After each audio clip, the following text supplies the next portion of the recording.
Hi, welcome back guys. This is your friend, the Broccoli Fanfics. Back with amazing fanfiction. This is the series of What If Deku Had Dragon Ball Z Saiyan Quirk. Now before starting, please give this video a like and subscribe to the channel if you want more videos like this. Now let's get into the fanfic. Hospitals are nerve-wracking on a good day. The sterile stench, white walls so reflective they're painful to look at, doctors who always wear the mask of stoicism, everything about medical establishments puts Inko on edge. But she's not here for herself. She smiles down at her son, so small and thoroughly swaddled in a blanket. "Oh, Izuku," she whispers, bouncing him as gently as she can. "You have to be quiet now. If the doctors think you're sick, then you'll have to stay here." She watches in adoration as her son opens his eyes and quiets down.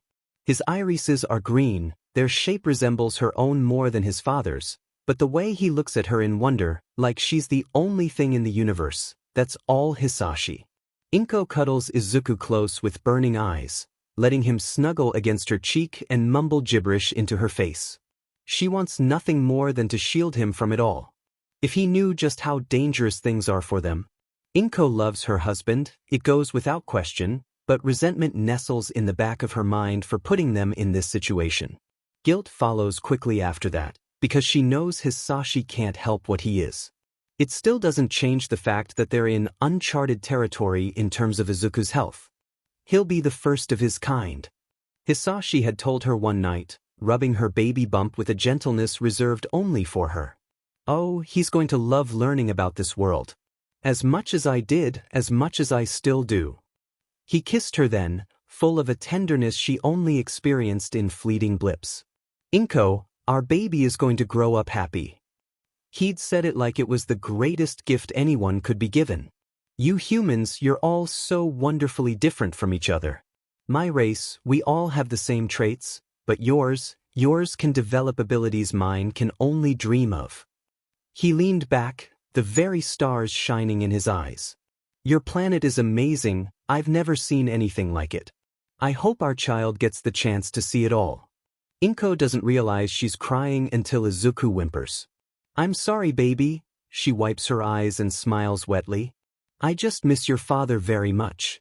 She continues to talk, and Izuku, not even a full day old, keeps his eyes on her general direction as she speaks. "You didn't get the chance to meet him, but I know you'll share his love of the stars." She smiles like she's sharing a secret. It's in your blood after all. She brings him close again, whispering into his tufts of fluffy green hair so different from his father's scruffy mess of black. "He had to go back to space, but that's okay because he loved us very much when he was here. He's not going to let some pesky thing like space travel get in the way of that." It sounds more like a self-reassurance than a statement. "After we get you checked out and I wipe the data about your blood test, we can go home and forget about this mean hospital. How does that sound?" Izuku coos.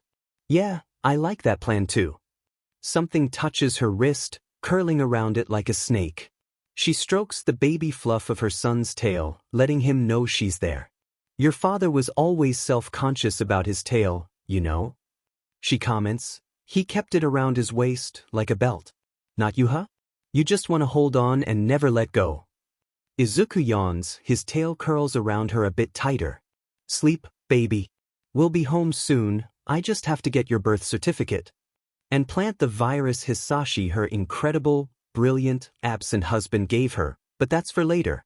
Right now, Inko is content to hold her son, watch the door with a hawk's eye, and wait." Izuku knows from the tender age of 4 that he isn't like the other kids. It's not as obvious as some might think, just little things that add up over time. The doctors have his quirk listed as Monkey Tail, a weak mutation quirk where its name explains itself. But Monkey Tail doesn't explain why he's stronger than the other kids at school. Or how he's tripped over himself at least twice as many times as the other students and yet only the hardest of falls leave scrapes. It's certainly made PE class easier. For all the talk of his useless quirk, he's always the first picked for sports. Mom always gets antsy around the full moon. They stay inside those nights, with the blackout curtains drawn tight as they watch silly movies. Izuku's never asked about it because mom would tell him if it was something really important. Maybe she's just scared of werewolves. Izuku's appetite is larger than anyone he's ever met. Mom ends up taking him to buffets once every 2 weeks so he can eat a proper meal, and they always end up being asked to leave because he was disrupting the other customers. All of that is strange in its own right, but in a world like theirs, it's nothing truly out of the ordinary. Izuku had been content to leave it like that. Until today. Recess starts like every other day, everybody sprinting out of the classroom like their life depends on it. Kids gravitate to their usual playground spaces. Izuku himself heads towards the monkey bars. They're really fun to swing from, and it's good practice for using his tail. He's already gone back and forth 3 times when trouble walks onto the playground. Bakugo Katsuki, a blonde with an amazing quirk and a hair-trigger temper. Izuku's made it a point to avoid him. Bakugo acts like his quirk makes him better than everyone else, and he does mean things like make monkey sounds when Izuku's nearby. To put it simply, Izuku doesn't like him, but Bakugo never seeks him out during recess. He's always busy ordering around the other kids, so it's not all bad. A family of songbirds made a nest in one of the trees a few weeks ago. Izuku loves to sit and listen to them sing. They're very pretty and very loud. It's just a slide of bad luck that they sing one of their louder tunes while Bakugo's hanging out under the tree. Izuku watches in rising dread as Bakugo stands up to glare at the nest. Stupid birds. He spots some rocks off to the side and grins. Let's shut him up, eh? Izuku's off of the monkey bars before he knows what he's doing. He's faster than his classmates, so he manages to put himself between them and the rocks before they can pick any up. The kids shift, muttering between themselves. Izuku's quiet, but they all know he's strong. It's not enough to get them to stop, but it makes them pause. All except for one. What the hell are you doing? Izuku stares Bakugo down. He can feel his tail twitching with the tension between them. You can't hurt the birds, he says, clenching his fists stubbornly and jutting his chin out. They didn't do anything. They're annoying me. That's not a good reason. You can't be mean just 'cause you feel like it. Bakugo snarls. Yeah. There's a rock at his feet. He picks it up and tosses it up a few times to test its weight. Watch me. He turns around and aims, but right as he makes to throw the rock, Izuku's on him. Pushing Bakugo's arm is enough to make the rock fly harmlessly to the side, skidding to a stop near the hopscotch sidewalk. Izuku can only feel a brief moment of relief before someone grabs his tail and squeezes. The energy to keep standing abandons him, leaving him on his hands and knees. Bakugo sounds venomous behind him. Don't you ever, he squeezes harder for emphasis, get in my way like that again. Got it, loser? Bakugo's friends are all around Izuku, pointing their fingers and laughing at him. Embarrassment scalds his insides, but he can't say anything, he can't even sob. Bakugo's squeezing his tail and it hurts. It hurts, it hurts, it hurts it. There's a muffled crackle. Izuku's mouth opens in a silent howl as the smell of burning fur stings his nose. How dare he? A tiny, tiny voice whispers in his head. He has no right. He hit you, hit him back. Bakugo's let go of his tail now, back turned as he brags to his friends. What a loser. Next time, try putting up and actual fight. You wanna fight? Izuku's on his feet now. His tail, singed and smoking, lashes behind him. Fires burning in his veins, screaming at him to act. His hands are curled into fists, his nails digging into his palms. Somewhere in his mind he knows this is wrong, that what he's doing right now isn't him and he needs to control himself, but then Bakugo turns around with that condescending smirk. He feels no remorse, no regret for using his quirk on Izuku, and that is what makes the rational part of him go silent. Fight? You're just a Deku. Izuku punches Bakugo in the stomach, right under the ribs. The force he puts behind the hit is more than he's ever dared. The blondie, stumbling back to clutch his stomach and dry heave. Izuku would have taken it further if the teacher hadn't grabbed him from behind. Midoriya! Ms. Kimi yells, staring at him with wide eyes, scared eyes. What has gotten into you? Why would you hit Bakugo? Like that, the weight of his actions bear down on him. Izuku looks back to Bakugo, who's on his hands and knees throwing up. There's no satisfaction, instead, all there is fear. I didn't meant to. Mom's told him to keep his strength in check. This is exactly what she'd been scared of, and now Izuku's scared too. That anger, the urge to hurt and maim and fight, that was him. He starts to cry big, fat tears. Miss Kimmy, I didn't. There are other teachers coming now. They're all going to Bakugo, checking to see if he's alright. Izuku did that, he hurt Bakugo even though Mom told him to be careful, and now he's terrified because it was him who did it but also not. Izuku knows from the tender age of 4 that he isn't like the other kids. Other kids sleep during the full moon, eat normal amounts of food, don't have scary voices that tell them to hurt people. There's nothing wrong with them, Izuku's just a monster. Izuku's tail hangs limp behind him, still smoldering and sore. He cries into Ms. Kimmy's shoulder as she takes him to the principal. Inko gets off at the bus stop closest to Izuku's kindergarten. The streets are busier than usual for a weekday afternoon. Inko has to force her way through on more than one occasion, and while she normally would apologize for such rude behavior, she's too worried to care. Inko had gotten the call 30 minutes before her shift ended. The secretary had been monotone, only telling her the bare minimum. Izuku got into a fight. He and the other boy involved, Bakugo Katsuki, are sitting in the principal's office. Inko's mind runs rampant with possibilities of what went wrong. When she enters the office, she sees Mrs. Bakugo sitting next to her son, Katsuki. Izuku's sitting on the other side of the room, his cheeks red from crying. He looks up when she enters and wilts under her stare, his tail curled up in his lap. She can see singe marks on the coarse green fur. "Ah," the principal says, standing from her seat to extend a hand. "Good of you to make it." Inko ignores the principal and kneels to inspect her son's tail. "What happened, honey?" she asks, running soft fingers around the area. She purses her lips when he winces. "Bakugo wanted to hurt a bird," he tells her, holding back tears. "I told him to stop, Mama. But he grabbed my tail and everyone was laughing at me and he exploded it." Exploded it? That hardly sounds good, but Inko has no idea what her son could mean by it. She looks at the other woman in the room for clarification. Katsuki's quirk is explosions. He just got it this week. Mrs. Bakugo sends a stern look to her son, who looks away with a huff.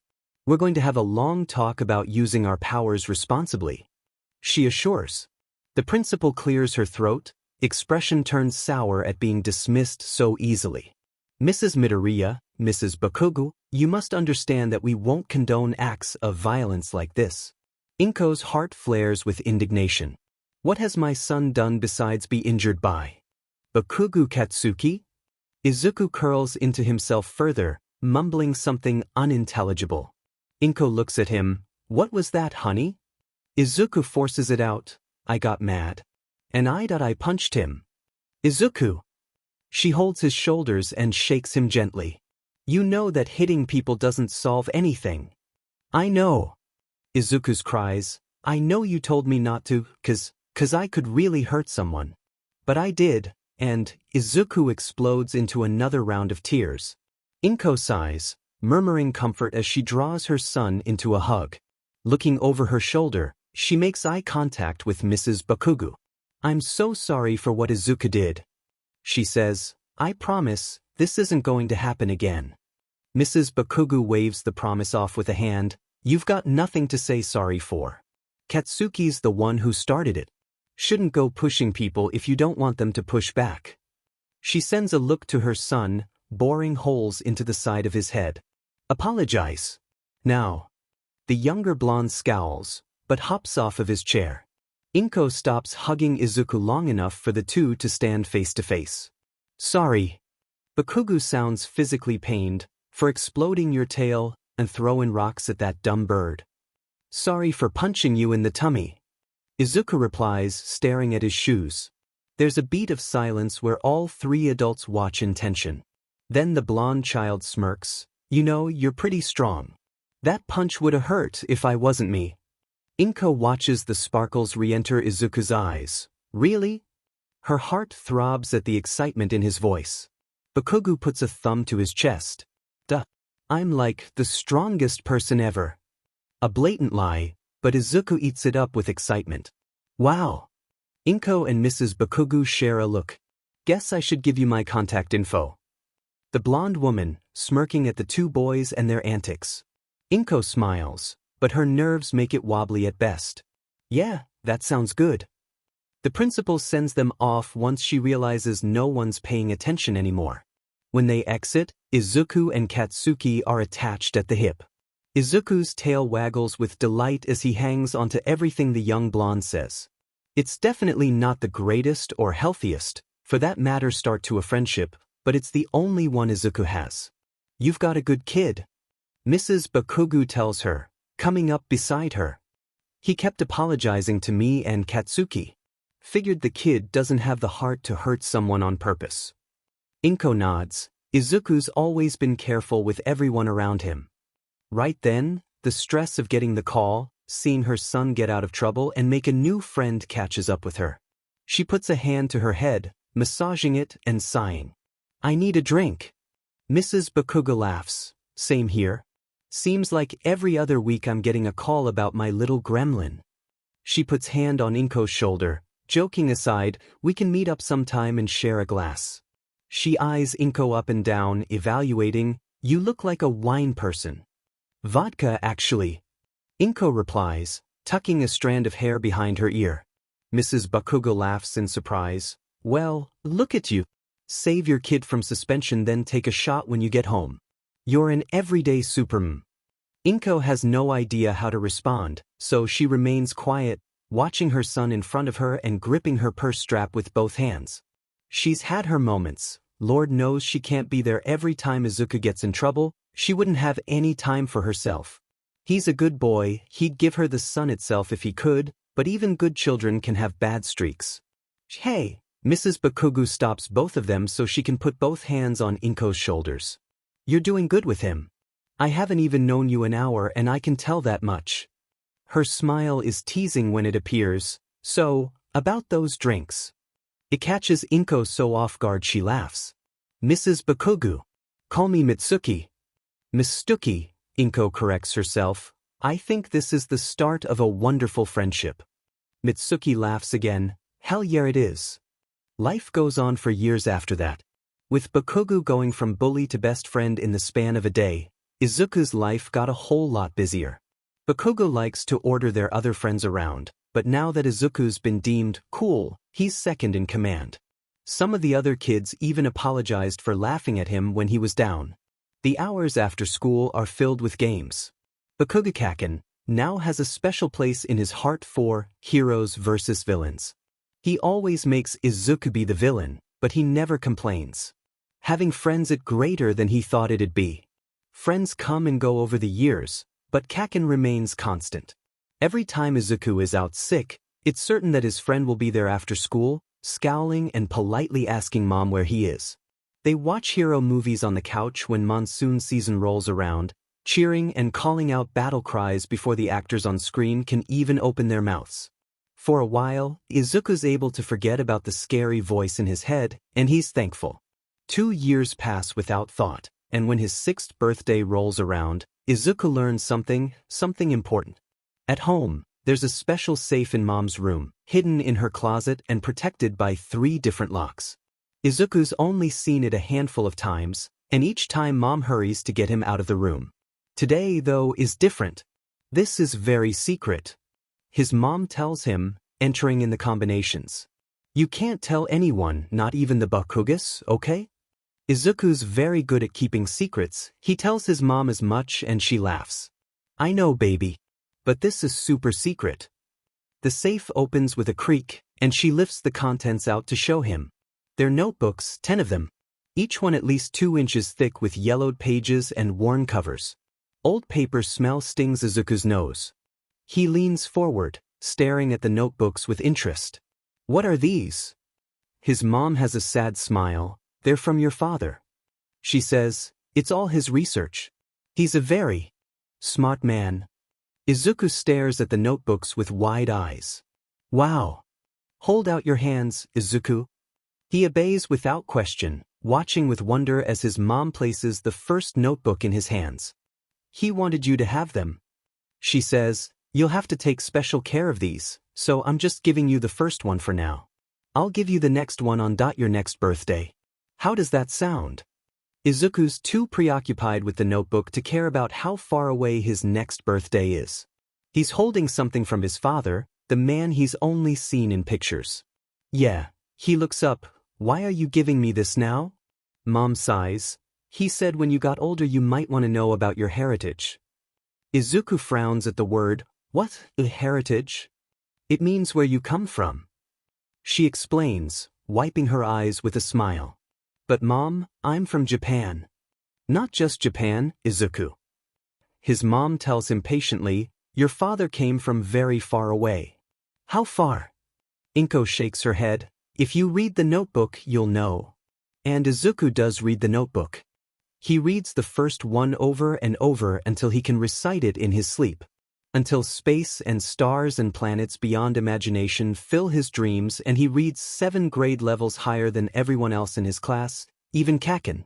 The first notebook answered so many of his questions: why he has a tail, why Mom won't let him go out on a full moon, why things seem to break at the slightest touch for him, why he lost control that day he made friends with Kaken.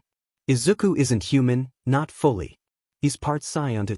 The revelation changes a few things. He subscribes to alien conspiracy sites and reads through every post, every theory, no matter how outlandish. There's nothing about science, but Izuku does take away one thing from his reading binge: if the government catches even a hint of what he is, he'll be in deep trouble. Every conspiracy site, no matter how varied, had a section on government cover-ups and how they capture extraterrestrials to experiment on them. Izuku doesn't know if any of those stories are real, but he resolves to avoid government figures when able to. Beyond a newfound and healthy fear of authority, nothing changes. He still goes to school, eats with his mom, it's still his old life. Like right now, sitting in the forest with Kaken. Bugs buzz between the trees, the sun burns down onto the earth, clouds float by without the threat of rain. Summer's here, promising sweet ice cream, cold pools, and freedom to explore. The grass tickles Izuku's bare feet. He hums as his tail draws circles into the ground. A butterfly flutters past him. Izuku pokes Kaken and points at it in excitement. "Look, Kaken, what type of butterfly is that?" The blonde squints his eyes and sniffs. Scouting through the butterfly book in his lap, he emerges victorious with an answer. "Tailless bush blue." "Tailless bush blue." Izuku mutters. "Yeah," Kaken snorts, turning back to the book. "Kinda weird how even bugs don't have tails, but you do." Izuku turns to his friend with a wide grin. His tail does a little dance as he says, "Well, can a bug do this?" He stands up in a flash, running over to the nearest tree and leaping as high as he can. His tail reaches out for the closest branch, wrapping around it in a firm grip. Gravity pulls him in a rocking motion as he swings from the tree, air whooshing past him. Kaken looks funny when Izuku watches him laugh upside down. "You're weird," the blonde says, but it's in a good way, the kind of weird that fascinates kids like them. "Not a lot of people have tail quirks, you know." Izuku lets his momentum even out. He's now hanging from the tree instead of swinging. "You think so?" Kaken makes the universal, "I don't know," sound. "I mean, we don't see many of them around school. There's a few kids that have quirks like each other, but not you." Izuku throws his weight behind him and uses it to flip off the branch. He lands in a crouch near Bakugu. "Well, no one else in school has a quirk like yours either," he points out, shifting to sit down with his legs crossed. "Yeah?" Kaken asks, raising his eyebrows and baring his teeth in a grin. "That's 'cause you and I are the best. You're pretty strong, not as strong as me, of course, but for a tail quirk, you can pack a punch." He forgoes sitting up to lay down on the grass, looking at the tree branches above. "You and I, if we became heroes," he laughs, carefree and excited, "there'd be no stopping us." Becoming a hero, Izuku copies his friend and lays down. The grass is soft and the persistent buzz of bugs fills his ears, but it doesn't lift his somber mood. Earth is very nice, he thinks, but he knows there are other planets out there, ones where he wouldn't have to hide. "Do you want to be a hero, Kaken?" "More than anything." Kaken says, "Just watch me." Ima gets so strong, he throws his hands over his head, proclaiming, "Stronger than All Might." All Might. Dad mentions him in the notebooks a few times. Mostly about how his power matches up to other members of the Saiyan race. His dad mentions power levels, but left no real way to measure them. Maybe he had a device that did it for him? Either way, power levels weren't all that helpful to Izuku. What he does know is that All Might is strong, stronger than anybody else in the world. Izuku wonders if he can get that strong without a quirk. His genetics already give him higher base abilities than a regular human. His strength alone is enough for him to crack concrete. Combine that with his speed, dexterity, agility, and he's already surpassing a good portion of the lower-level pro heroes. What would happen if he applied himself? Izuku! He yelps when a small explosion gets set off a foot from his ear. Shooting up, he looks around and finds Kaken scowling at him. Stunned, all he can say is a dumb fu.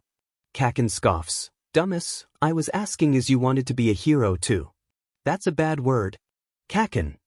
Shove it and answer the question." Izuku looks back to the sky, thinking, what does he want, anyways? Fame? No, he's happy the way he is. Money? He doesn't have much use for it besides buying food. Helping people? He does like doing that, but he doesn't have to be a hero to do it. Izuku shrugs. "I guess I don't really want to be a hero." Kaken sounds intrigued. "Really?" "Yeah." "Well, if you don't want to be a hero, what do you want to do?" A good question. Izuku never seems to run out of them. Earth is fun, but it's pretty dangerous, too. His mind goes back to the few nights Mom and him go to the roof to stare at the night sky. The light pollution makes it almost impossible to see anything, but the rush of excitement when he makes out a constellation is something he treasures. "I want to see the stars for myself." He reaches a hand out to the sky, grabbing for the worlds out of reach. "Just get on a spaceship and," he puffs his cheeks out, making a whoosh sound, "leave." Kaken's quiet for a moment. It leaves the birds to fill in the silence between them. When he does speak, he's accusing. "And what if you do leave? Are you gonna leave your mom?" Izuku reacts violently to the suggestion. "No. I'd take her with me." Exploring space without his mom? Unthinkable.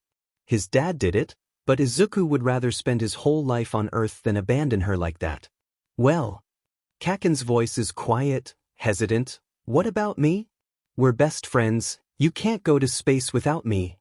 The solution is pretty easy. "Then I'll take Mom and you." Izuku thinks about sharing bunk beds in a spaceship. The image has him laughing his next words out. "We'll go on adventures and be heroes in space." Kaken pps his head, considering it. All Might's never been to space. He says, smiling like a loon, "Space heroes, huh? I like the sound of that." He holds a hand out, his pinky finger extended. "Swear on it." Izuku wraps his finger around Kaken's. "Cross my heart and hope to die, stick a needle in my eye." He recites with a serious expression. Kaken lets his excitement ruin the moment. "F yeah. Kaken. Language. You, Izuku, we're gonna be space heroes." They spend the rest of the day running around the forest, yelling cool hero names they could use traveling the galaxy. Izuku's life is full of secrets. It's the only thing keeping him alive, but in this moment, he feels the weight of the fibs slide away. He's here, he's playing with his best friend, and he was never meant to stay on Earth. All three of these are undisputed facts. It becomes routine in his middle school years to leave the house at least 1 hour early for school. Why, might you ask? Izuku steps out of his apartment, stretching as he stares out at the horizon. The sun's just barely peeking over the taller city buildings. He breathes in the morning air and starts counting as he heads to the ground floor. It takes about 2 minutes before he runs into the first person longest time this month. "Mrs. Yoshida." He calls out, jogging to meet his elderly neighbor in the middle. "Would you like a hand with that?" He's already taking the weight of her bags before she can answer. Mrs. Yoshida smiles at him with her kind, wrinkled face. "Ah, good morning, Midoriya. A little help would be wonderful. These knees aren't what they used to be, you know." She offers him the smallest bag once he's done loading the others onto his arms. It's easily 50 pounds of assorted goods. Give or take a few tins of cat food. Izuku takes the offered bag and holds it in his hand. Walking back to the complex, Izuku asks, "So, did anyone manage to beat you to the market?" "Only the vendors themselves." Mrs. Yoshida laughs. "My quirk may be simple, but it has its uses. I don't know, always knowing what time it is must be handy. You save a fortune on watches." "A fair point. Though that tail of yours is very handy." Izuku wiggles the mentioned appendage, jostling the bag it's wrapped around. "It definitely has its uses. Say, I'm planning on going to the market after school. Did you see anything interesting while you were there?" Mrs. Yoshida smiles. "You and your trinkets. I'm starting to think you're building a car with all those parts you keep collecting." "Not a car," Izuku assures. "I just wanted to try out some blueprints I found around the house, you know?" Though now that he thinks about it, he could definitely piece together a go-kart of some kind with all the scrap metal he has. Of course, finding an engine would be a whole other issue. "You know," she tells him, "Dagoba Beach has quite a bit of trashed appliances. Perhaps you could go scavenging around there?" Dagoba, that old dump of a beach? The threat of getting stabbed with something rusty is outweighed by the temptation of free parts. "I'll see what I can find." He decides. How is everything else at the market? They talk about the farmer's market the rest of the way up. Mrs. Yoshida opens her door and Izuku deposits her spoils of war on the kitchen counter. Mrs. Yoshida's two cats stroll between his legs and bat at his tail. "You're a gift from the spirits, Midoriya Izuku," she declares as she opens a tin of cat food, effectively calling off the cuddle assault on Izuku's legs. "I'll make you and your mother some of my curry, extra spicy." Izuku's tail waggles at the offer. "Just how I like it." He replies with a big grin. "Have a nice day." He waves goodbye and heads back down to the street. He gets 3 blocks this time. He's passing by one of the few buildings under construction. The rain from last night got a forklift stuck in the mud. A group of construction workers are trying to push it out, but it refuses to budge. He watches them try 1, 2, 3 times before stepping in. They've all gathered at the front of the forklift to take a break. They don't notice when Izuku presses his back against the rear and gives them a little push. Nothing big, just enough so that the next time they try it'll comes loose. Izuku walks away just as they move to make a 4th attempt. He rounds the corner as the workers start cheering and patting each other on the back. A frisbee stuck in a tree, an old man carrying heavy groceries across the street, and another student who dropped all his books and needed help picking them up. Izuku stumbles across all of these before he gets halfway to school. Yet the one that takes the most time is a kid who needs help finding his mom. It's not really a problem, but the kid is pretty small, and he thinks Izuku's tail is a toy. He's just happy the toddler doesn't have good grip strength. Profuse thank yous from the mom and cheery goodbyes from the boy Mark when Izuku finally arrives at school. There are a few other kids walking around, groggy from sleep this early in the morning. Izuku doesn't pay them any attention. He zeroes in on a head of blonde hair and rushes over. "Good morning, Kaken." Kaken looks up from his phone, pocketing it with a huff when he sees who it is. "About time, Fizu." At first, Izuku had hated that nickname. It sounded much too close to Oozer for comfort. Now, all he does is smile and fist bump Kaken. "Sorry, my neighbor needed some help carrying some things." "Your neighbor always needs some kind of help." Kaken rolls his eyes. "Come on, we're gonna be late for class." Their classroom is at its usual volume when they enter. It's when Izuku and Kaken walk past that people get quiet. They take their seats next to each other and start talking about the latest hero fight.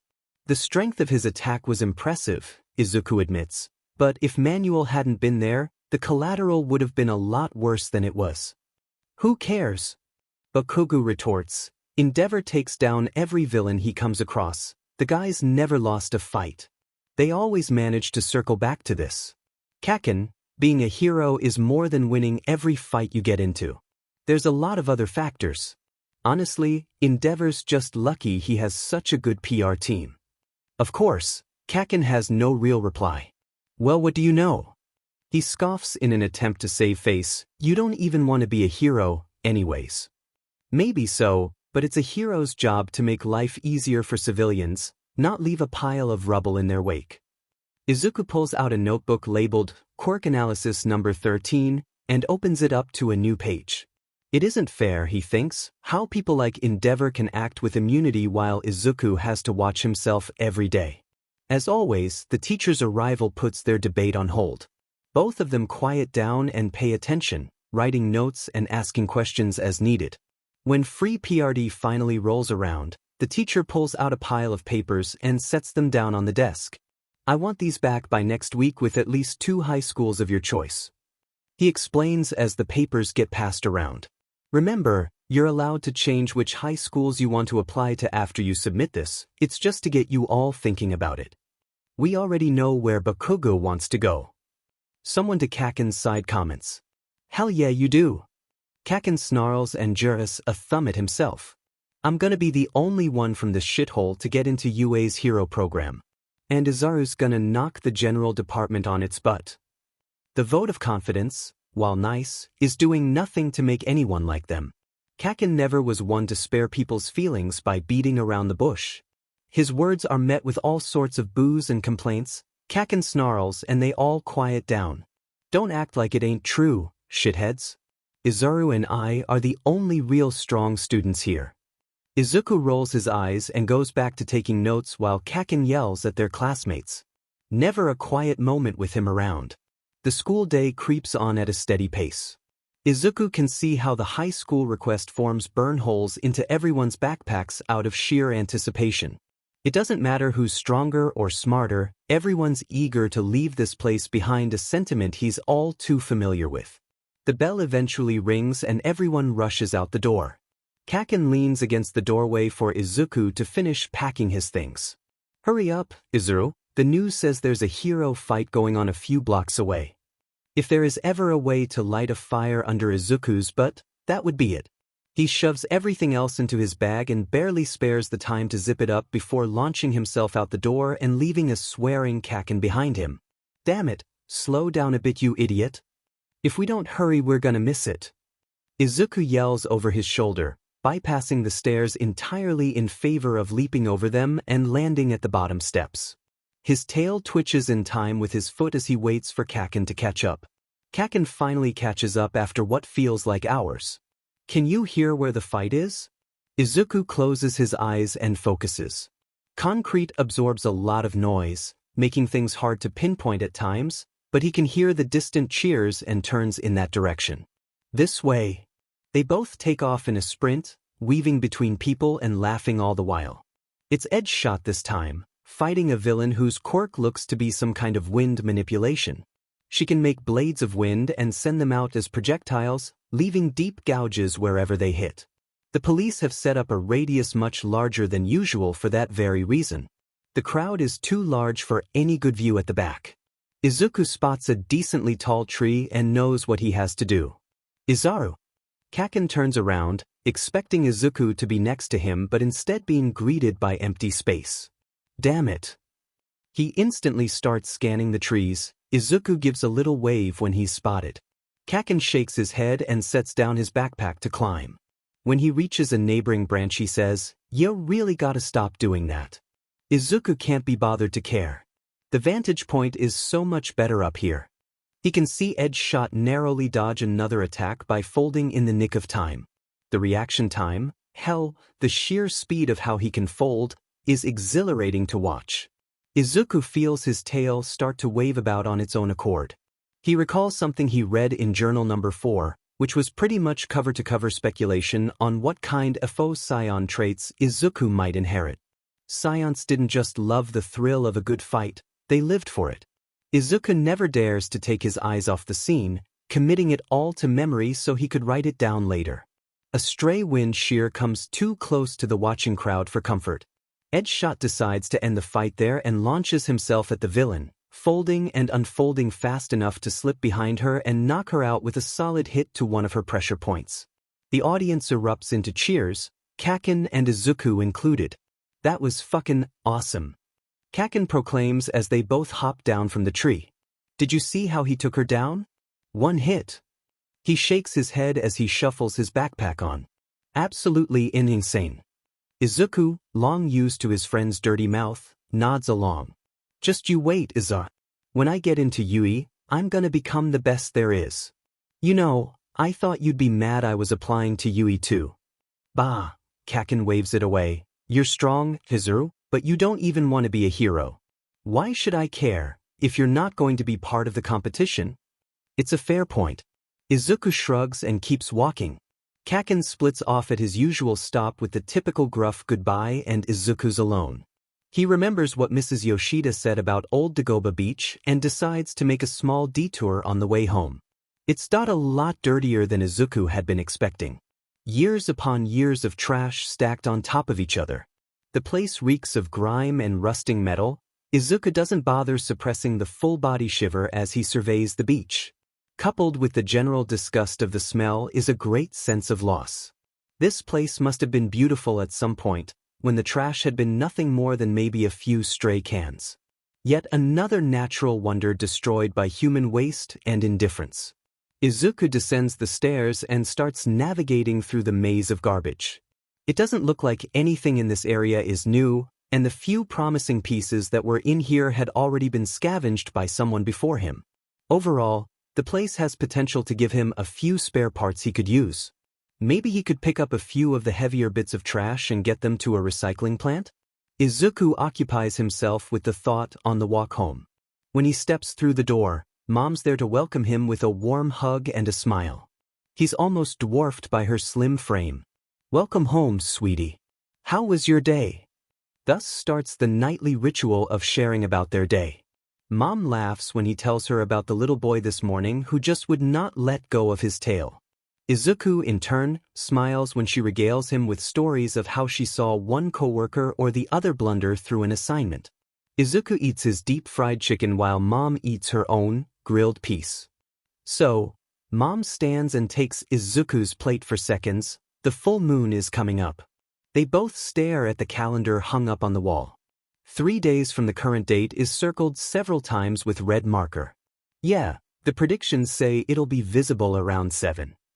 Mom comes back from the kitchen and hands him back his plate. I have a late shift that day.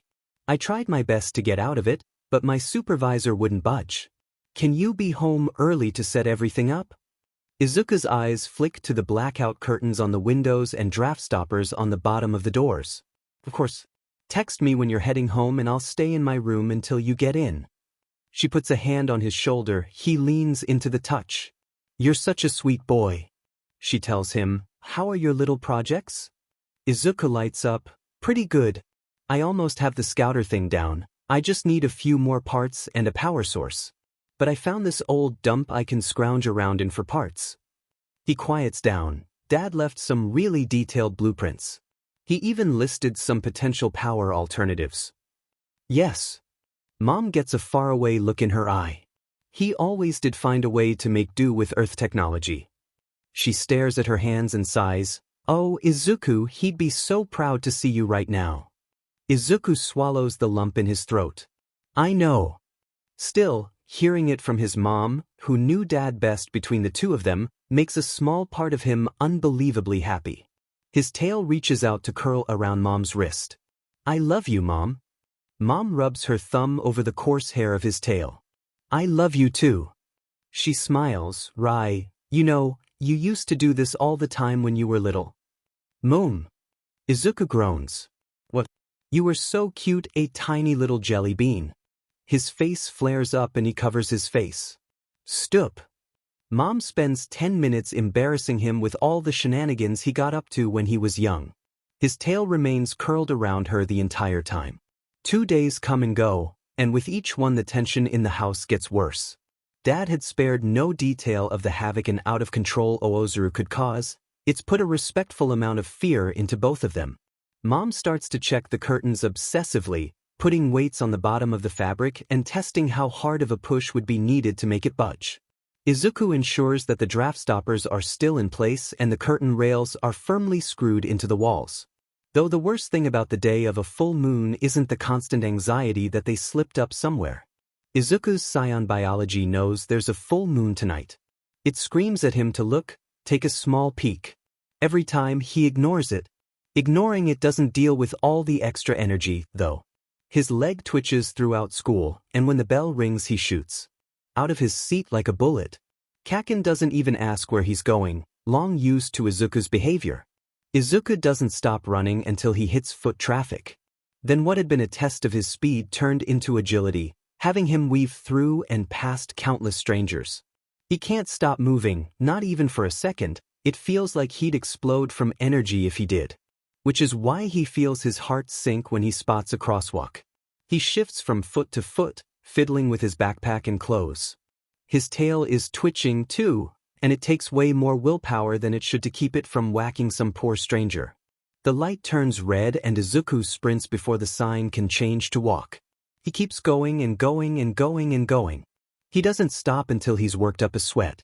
He looks around and takes it all in. Muzadafu can be a pretty bland place, being mostly buildings, but he got lucky and ended up in one of the few areas that still has a few trees and patches of grass. He runs his hand over the bark of a cherry blossom tree, feels the bark under his fingers, and feels himself relax marginally. Then he feels a tremor through the ground and screams from nearby.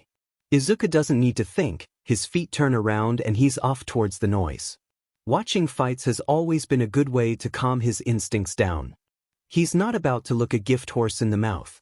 It's a villain, of course, one with some sort of growing quirk. They stand at the same height as the two-story buildings around them, covered in muscle and laughing as people scatter like a frightened school of fish. There's not a hero in sight. The villain picks up a piece of concrete they'd knocked from a building and chucks it at the fleeing crowd. Izuku can see its destination. A woman has tripped and fallen. Next to her, a gaunt man with a mane of yellow hair is trying to help her up. His eyes go wide when he sees the concrete coming and doubles his efforts to hurl the lady up. It doesn't matter, they can't get out of the impact zone in time either way. For the second time today, Izuku doesn't think. He grunts when the concrete digs into his palms. His skin is thick, but the jagged pieces still manage to scuff up his hands. His sneakers bite into the street, skidding a single meter before stopping. He drops the chunk of concrete in favor of making sure the two are all right. To his great relief, they are. The woman looks shaken up. Near-death experiences will do that, but the man, he's staring at Izuku like he dropped from the sky itself. Izuku's on a heady rush of adrenaline. His tail is going mad with the need to go and hit the villain. It's only through years of experience that he suppresses it enough for reason to break through. We need to move away from the scene. A hero should be coming here soon. The blond man snaps out of his daze and straightens up. Something in his eyes hardens as he takes in the situation. It reminds Izuku of a few veteran heroes he's seen do interviews. He guides the woman clinging to his arm away while Izuku tails behind, looking back every few seconds to ensure no second projectile is coming. The villain is having the time of their life destroying some office building. Izuku's stomach sinks and he sends out a silent prayer that the place was empty. They round the corner just as a hero arrives. Cementos, while late, is the perfect hero for this situation. The villain may be strong, but not even they can break through the full-body encasement they found themselves trapped in. That was amazing. Izuku's instincts are almost silent. He's never felt this sated from a good fight. He closes his eyes and relishes in the feeling before reminding himself of the man and the lady. Are you all right? Now with a lot more time on hand, he looks over both of them. The lady's knees are scraped from the fall and she's still looking a bit pale, but that's nothing a few band-aids and a warm drink can't fix. The man doesn't have a scratch, but there's a faint stench of blood that puts Izuku on edge. An old wound, maybe? The guy steps forward. Yes, we're fine. Then he just coughs out blood. What the heck? Both Izuku and the lady exclaim and move to help, but the man waves them off as he pulls out a handkerchief. Sorry. I have a condition, you see. This is completely normal. Odake? Izuku's pretty sure that's a lie, but he's not going to press. The sun is getting pretty close to the horizon. He's gotta book it. Well, good luck with that. I really have to go. Just as he turns around, the blood-coughing man asks something. Why did you help? Izuku looks over his shoulder. Blood Guy has a weird expression on his face, like whatever comes out of Izuku's mouth would change his worldview or something. He shrugs. You weren't going to get out of the way in time. I had the strength to do something, so I did. You do know that using your quirk is illegal without a license, though? Life or death scenarios are different. Izuku replies, "It doesn't count. Even then, I still would have done it." Blood Guy huffs a laugh and shakes his head. "What's your name, young man?" "Midoriya Izuku." He smiles sheepishly. "I'm sorry, but I really gotta go. My mom wants me home before sundown." He looks over Blood Guy's shoulder to the lady he'd saved. "Make sure she gets something for her legs. See you." And like that he's gone, tearing down the streets like a bat out of hell. The effects from the hero fight last until Izuku puts the last weight on the final curtain. He tries running in place, but gives up after 10 minutes. Then he tries doing push-ups until he feels tired, but he starts to lose count after the apartment is a decent size, but now it feels too small. Izuku wants to run, to push himself to his limit and further. He can't do that in the confines of his home. He gets the text from his mom and relocates into his room. He makes a beeline for the pile of trinkets on his desk. Resting on top of some precariously stacked textbooks is his father's 5th journal. He picks it up, feels the weight of it, and decides to try and decode the chicken scratch that is his dad's handwriting. Genius he may be, but he was definitely no calligrapher. He bounces on his head as he plops down, notebook in hand. He flips through it with his thumb, looking for any interesting drawings. For the most part, the notebook has walls of text and the occasional equation or two, but the pages near the end intrigue him. It looks like a bunch of circles and shapes to Izuku, complex in composition and entirely foreign. Wait, he brings the notebook closer to his eyes. Is that a... It's an engine. One that doesn't rely on explosions for propulsion. Izuku doesn't dare to hope until he manages to decipher the title of the page. He puts the notebook down with shaky hands, staring at the sketches with wide eyes. Blueprints. He whispers, "Dad left blueprints for a spaceship." His dad left blueprints for a spaceship. He can't contain the whoop of joy that leaves his throat as he vaults off the bed. The nervous energy in him reaches a crescendo, beating in time with his speeding heart. "We can go to space." He crows, throwing his hands up and staring at the stars painted on his ceiling. He tears through the notebook, trying his best to decode everything. The blueprint crazy detailed, Izuku's going to need a lot more knowledge of mechanics before he can build something on this level. He should also start reading into aerodynamics. The biggest issue is money. It takes billions of yen for a space program to build one shuttle, and that stuff is child's play compared to what his dad has written down. How is he going to get money like that? He'd have to work for his whole life, either that or become a hero. It's such a simple fix. Izuku's got the strength he's already applying to youth. If he rises to a high enough level of popularity, he'll only have to work for 5 years, tops, before he could afford the parts he needs. It isn't just a dream anymore. Izuku can really go to space.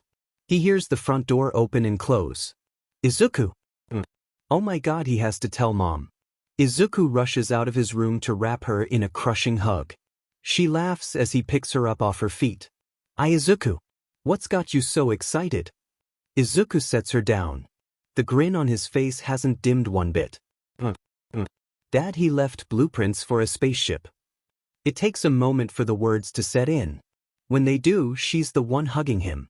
Oh, honey, that's incredible. Amazing. A dream come true. They both laugh until they cry. Then, like true Midoriyas, they go get some food from the kitchen while crying. The rest of the night is spent in front of the TV, watching cheesy movies and talking about what kind of materials they would need. The world was never meant to contain Midoriya Izuku. He has a sun for a smile and the galaxies in his sights. The universe won't know what hit it. Training, it's a lot harder than people would think. The idea of it is well and fine, but actually putting it into practice is where Izuku starts having trouble. The internet is only so helpful building a workout regimen. Don't get Izuku started on how he's had to change things to account for Saiyan biology. He can do squats for an hour and barely feel sore afterwards. There isn't enough time in the day for him to push himself the way he needs to. Adding weights works at first, but after a few days it's the exact same as before. It's a problem, one he hasn't found a solution to yet, and it's starting to drive him up the wall. Thing is, Izuku can already lift about 5 times his body weight with little effort, more than enough to get into the hero course. But something in him recoils at the thought of settling where he is now. A fire has been lit in his heart, and on an instinctual level he knows it won't burn out until he's reached his absolute peak. For God's sake, Izuku doesn't even know where that is, and at this rate he never will. Even so, he doesn't quit. The answer comes when he remembers the old dump Mrs. Yoshida told him about, and accompanying it is the realization that he's an idiot. Dagoba Beach. He's seen it for himself, and the risk of tetanus aside, can he even get tetanus? It's a treasure trove of heavy objects. The fact he can earn some cash on the side by recycling the more salvageable bits is just a bonus. Which is how he ends up here. But Izaru. Izuku's head shoots up from the desk. Wah. He blinks away the sleep from his eyes and stares at his friend. Oh, hi Kaken. Kaken looms over him, sneering like he saw something gross. He's staring at the puddle of drool on Izuku's chin. Don't you hi Kaken me, idiot? What the f is going on with you? You never sleep in class. You sick or something? Come on. Izuku yawns, wiping his face with his hand. The action makes Kaken's sneer turn into a disgusted grimace. You and I both know I haven't gotten sick since I was 9. And what a nasty flu that was. Mom quarantined him for the whole week. It wasn't fun for anyone involved. Then what is it? Don't even if they think about lying to me. Despite the harshness of his words, Izuku can see genuine concern peeking through Kaken's rough exterior. Being the great friend he is, he doesn't comment on it, even if it would be funny watching how red Kaken's face could get. Izuku gets out of the desk, stretching his arms while his tail curls like a cat's. I've been testing my strength. Push-ups, sit-ups, running, that sort of stuff. And deadlifting scrapped machines. While Kaken is aware of Izuku's supernatural strength, using the scrapyard as a gym is something he wants to keep to himself for now. I guess it's been cutting into my sleep. Kaken snorts, stepping outside class and not even bothering to hold the door open for Izuku. You should know better, Tezo. You're supposed to be one of the smarter idiots in this school. That's an oxymoron. Kaken. You're an oxymoron, dipshit. Fair enough. The two of them reach the stairwell. Izuku's first hint something's wrong is when wave of dizziness hits him on the first step. One moment he's fine, the other he's blinking dark spots from his vision. He grips the handrail hard enough to hear metal creak and stumbles. He takes a moment to blink away the black spots and waits until he no longer feels like he'll falter again. Kaken is already at the bottom. Hurry the f, Tizu. Izuku shakes his head and goes down the stairs, keeping a hand on the railing all the while. If he looked back, he would see the hand-shaped dent he'd left behind. Coming, Kaken. Some naive part of Izuku hopes it's a one-time thing, a side effect of him overworking himself. The universe never cares about what he wants. Another dizzy spell hits him as he and Kaken walk out of school. This time it's bad enough to have him bumping into Kaken. What the f dash, Izaru? He turns around with a biting remark at the ready but peters off when he gets a good look at Izuku. Izaru? You sure you're not sick? I swear, if you puke on me, no god on this green earth will stop me from punching you. In spite of everything, Izuku laughs. I'm fine, Kaken, just, his stomach growls, and it's not some small sound. No, he, Kaken, and anyone else left in the building hears it. His face heats up. He doesn't know how to interpret the expression on Kaken's face. Why didn't you fucking tell me you were hungry? Kaken grabs the collar of Izuku's jacket and yanks him down the sidewalk, ignoring Izuku's squawk of protest. Kaken, it's fine. I have food at home. Even as he says it, Izuku knows Kaken will disregard him. The unfortunate truth is this: there is food at home, just not enough to sate his appetite. Izuku has enough Saiyan in him to give him the appetite of a growing elephant. If Izuku ate his fill, there wouldn't be anything left for Mom. So yes, the pang of hunger is as familiar to him as his own tail, but it's never been this bad before. Kaken doesn't let go of Izuku's shirt until they reach the entrance of a fast food restaurant. The automatic door slides open, blasting Izuku with the smell of greasy food. It's enough to have him weak at the knees in hunger. Kaken sits him down at one of the booths, shoving him down into the seat with a command of, "Stay here," as he goes to order food. Confronted with the prospect of a meal, Izuku can feel the weakness in his limbs, hollow and trembling from the strain of their own weight. Drink this. Kaken slams a smoothie down in front of him. The lid is the one thing that protects them from getting splashed with the bright pink contents. Kaken, I don't have any money on me. Did I ask if you did, dumbass? Kaken interrupts, sipping his own drink with a scowl. You're hungry and Mom overpaid me for chores anyway. What the hell am I going to do with that kind of money? Trying to reason with Kaken when he's worked up like this is an exercise in futility. Izuku sips the smoothie in defeat, thinking about the ultra-rare All Might action figure Kaken talked about all day yesterday. The sheer relief of filling his stomach with something is accompanied by a wriggling worm of guilt, stirring up all sorts of negative things in his head. Sometimes Izuku wonders if life would be easier if Dad was a regular human. He's so caught up in his train of thought, he doesn't realize Kaken left his seat until an ungodly amount of double patty burgers are placed in front of him. Izuku's mouth salivates at the sight. His hands twitch towards the feast before him, but he pauses, looking to Kaken. Well, I'm not gonna stop you. Dig in. He doesn't need to be told twice. Izuku grabs the closest burger and crams it into his mouth, not even bothering to chew before he takes his second bite. He eats and eats and eats until there's no food left, and for the first time in a while, he genuinely feels full. Only once he's finished everything does he notice Kaken staring at him like he's grown a second head. Jesus, does your mom feed you? She does. Everyone in a 3-table distance cranes their necks to stare at his outburst. Izuku takes a breath and makes a conscious effort to speak softer. It's just, with the training, I guess I'm burning more calories than I eat. Why don't you tell her? She just needs to get more food at the store, it's not a big deal. Izuku shakes his head. Kaken, I just ate. He counts the wrappers on his tray, 8 burgers. I haven't even hit a growth spurt yet, Kaken. I'd eat us out of house and home. Fine then. Kaken says, throwing his hands up in the air. Whenever it gets really bad, you tell me. We'll come back here and you can eat an unholy amount of junk food. Sound good? He nods to himself. Good. And don't even think about not telling me you're hungry. If you get another dizzy spell, I'll kick your butt into next Sunday. Izuku blinks back tears, his throat is tight with feeling. Thanks, Kaken. No problem, Thizerth. Kaken stands from his seat. Now let's go, we can still catch a hero fight today if we get our buttes in gear. Izuku laughs and joins him. The next day at school, Kaken brings a second lunchbox. Sunlight filters through the window of the living room, lighting up patches of the hardwood with warmth. Inko sits on the couch, fingers knit together as she stares at the phone she just got off.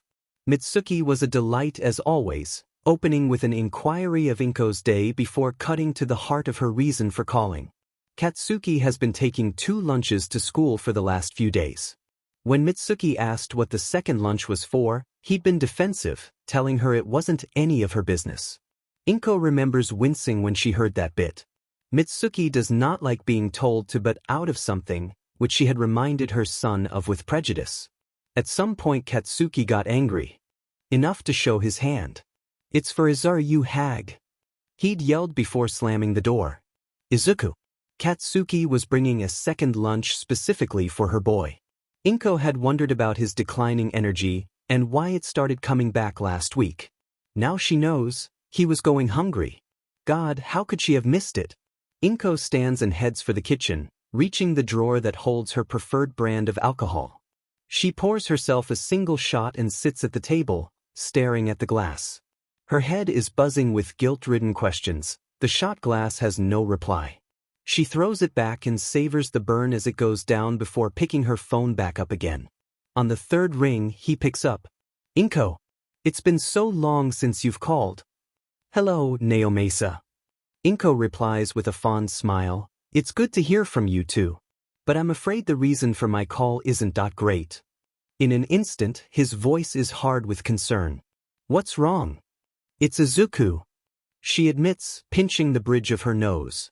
Apparently, his friend's been bringing him extra lunches because he hasn't been eating enough. Hey, moment of truth. Inko takes a fortifying breath and continues. I'm going to have to raise the rent.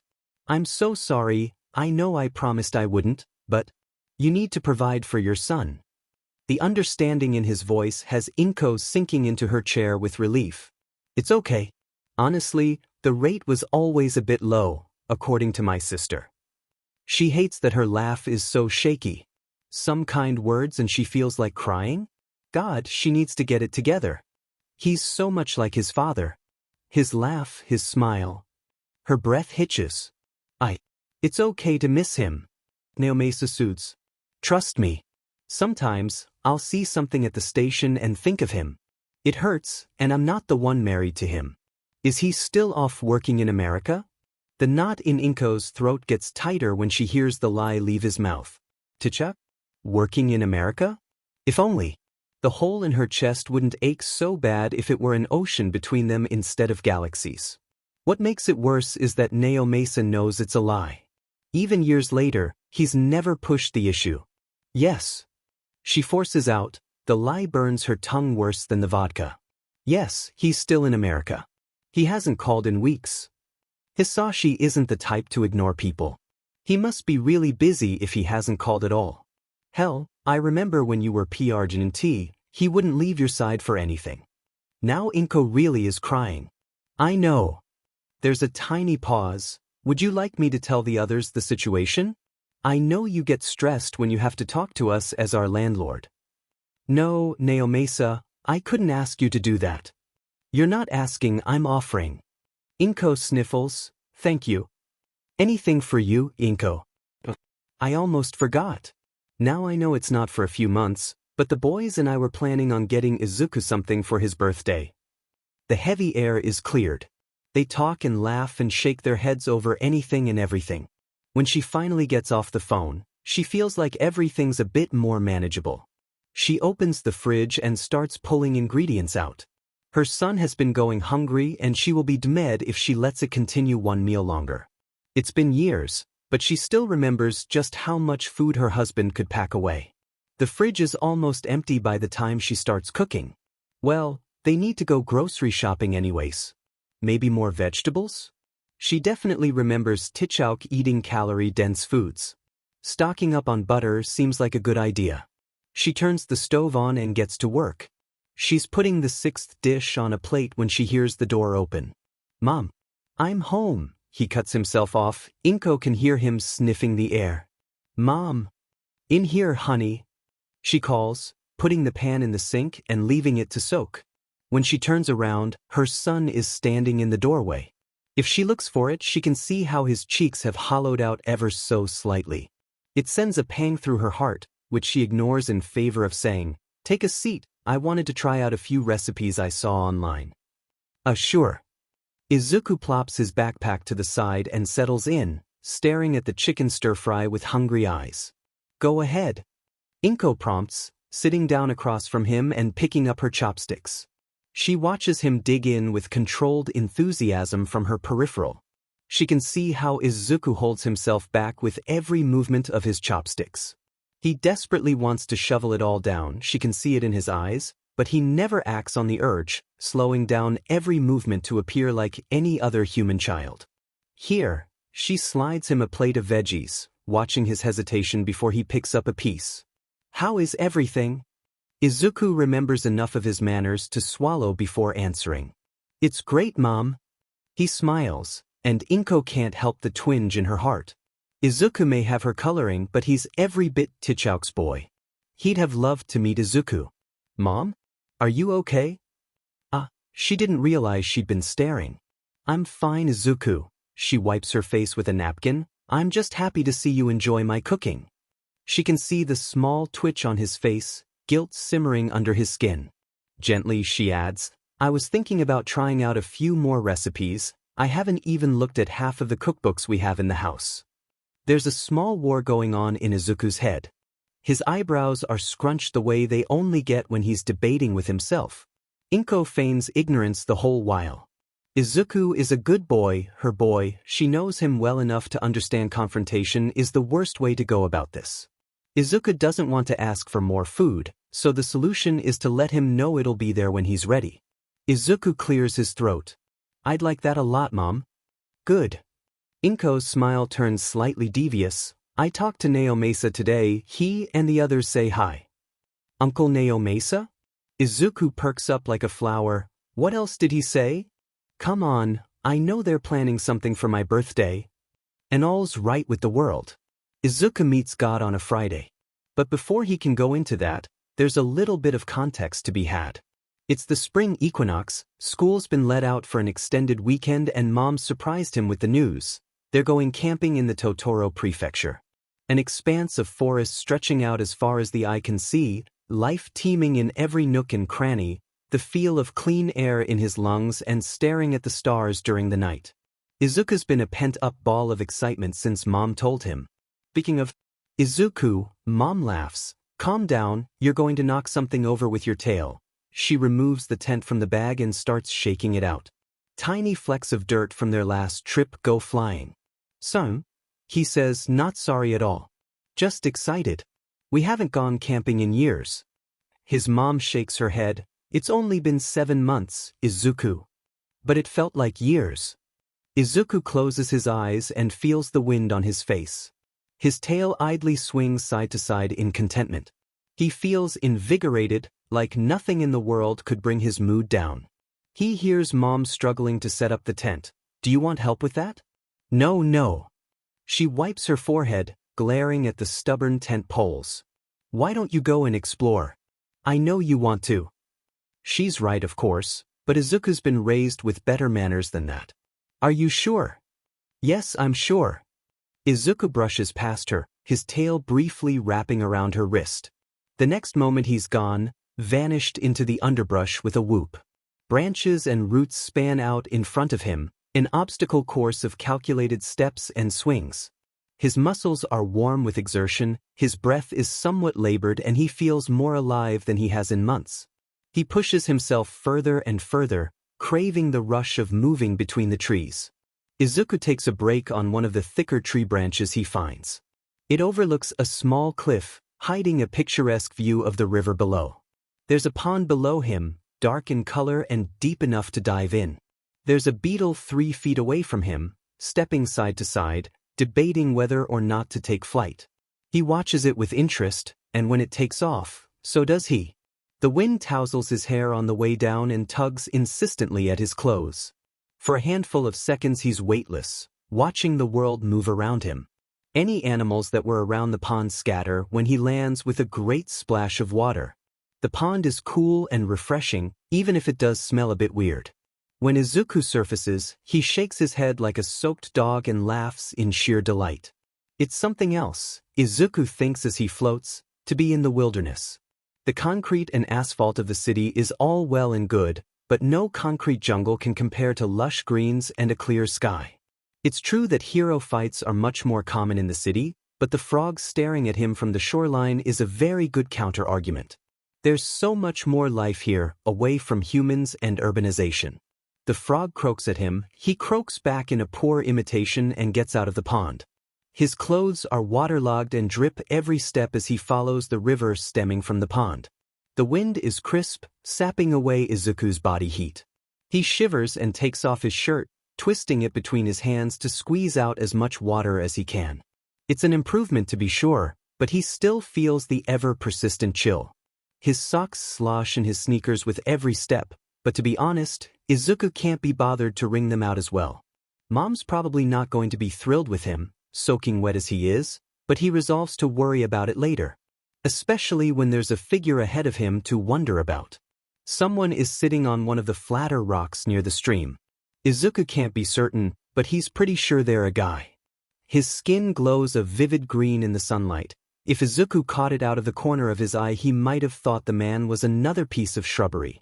Compared to his skin, the blue of his GI is a deep blue. There's something like a kanji on the back, but it's not any he's seen before.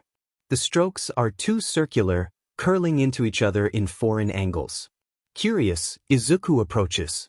Hello, he's only a few steps away, but the stranger doesn't show any sign of hearing him. Now that Izuku's closer, he can see the man is deep in what looks like meditation. 2 antennae sprout from his forehead, twitching gently in the breeze. Izuku leans closer to the man's pointed ears and tries again. Sir? Izuku has a hard time keeping track of what happens after that. The stranger's eyes snapped open and the next thing he knows, he's flying back into the underbrush. Izuku's momentum carried him into a decent-sized tree. His back hits the bark with a loud thud. Sheet! The stranger exclaims, scrambling up from his seat on the rock to approach Izuku. Izuku can see genuine concern in the man's eyes. Sorry about that, kid. He struggles to find the words, eventually opting for, I don't like being surprised. Izuku's lungs ache from the hit to his solar plexus. Even so, he manages a few words. It's not okay, shouldn't have spooked you, he breathes deeply and coughs. This is the first time in recent memory that he's taken so much damage from a single hit. It hurts in the moment, but already the pain is fading, replaced by piqued curiosity. Nice punch. The stranger stares at him like he's got a second head. Then, a small quirk of his lips, which evolves into a disbelieving laugh. Kid, he says, if I punched anyone else, they would have had their ribs broken. Are you sure you're okay? No chest pain? For someone Izuku just met, this guy sure is invested in his well-being. Still, Izuku presses around his chest to check for any pain. Nope. I'm just a little winded. His eyes are drawn to the antennae on the stranger's head. As far as mutation quirks go, antennae and pointed ears are mundane, but Izuku's mind keeps coming back to them. Something is itching at the back of his head, begging to come to the forefront.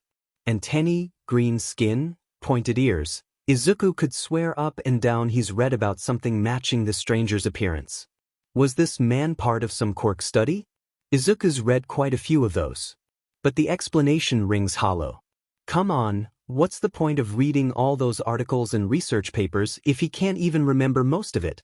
The stranger's unaware of Izuku's little mental circus, staring at him a little longer before standing from his crouch.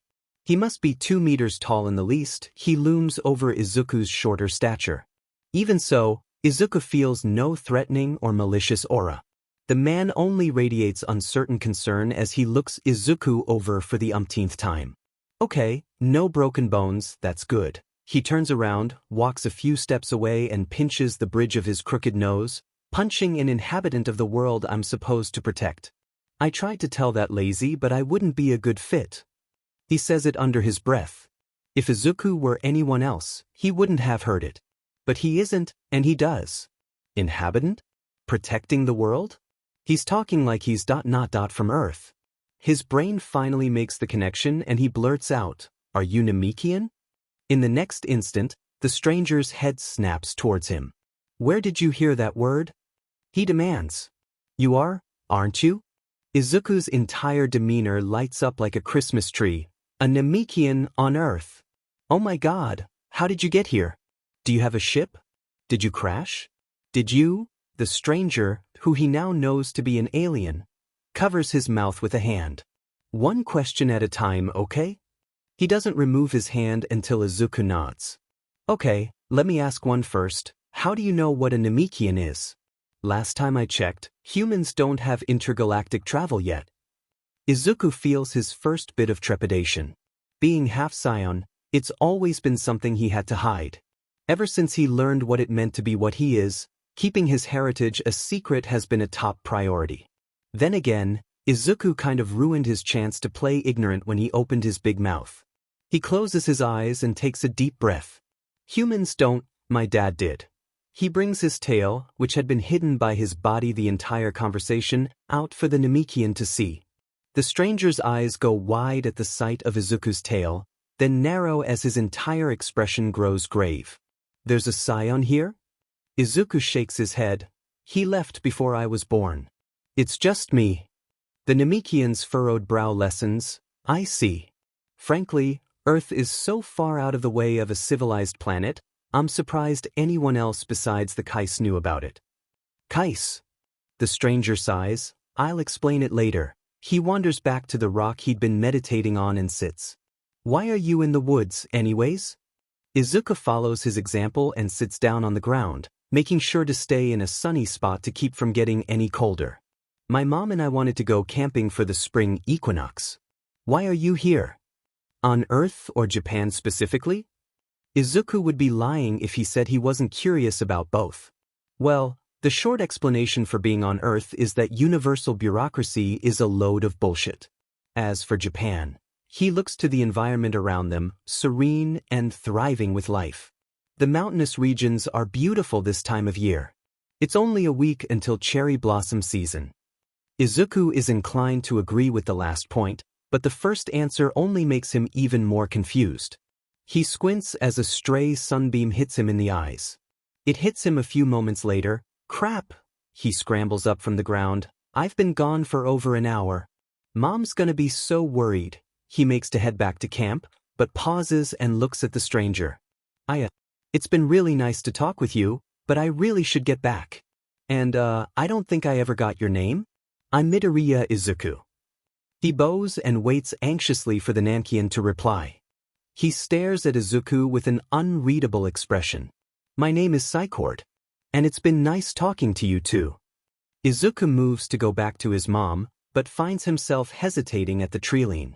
This is an alien, a real-life alien. There's someone on Earth who is just a little bit like him. It's selfish, but he doesn't want to let go of this new connection yet. Would you not like to meet my mom? He hurries to add. She already knows about aliens and stuff. What does Izuku want? Deep down, he knows the answer. He craves some sort of camaraderie with Saicord. He loves his dad and the notebooks he left for Izuku, but the information in them is finite and dated. Saicord is a living, breathing being with experience off of Earth. Izuku would just about kill to learn what Saicord knows about the galaxies beyond this tiny little planet. He doesn't try to keep track of how long he stands there. If he did, he'd surely go insane from anticipation. His tail twitches with the effort of staying still and not running back to his mom. Saicord looks at Izuku, then the scenery around them, considering. I don't see why not. Izuku's head snaps so fast he feels his neck crack a little. Really? Saicord smiles. Izuku likes it, it makes his face look less severe. The river isn't going anywhere, I can meditate here anytime. He gets off the rock, savoring the sight before him. Lead the way, Midoriya Izuku. Izuku trips over his own feet in a hurry to get going. Why? Follow me, Saicord. Do Namekians have last names? Some people on Earth have middle names, but that never made much sense to me. Namekians don't have last names. And yes, middle names do sound odd. Izuku spends the entire trek to camp talking. When he isn't talking, he's asking questions. He learns so much about Namekians in the short while it takes to get back. Namekians don't need food to survive, just water and sunlight, which sets off an entire different line of questioning about how a living being goes about photosynthesis. The kanji-looking character on Saikord's clothes is warrior in Namekian. Namekians don't have an honorific system like Japan, they refer to each other by their status. On Namek, I would be referred to as warrior. He explains to an avidly listening Izuku. An elder would always be referred to with elder before their name. How do you say it in Namekian? Izuku blinks when Saicord tells him, I don't think I can say that. The closest translation would be a mix between Seishin and Senshi. Izuku thinks about it. How about Senshin Saicord? Saicord mulls it over and nods. That should be fine. There's so much more Izuku wants to ask, but they reach the campsite before he can. A small circle of rocks has been placed in the middle of the campsite, a safe distance away from anything flammable like their tent. Izuku's mom is nowhere to be seen. Mom, he calls out, I'm back. And I found an alien. Izuku. Mom's voice comes from the tent. What do you mean by found an alien? There's some rustling, then she pokes her head out. Her eyes lock onto Saicord behind Izuku. That I see. She gets out of the tent and stands. I'm Midoriya Inko. It's a pleasure to meet you. Senshin Saicord, but just call me Saicord. Izuku hates how warm he feels when Saicord refers to himself with the name Izuku suggested. And the pleasure is all mine, Midoriya Inko. They both bow at the same time. Izuku bites his tongue to muffle a giggle. Well, we might as well sit down. I have a feeling this will be quite a story. Mom gestures to a few flat stones places around the unlit campfire. And Izuku, why are you wet? Izuku almost forgot. Ida dove into a pond. You dove into a... Mom breathes in through her nose and closes her eyes. Go and change into some dry clothes before you get a cold. Yes, Mom. Izuku hurries into the tent and gets changed. When he comes out, Psycord and Mom are sitting on the rocks and talking. So, you were placed here by Akai? For what purpose? Well, he needed a guardian for Earth and decided I was the most convenient. You humans have called past guardians God, so I assume that's what I am now. Both Izuku and his mom choke on their spit. So yeah, God is real. And green. And seriously lonely. Mom takes one look at Psycord as he talks about Namek and borderline demands he come back with them. The lack of genuine resistance to the proposal speaks for itself. The apartment Izuku and his mom live in has a spare room. Psycord is situated within the week. As far as tenants go, he's pretty normal, and Izuku's heard of a lot of tenants from his mom. Sometimes he thinks the stress of it is too much for her, but then remembers that the apartments are one of the few things his dad left behind for them besides the notebooks and Izuku himself. Mom goes about getting Psycord some identification. The methods might be less than legal, but they get the job done. One Senshin Psycord now has a lease for the extra room in the Midoriya household. As a literal god, he doesn't have much in terms of income, but he makes up for it in different ways. You mean you've never heard about Ki? Psycord asks one night over dinner, putting down his glass of water to devote all of his attention to a confused Izuku. No? Was I supposed to? Considering who your dad was, yes. Ki is .hm. Psycord leans back in his chair and toys with the tip of his ear in thought. Ki is life force. Everything alive has some amount of it. If you develop it enough, you could even release it in a beam of energy. Namekians don't tend to use it for attacks, but for Science it's second nature to use it as a weapon. Izuku purses his lips and looks down at his plate. Ah. He still doesn't like the little flip his stomach does whenever he's reminded of Scion's warlike nature. From what he's gathered, a Scion's main solution to a problem is to punch it, and if that doesn't work, punch it harder. Izuku's not going to resort to violence as a first option, but the concept of Ki is fascinating. What do Namekians use it for? Mainly sensing other Ki signatures and fortifying the body, mostly. The Dragon Clan has always had higher levels of Ki than us in the Warrior Clan, something about it playing into their magic. Yeah, magic. Then again, Izuku is half alien.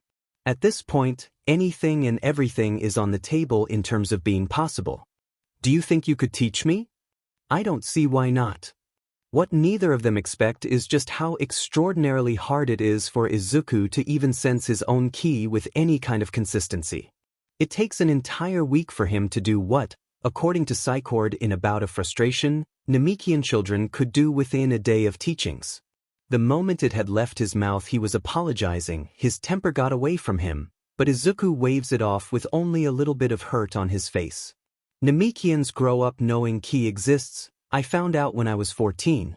This isn't terrible, all things considered. If Izuku thinks of it as one of his experiments, it's not too bad. In an experiment, it's crucial to identify potential factors that affect the result. And yes, when taken into account, his lack of previous knowledge and the difference between Namekian and Earth cultures do explain why he struggles to pick up the bare basics. Don't get him wrong, Izuku wants to pull out his own hair in frustration at this point, but getting angry at lack of results never got anyone anywhere. Izuku has to modify his procedure and figure out where he's going wrong. Then and only then can he start making progress. Oi Izar, the F you doing in your own head, huh? Izuku jolts with the punch Kaken aims at his arm. Thinking about an experiment I'm doing. He answers semi-honestly. The cherry blossoms have started blooming in earnest. You can't take 2 steps without crushing some. Underfoot. The overwhelming scent of the petals can give Izuku headaches at times, but at the moment he's content. He and Kaken are taking the usual route home after school. There's been no hero fights today, none that got big press coverage anyways. He remembers Kaken complaining about that before he drifted off into his own thoughts. Well, think about it when you're not talking to someone a-hole. It's fucking rude. If Kaken sees the irony of his words, he doesn't acknowledge it. Izuku nods anyways, if only to stop the rant before it can get started in earnest. Sorry, Kaken. I haven't been getting the results I wanted, just trying to figure out where I'm going wrong. If I catch you doing it again, I'll trip you. That's fair. They enter a tunnel during their exchange. At first, Izuku doesn't think much of it, but then something pings in his head and puts him on edge. Malice permeates the entire area, and with it, the rancid smell of sludge. The sounds of the outside world are dulled here. The concrete is thick enough to absorb a lot of the city's hustle. Kaken, maybe we should take a different route. What the hell are you talking about, Izaru? We're almost home. Something doesn't feel right. Izuku's instincts are screaming danger at him now. The fur on his tail is puffed up and on end, twitching erratically. We should go. While Kaken is contrary by nature, he must see something in Izuku's expression. Fine, Izaru. We'll take the long way around. Izuku deflates a little, thank you. They both turn around to leave, and that's when the tension in the air snaps. There's something in the storm drain. Izuku could have dismissed it as a trick of the light, but his subconscious is telling him this is where the malice he senses is coming from. It's split-second, but Izuku shoves Kaken out of the way, crying, "Look out!" right as whatever Izuku sensed lunges out of the drain. Izuku's as the horrid-smelling liquid envelopes him. He lashes out on instinct, but he can't build up any momentum stuck like this. The sludge clings to him, viscous and sticky. It's what Izuku imagines being a bug stuck in tree sap is like, and he doesn't care for it one bit. Kaken is somewhere outside of the sludge, thank God. His friend is yelling Izuku's name, blasting away slime in chunks in an attempt to free him. It's no good, the toxic-smelling sludge regroups faster than Kaken can blow it away. Izuku breathes in deeply whenever Kaken blows away enough to uncover his mouth. The slime seems to be focused on going into his mouth, so in between the few precious breaths he can take he keeps his mouth clamped shut. You'd have an easier time prying open a bear trap than getting Izuku to budge. Oh ho ho, a voice says from somewhere in the liquid. The vibrations of the voice reverberate through Izuku's body. It's a terrible feeling, akin to standing in front of a massive bass speaker. I might have chosen the wrong puppet, with a quirk like that. Kaken bristles even more.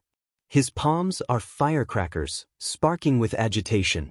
Izuku's never seen him so scared. Let him go, fucker. You want me? Come and get me. The mental image of Kaken in his place, struggling in the slime and straining for air, invigorates a new set of efforts to get out. His hand breaks through, reaching out to Kaken, who spots it and grabs him in seconds. Tensing up, Izuku pulls as Kaken drags him from the other end. The slime tries to re-envelop Izuku's freed hand. Kaken snarls and sets off a new string of explosions, burning away residual sludge and freeing him even more. Izuku's torso is halfway out when he hears a voice from the other end of the tunnel. Attacking school children? You truly are the lowest of the low. Next thing Izuku knows, he's flat on his butt and free of any slime.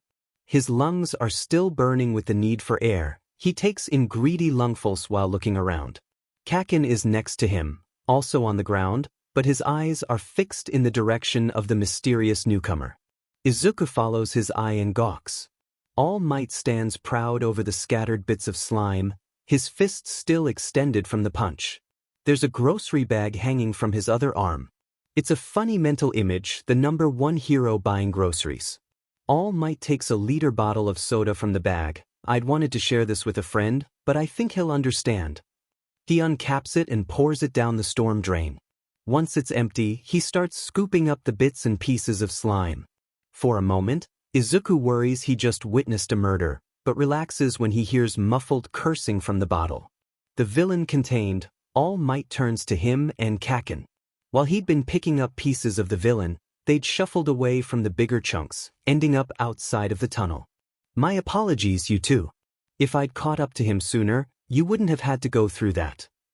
He lets out his signature laugh, though I must say, you both did admirably in the face of danger. Kaken stands while All Might talks, helping Izuku up with a hand. "'S no big deal," he sniffs. Kaken inspects Izuku's hands with a scrutinizing eye. "No burns?" "Nope." Izuku informs with a grin, showing off his unmarred palm. With skin as thick as his, It takes one of Kaken's more serious explosions to leave any marks. Thanks for the save, Kaken. Teehee. Kaken looks away, cheeks red. Next time don't get caught by a villain, dumbass. Izuku knows enough to read in between the lines. I'm glad you're okay too. The growl of embarrassment is gratifying. He turns his focus to All Might. He'd be lying if he said his heart wasn't racing with excitement. The one hero his dad thought to be on par with Saiyan's strength, right in front of him. Would he have been able to punch the slime away while trapped in it? Izuku shoves the question away and bows. Thank you for saving us, All Might. At Kaken's warning growl he amends himself. Well, thank you for helping Kaken save me. It's no trouble, young Midoriya. Izuku pps his head. How do you know my name? He'll admit, his memory isn't the best at times, but he'd definitely remember giving his name to All Might of all people. All Might pauses. Izuku swears he sees a flash of panic in his eyes. Ah, you see that you saved a friend of mine a few weeks ago. You stopped a chunk of concrete from hitting him, I believe. You of what Izaru? Ah. Izuku snaps his fingers. The man that smelled like blood. He'd pay real money for a picture of Kaken's face in that moment. Is he okay? Yagi is fine, much thanks to you. I recognized you from his description, you see. He laughs nervously. It's been a pleasure talking to you, but I really must hand this. He holds the bottle up for them to see, to the police force. He walks past them, only turning around to give them a two-fingered salute. Take care.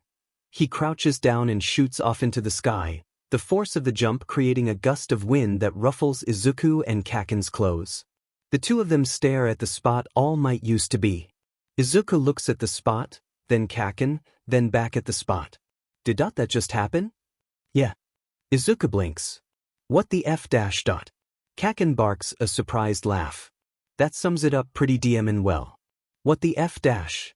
First that wannabe body snatcher, then All Might? He runs a shaky hand through his hair. Sheet.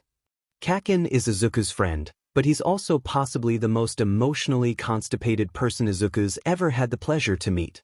If he hates anything more than perceived pity, Izuku has yet to find it. Well, he wasn't a very good body snatcher. Which is why he's a wannabe, dumbass. The diversion works. Kaken straightens up and sticks his hands in his pockets. Jesus f dash. I don't even want to think about how your mom's gonna react when we tell her. Izuku winces. Maybe we shouldn't? He tries. I mean, neither of us got hurt. Mom's stressed enough as it is, adding anything on top of that would hurt worse than any attempted body snatch. Deep down, Izuku knows Kaken doesn't really want to tell their parents, either. His hunch is correct. Yeah.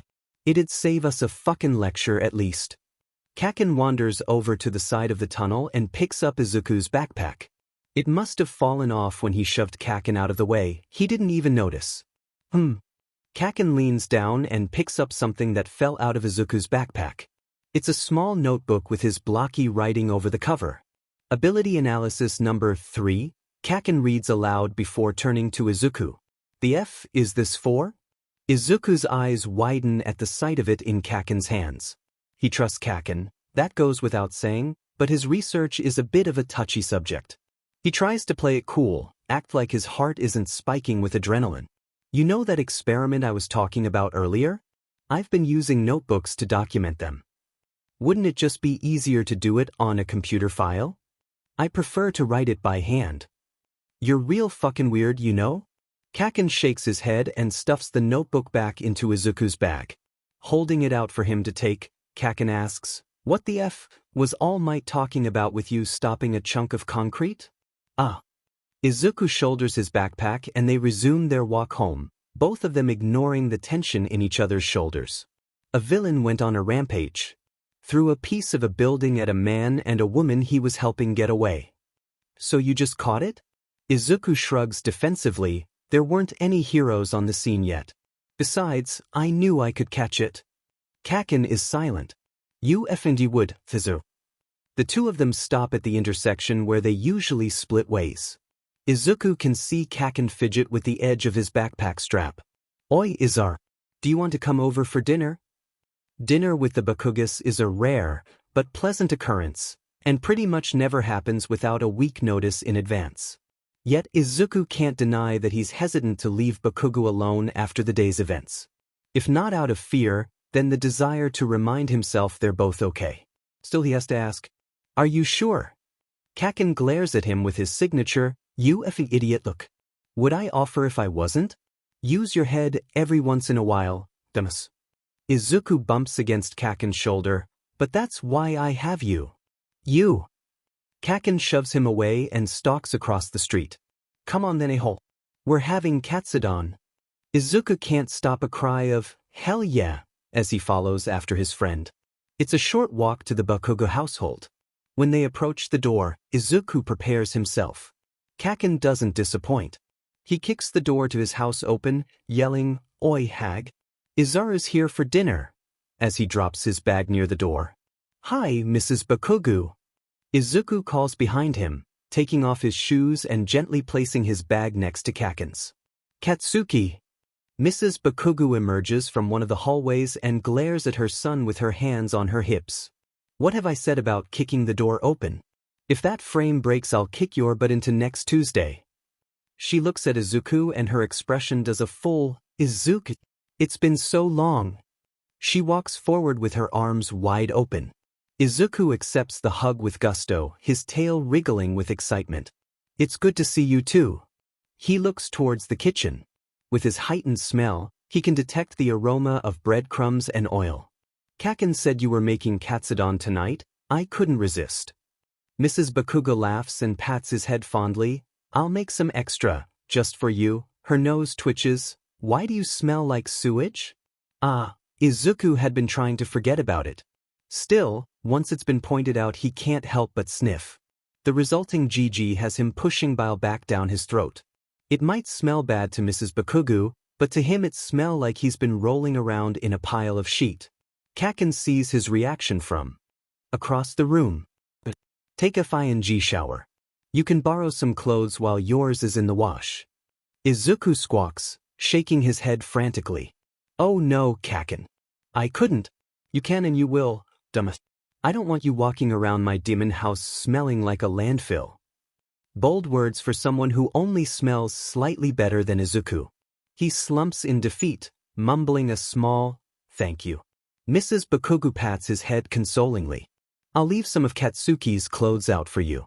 Speaking of, she gives him a wink before rounding on Kaken. "Brat, take your demon shoes off before you get on the rug." "F you." Such is a day in the Bakugo household. When Izuku finally arrives home, the sun is setting on the horizon. His hair is still damp from the shower and he ended up taking the uniform home in a folded pile rather than wearing it again.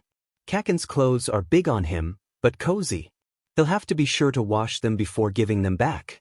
Opening the door, Izuku stops at the sight before him. Psycord is sitting in front of the coffee table, his head pressed against the surface while veritable mountains of paper surround him on every side. He looks up at the sound of the door opening and sits up.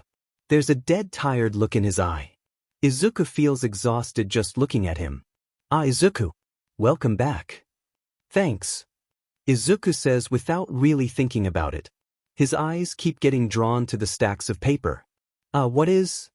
Psycord puts his head back down on the table. "Prayers," he answers.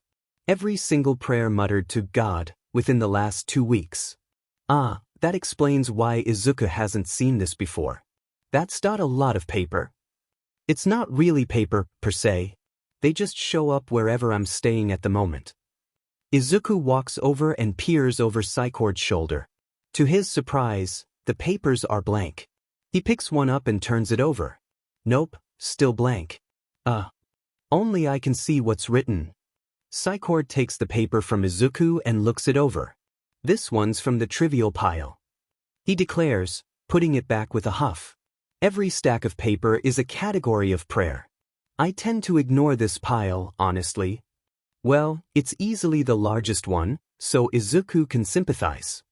His attention is brought to the pile Psycord had been staring at when he entered. "What about this one?"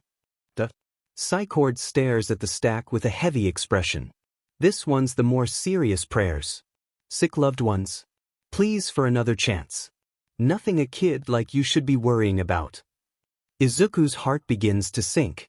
And you have to read every one?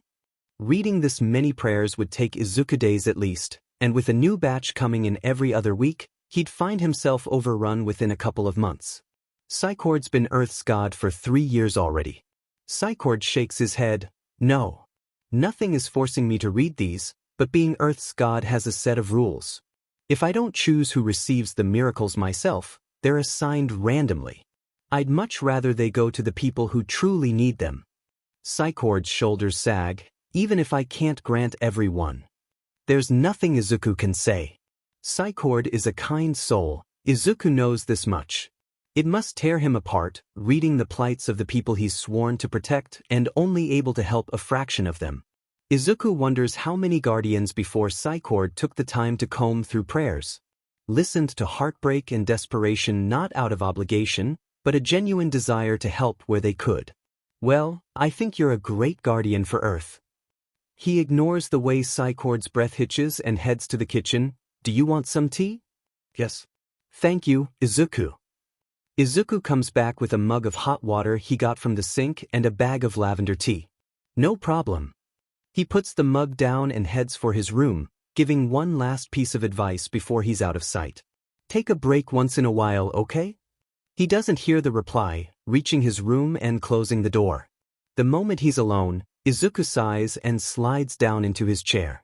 Pulling out his notebook, he stares at it for a good while. He hadn't been scared of Kaken reading it. The contents are encrypted, the key to break it being his father's real name.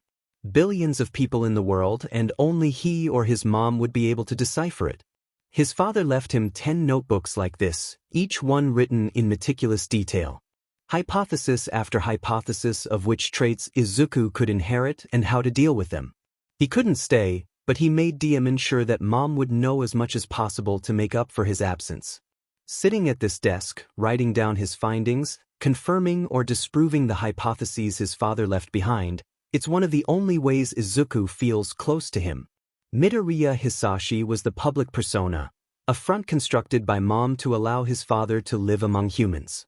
Behind closed doors he was Tichauk, the Saiyan researcher who took one look at Earth, humanity and all its flaws and fell in love. The man who loved fiercely and with all of his heart. The man who had to leave in order to keep them safe. Izuku wonders if he'd be proud. Izuku spends the next few months working his tail off. It's a hectic schedule, balancing school, helping neighbors, eating meals and training, but he manages. Key is important, Izuku doesn't try to deny that, but ultimately it's not something that will see much use until he's out in the field as a pro hero. That in mind, he decides to split his training into 3/4 physical and 1/4 key. Psychord is a major help with both. It takes Izuku a solid 2 weeks to figure out the Namekian fighting styles. It takes another week for him to land a hit on Psychord using it. Dagobah Beach gets cleaner little by little. Izuku's tougher skin comes in handy more than once as he handles rusted scrap heaps and jagged edges. Any new trash is dealt with before it can build up like it did before. The initial patches of visible sand grow bigger and bigger, and, with it, sea creatures rediscover their home. It starts with little things, crabs scuttling away underfoot, a few starfish here and there.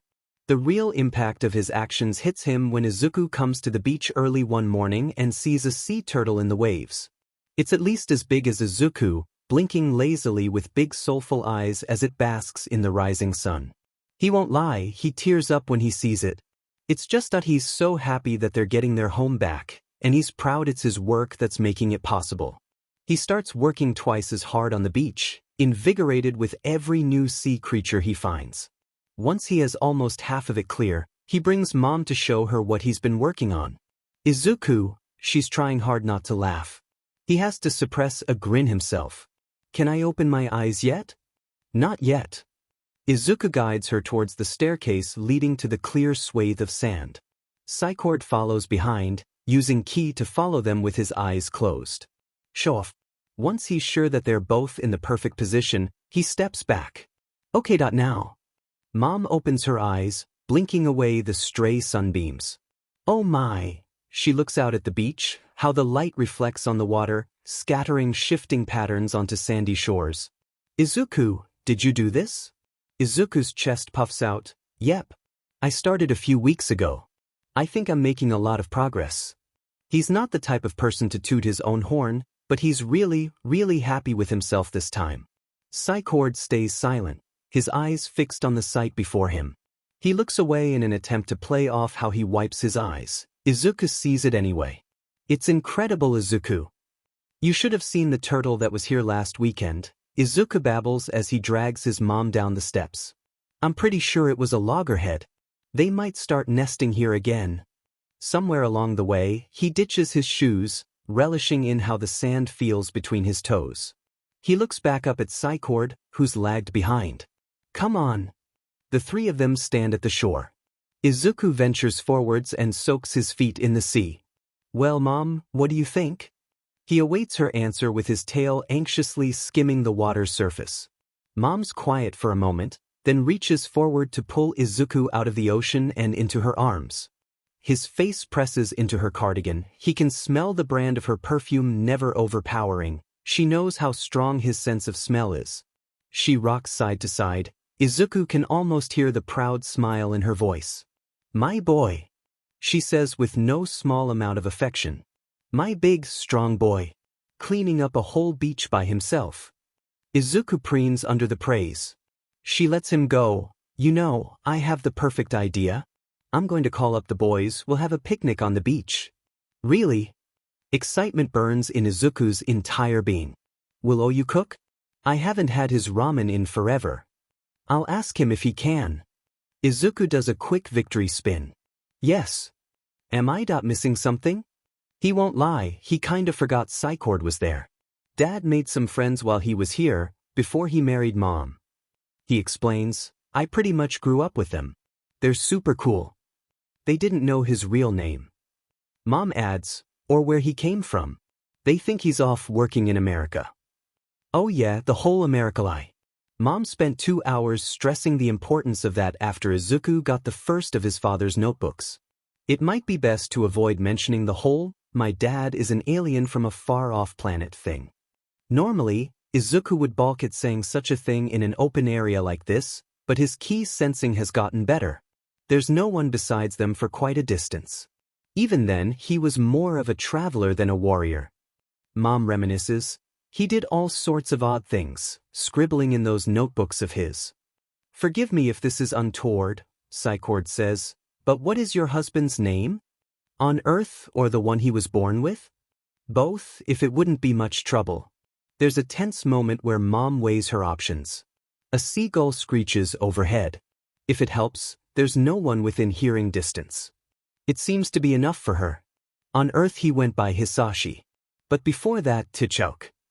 Saiyan does a funny thing with his face as he does a double take. And you said he was a researcher? Now Mom's confused. Yes? Is something the matter? Saiyan blushes, which looks weird on his face. He just turns a darker shade of green and straightens up. No, not at all. It's just that, well, I believe I've met him before. Both Mom and Izuku pause, look at each other, then refocus on Saiyan. Mom's voice is stunned and just a little weak. Pardon? It was years ago, Saiyan starts, before he landed here. I was just a child, but I remember him. He covers his mouth. I'm sorry, I'm rather surprised myself. The odds are not staggering. He could say that again. Izuku himself is still trying to reboot his brain. The waves crash gently behind him, giving him something to focus on instead of the absolute insanity of the last minute. There's a chance that I'm wrong.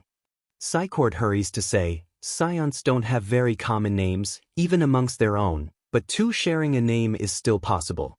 Could I see a photo? I noticed you don't have pictures of him around the house, but if I could see his face. We don't have many. Inko tells him. He was always paranoid about photos.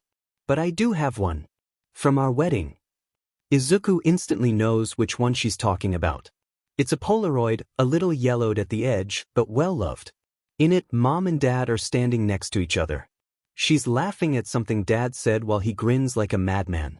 They didn't put much planning into the wedding, which is why Mom's wearing a wedding dress while Dad wears an almost comically large Shinto kimono and haori. They hadn't realized the mistake until they were at the altar. There were a lot of laughs that day. It's not visible, but Izuku knows his father's tail is curled around his waist. Under all of the clothes.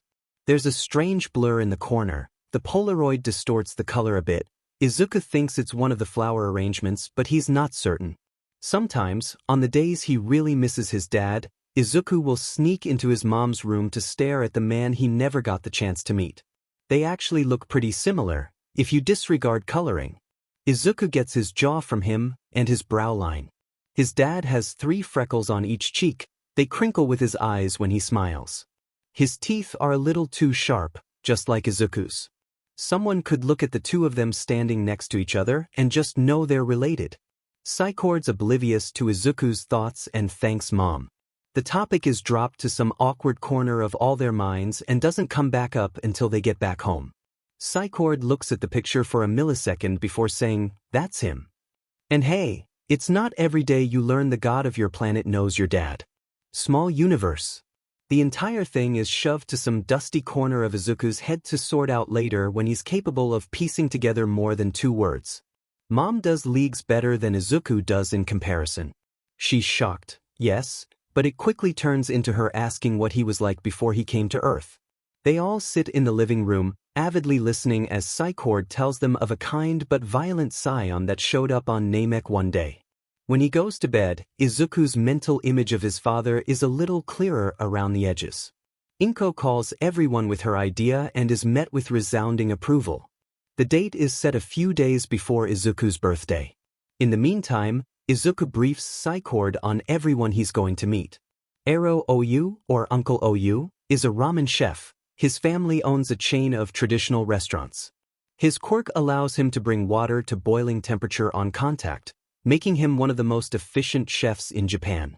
He's portly, and not what most would consider conventionally attractive, but he's got a heart of gold and a killer sense of humor. Keo Umuashimiru is a kindergarten teacher. Izuku had a hard time saying his name when he was little and settled on the nickname Umishu. The others picked it up and now that's all anyone will call him. He has a mutation-type quirk, giving him a head of hair that looks more like what you'd find on the back of a sea slug than actual hair. Ratsuka Hitsuji started out as a psychology major, but his ram-like appearance made connecting to people difficult. He eventually switched over to marketing and publicity. He hasn't looked back since. Last time Izuku checked, he was a publicity agent for Lunch Rush and Wash. By far the most prickly of the group is Nabahi Negan. His family immigrated from America when he was little, his mother being the CEO of a major company. Despite being built like a pro hero and weighing 113 kilograms, Negan's a marine biologist. Apparently he and Amishu hit it off instantly. Thing is, Negan doesn't really like kids, but Izuku has it on good authority that he was a very cute baby. By the time Izuku turned 1, Negan liked him as much as everyone else. And finally, Tsukachi Naomasa. He's a detective in the police force, and by far the most problematic with his lie detector quirk. Psychord's going to have to watch his step around him, and Izuku says as much. Naomasa will be suspicious at first, but if Psychord shows his good intentions, he'll warm up fairly quickly. Aside from that, he's really cool. Izuku had a phase where he wanted to be a police officer. Naomasa learned of it and took him to the station for the day. He still has the small badge Officer Sansa had pinned to his shirt. It's an odd group, to be sure. At first glance, you wouldn't be able to make sense of them, but Izuku's known these men his entire life. They were the ones helping Mom get through Izuku's newborn phase, doing grocery run after grocery run and taking shifts babysitting so she could sleep. They took him to the park and played tag until Izuku's little legs couldn't carry him one more step, and then they took turns piggybacking him home. They're family at this point, and that's why Izuku really wants this to go well. The 3 of them arrive at the beach early. Psychord spreads out the blanket, muttering in Namekian every time the wind ruins his efforts. Izuku and Mom watch from the sidelines as they unpack the 3 baskets of food they brought with them. Psychord does win his battle against the wind, eventually. Right onto you. Izuku perks up when the smell of miso hits his nose. He grins like a maniac when he hears someone call from the top of the steps. "Hey there, strangers." "Uncle Oyu." Izuku launches himself from the blanket. Oyu meets him halfway down the stairs. He's as good a hugger as Izuku remembers. Careful there, there's a bag in Oyu's hand, it looks heavy. He lifts it like it's nothing, this stuff's still hot. Other than the warning, Oyu is all smiles. How've you been, Izuku? I haven't seen you in weeks. He resumes walking down the steps, Izuku tailing along not unlike an excited puppy. It's been good. Working hard in school? Always. He nods. Good. Smart kids like you won't get anywhere if you don't put the work in. He places the bag on the corner of the picnic blanket. Why, Inko, I do believe you've somehow gotten more beautiful than the last time I saw you. The compliment flows out easily. It's an old routine between them. Inko laughs. I could say the same to you, Oyu. How's the restaurant been? Busy as always, Inko, busy as always. Dark eyes slide over to Psycord, who's been standing awkwardly off to the side for the entire exchange. This is the new tenant? Mom gestures for Psycord to step forward. He does, haltingly. Senshin Psycord, it's a pleasure to meet you. He bows his head politely. Izuku can see Psycord's fingers twitch, itching to reach up and play with the tip of his ear. Oyu appraises him in his introduction. He must reach his verdict, because he smiles welcomingly and returns the bow. The pleasure is all mine. I'll leave the shovel talk to the others. He winks to let Psycord know he's teasing. Well, mostly teasing. Oyu turns his attention elsewhere, looking out at the beach. You cleaned all this up, Izuku? I did. Izuku sees the chance to change the topic and takes it shamelessly. You wouldn't believe some of the stuff I found in here. A few trashed cars, assorted appliances, and that one safe that was filled to the brim with teeth. Yeah, just thinking about that last one makes Izuku shiver. People are weird. Hey! The four of them look back up at the stairs. Four figures are standing at the top. Izuku recognizes each and every one of them. Oh, you bastard! Negan yells down at them, striding down the stairs. The light hits his transparent glasses frames at a weird angle. We all said we were going to show up together. Oyu's smile takes a turn for the smug. I don't know what you're talking about. You told me I never agreed. Negan does that funny expression he makes when he's weighing the pros and cons of sneezing on someone. Umishu puts himself between the two of them. The wind is making his hair flutter around like it's an actual sea slug. No fighting, you two. His sunglasses gleam in the sun when he looks over to Izuku and his mom.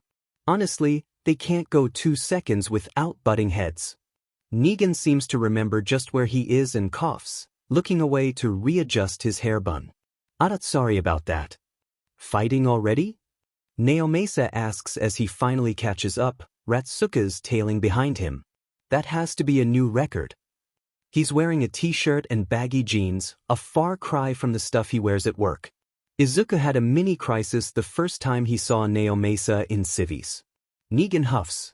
He always does this, he mutters ruefully. Oyu pats his shoulder. You make it too easy. Which sets it all off again. Izuku watches all of it with amusement. He's missed these guys. Somehow, they all manage to calm down and get situated. Oyu brings out the food he brought while everyone else does the same. Naomasa none too subtly slips more food Izuku's way, same with everyone else. He appreciates it, even though his face is cherry red with embarrassment. After that, it's a regular meal. Negan quizzes Izuku on what kind of sea life he's seen at the beach so far and just about loses it when he learns about the turtle. Apparently they haven't been seen at Dagobah for years, it's not too hard to imagine why. Naomasa's been watching Psycord since they all sat down, observing every word, every response with a critical eye. Psycord's picked up on it, if the way he's tensed up a little is any indication. Izuku gets his attention and mimes breathing in deeply. Psycord nods, steadying himself with a calming breath. Tsukachi, he begins, the Midoriyas have said a lot about you.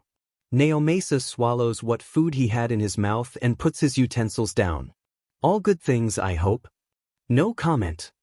Izuku pipes in, earning a few laughs from all around. Psycord doesn't, but there is a smile on his face so Izuku won't worry about it. All in good humor, I promise. Izuku says you're a detective. Talking about his job, It's a good way to get on Naomesa's good side. Izuku went over it with Psycord at least 5 times. I am. By the look he gives Psycord, Naomesa doesn't know where this is going. I was wondering why you decided to become an officer? Naomesa is quiet for a moment. The general conversation around them has stopped. Everyone waits in suspense. That's a pretty deep question. He says, I suppose I wanted to help people. Most cops do. Though don't get me wrong, I know that the law can definitely be improved. Hisashi, he has to muffle a snort. Hisashi broke quirk laws left, right and center. Ratsuka, who's been quiet the whole time besides a quick yet warm hello, says, he lifted a truck with one hand to grab something that rolled under it. Oh my god, Naomesa's face. Amisha laughs, I thought he was going to pop a vein. Negan takes a swig of his melon soda. He gave Hisashi a 5-minute lecture on public quirk usage and the guy was fascinated. He shakes his head, couldn't get rid of him after that. Once Hisashi decided he liked you, there was no getting away. Oh, you informed Psycord, you just had to go along with it. You can't say it wasn't fun though. Amisha counters. There's a round of agreement to that and the subject is dropped. Izuku's heard the story at least 24 times, he could recite it in his sleep and yet he keeps asking them to tell him again. Midoriya, Hisashi and Tichouk are 2 pieces of a Venn diagram. There's a lot of overlap, maybe 90%, but each side has something completely unique. Izuku's surrogate uncles tell him about the odd foreigner that had no idea how Japanese society worked. Mom spins tales about an alien researcher exploring planets as he finds them. Oddly enough, both sides of the story involve a penguin at some point. Yeah, Izuku doesn't know either. What do you do for a living? Amishu asks as he steals some rice from Negan's paper plate. He earns a whack for his efforts. A job. All of this planning beforehand and neither Izuku or his mom gave Psycord a job to cite in a conversation. It's a moment of heart-stopping panic, but Psycord is quick to save the day. I'm a theologist. Negan forgets about hitting Amishu and focuses on him. Oh, any specific field of study? I'm currently studying Shinto and Buddhist teachings. The half-lies roll right off Psycord's tongue. Izuku can't help but stare. I find that immersion is the best way to learn, hence why I needed to rent a room from the Midoriyas. They've been more than gracious hosts, I'm very fortunate. Something in Naomesa's eyes shifts as his posture eases. Izuku shovels more food into his mouth to avoid hooting with victory. With the seal of approval from the human lie detector, the others relax a little and start including Psycord more in their conversation. Seeing as how the worst of it was over, Izuku tunes their chatter out and focuses on the delicious food in front of him. At some point, Umishu mentions the unreasonable principal at the school he works at, and the mention of an incompetent boss sets something off in Psycord. He forgets about being nervous in the first place and goes off on a rant about his supervisor. Always one to smack talk, Negan is absolutely delighted by this turn of events. The sheer frustration in Psycord's voice makes him more relatable. When Negan sees it as a chance to beach about grant applications, any of Izuku's residual fear about Psycord not fitting in dissipates. Umishu starts talking about his sister going to medical school, and that's when Mom sees her chance to brag. Izuku, tell them where you're applying for high school. Moom. He complains, a blush burning on his cheeks. No, no, no, OU interrupts, tell us. There's a chorus of agreement. Izuku looks down at the food. Yui. His blush burns deeper when everyone cheers. They live for embarrassing him. Guys, it's not that big of a deal. Au contraire. Negan counters, Yui isn't a joke, Izuku. Their selection process is insane. Even for Gen Edition. What department are you aiming for, anyways? He's applying for the hero department. Mom tells them. She just smiles when Izuku shoots her a look of mortified betrayal. Ratsuka perks up like a flower. Hero department? He has his phone out in an instant and types furiously. Have you decided on a hero name yet? A costume design? It's never too early to start planning those things. Umishu puts down his empty plate. And there he goes. He laughs. I'm pretty sure he just appointed himself as your publicity agent. As if anyone else could do the job. Gone is the Hitsuji who goes with the flow, in his place is a publicity agent. Izuku's seen the personality shift himself a handful of times and it still makes his head spin. For internships, do you have a specific hero in mind? The others watch Izuku flail with great amusement. Negan and Amishu elbow each other, trying desperately not to laugh. Oyu's got a fond look in his eyes. And Naomace's sipping his drink in an attempt to hide his smile. Traitors. At least Psycord looks like he debates interfering. Mom eventually deigns to interfere at some point, and they all go back to eating. An easy atmosphere, good food, and even better friends. There really isn't anything better. If Izuku stares at this page any longer, he's going to go mad.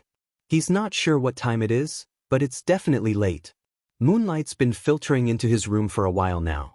He should be doing homework, not looking at the latest notebook Mom gave him. It's just so interesting. The information jumps from topic to topic like a hyperactive frog. Blueprints, entire paragraphs on Saiyan social structure, it has it all. There's also a section on Saiyan. Izuku instantly skips that bit, blushing bright red. Did his dad really have to make the first page for that chapter a graph of someone's nether regions? Aside from that, it's safe to say Izuku is thoroughly enjoying his early birthday present. His tail waves back and forth in languid circles as he schemes to a few of the later chapters. There are a few more paragraphs on random parts of Saiyan life, but that's not what grabs his attention. On the back of the last page is a chart.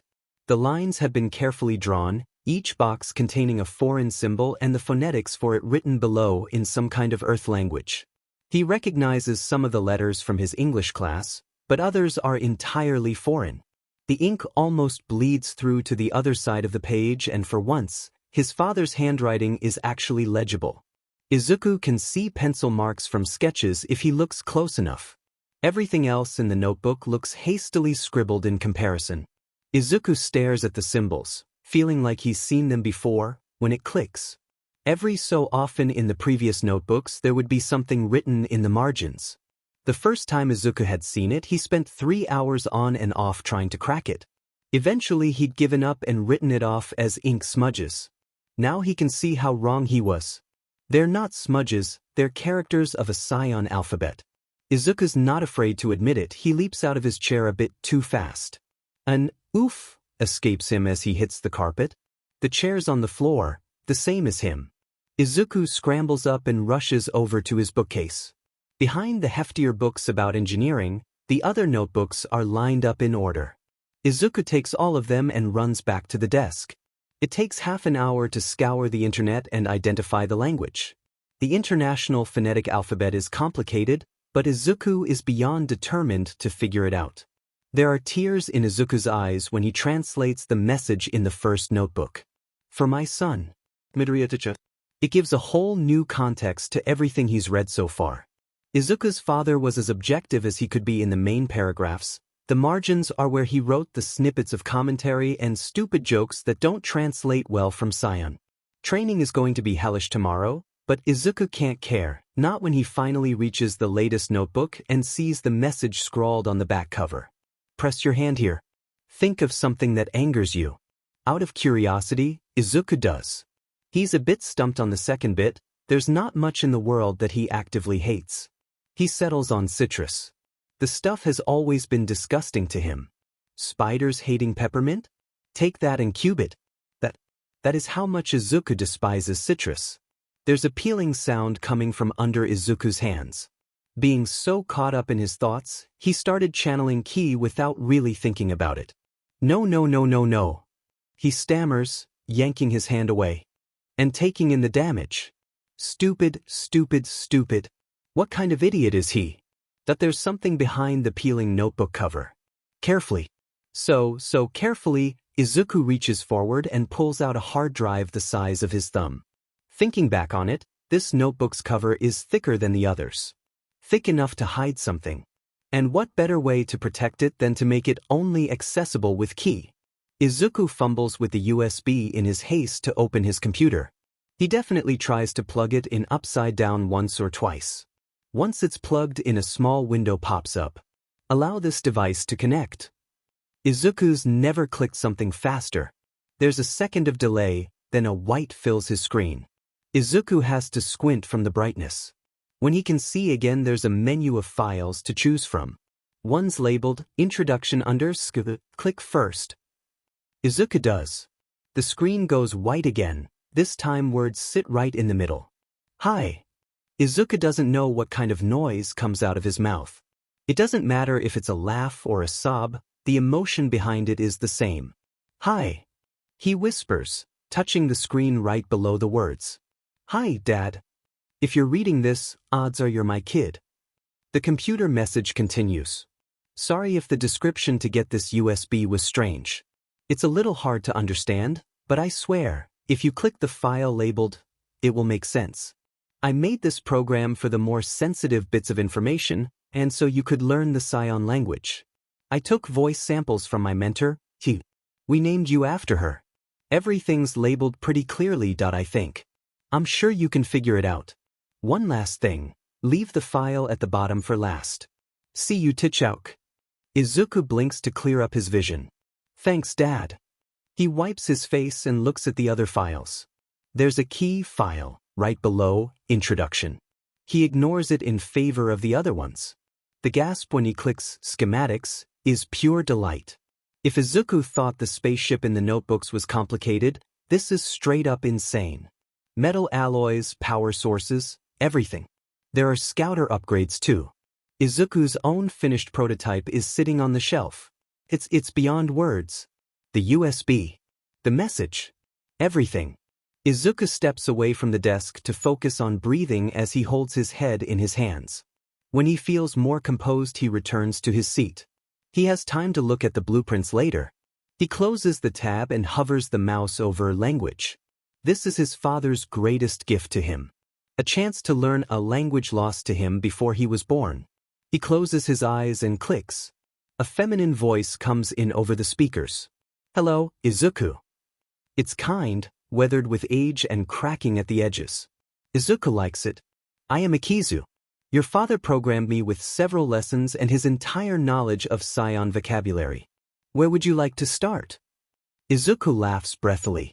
As much as he'd love to, he has the rest of the files to look through. He closes it and moves on. By the time he reaches the last file, sunlight creeps over his carpet. Izuku should be tired, but his eyes remain bright and alert. He has no time for something as silly as sleep. Not when there's so much to read. He stares at the file, finger tapping lightly on his mouse. It's not labeled as a PDF or any other kind of document. It's a video, and Izuku doesn't know if he can handle that right now. His morning alarm goes off. Izuku startles so bad he sends his chair across the room. Besides scaring the crap out of him, it reminds him that school is still a thing. He slumps in his seat with a groan. Izuku doesn't ask for much. Surely Mom would let him take a sick day? He has a lot of stuff to process. Still, he gets up and gets dressed. The kitchen is full of occupants. Psycord is at the table, looking over prayers with a large cup of water next to him. Mom's at the stove scrambling some eggs. She turns around to greet him and stops. He has 1 second before she's on him. Honey, did you sleep at all last night? She asks, cupping his face and peering at him. She's still got 1 inch on him. It makes the gesture more intimidating. I knew I shouldn't have given you that notebook early. I'm okay, Mom. Izuku's a little surprised how tight his throat is. There was a USB. In the journal. Mom's face does this complicated thing where she looks sad and happy at the same time. She drags him into a hug. I'll call the school. You stay home. Izuku doesn't know what he did to deserve Mom. He changes into more comfortable clothes and eats breakfast with gusto. Psycord watches him dig in with vague morbid curiosity. Anything to distract him from paperwork, Izuku supposes.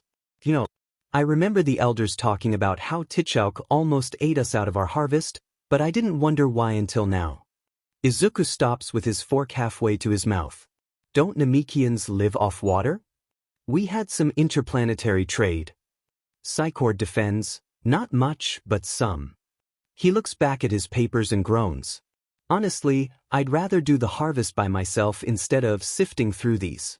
If I read another "let me get rich" prayer, I'm going to, he scowls. I don't know what I'd do. Something rude, probably. Izuku snorts.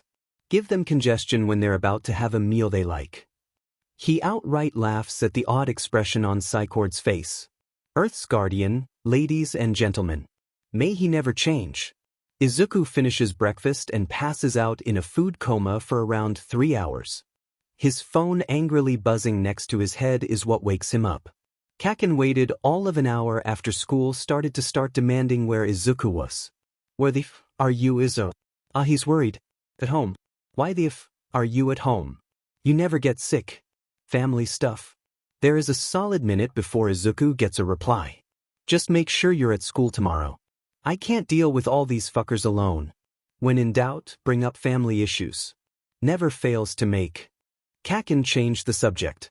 Still, the message is enough to warm something in Izuku's chest as he pockets his phone and gets up. Psychord has relocated from the kitchen but is no less stressed. The throwaway prayers have been sorted through, as seen by the messy pile sitting on the floor next to the coffee table. Namekians have a broader jawline and more pronounced brow bones, but they're similar enough to humans for Izuku to infer how he's feeling. Do you want any tea? Psychord continues to stare mournfully at the paper. Green tea, please. Got it. Izuku makes a cup for himself, too. He places Psychord's mug next to him and sits on the couch. The tea leaves a pleasant burn in his throat. I have some questions about key exercises. Go ahead. And that's how he passes another hour. For all the practice Izuku's been putting in, he's still not as far along with his ki as he'd like. So he's decided to gather methods from multiple sources, one being Psychord, the other being his father's file. Yes, the file. Izuku frowns into his cup, contemplating everything he learned last night. The nap did a lot to help, but his head still aches a little. He scalds his tongue in an attempt to forget it. He's mildly successful. He spends half an hour meditating with Psychord, trying to get a better grasp of his ki. He makes some progress, but not enough to be satisfied. It's a slow day. But it's this or being overwhelmed with everything at school. There's something strangely nice about slowing down a bit. Izuku is usually all over the place. If he's not training, he's working on a gadget. If he's not working on a gadget, he's rereading his dad's journals. So on so forth. He's not doing any of that right now, he's just sitting on the couch and drinking tea with God. Izuku still can't believe that last bit. Either way, it's nice. Psychord asks for his input on the intermediate prayers, more serious than the frivolous pile, but not life or death serious. Finding lost pets, hoping someone feels better, that sort of stuff. Somehow the whole thing leads to a discussion of pop culture and Izuku declaring that the Midoriya household is having a movie night sometime in the future. Mom comes home. She gives Izuku a hug and a kiss before leaving the 4 takeout bags she brought with her on the kitchen counter. Izuku tries not to be too embarrassed when he ends up eating 3 of them on his own. By now, Psychord is done with this round of prayers and has enough free time to join them in the living room to watch some cheesy drama Mom likes. Psychord gets really into it, much to Mom's delight and Izuku's amusement. Why is she lying to him? This whole problem would be solved if they just talked to each other. Mom shushes him frantically, eyes glued to the screen. The sky is a deep shade of pink when Izuku retires to his room. It's been a good day, an uneventful one, but good all the same. It's only when he looks at his computer that he realizes that he'd completely forgotten about the video. Which, when he thinks about it, was the whole point of today. He takes a seat and closes his eyes. He clicks the video while holding his breath. There's a split second of lag, but another window pops up.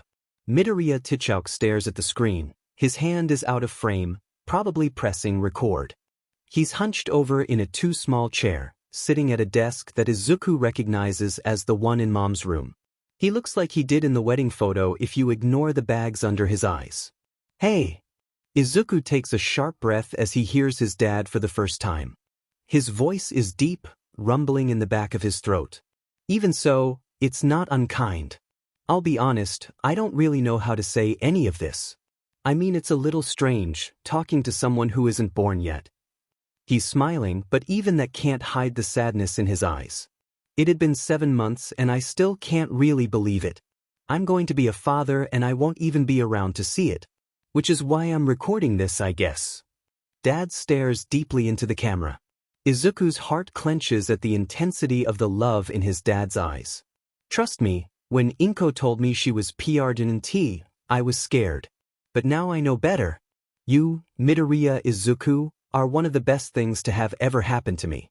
As much as I dislike him, I owe King Vegeta for exiling me on this research mission. I never would have found Earth otherwise. He trails off, gaining a distant look in his eyes. Humans. They're amazing. Scions look more or less the same, but there's so much diversity here on Earth. It's part of why I fell in love with it. Dad shakes his head with a bashful smile. I'm getting off track. I hope you don't inherit my habit of going off on tangents.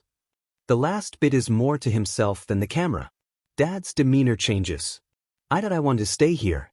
Trust me when I say that, he pleads, but the king recalled me. If I deny him, he'll investigate why and I can't let him find this planet, Izuku. He doesn't appreciate life like I do. He'll chew Earth up and spit it out as a vacant lot and I can't let that happen. I care too much for the people here.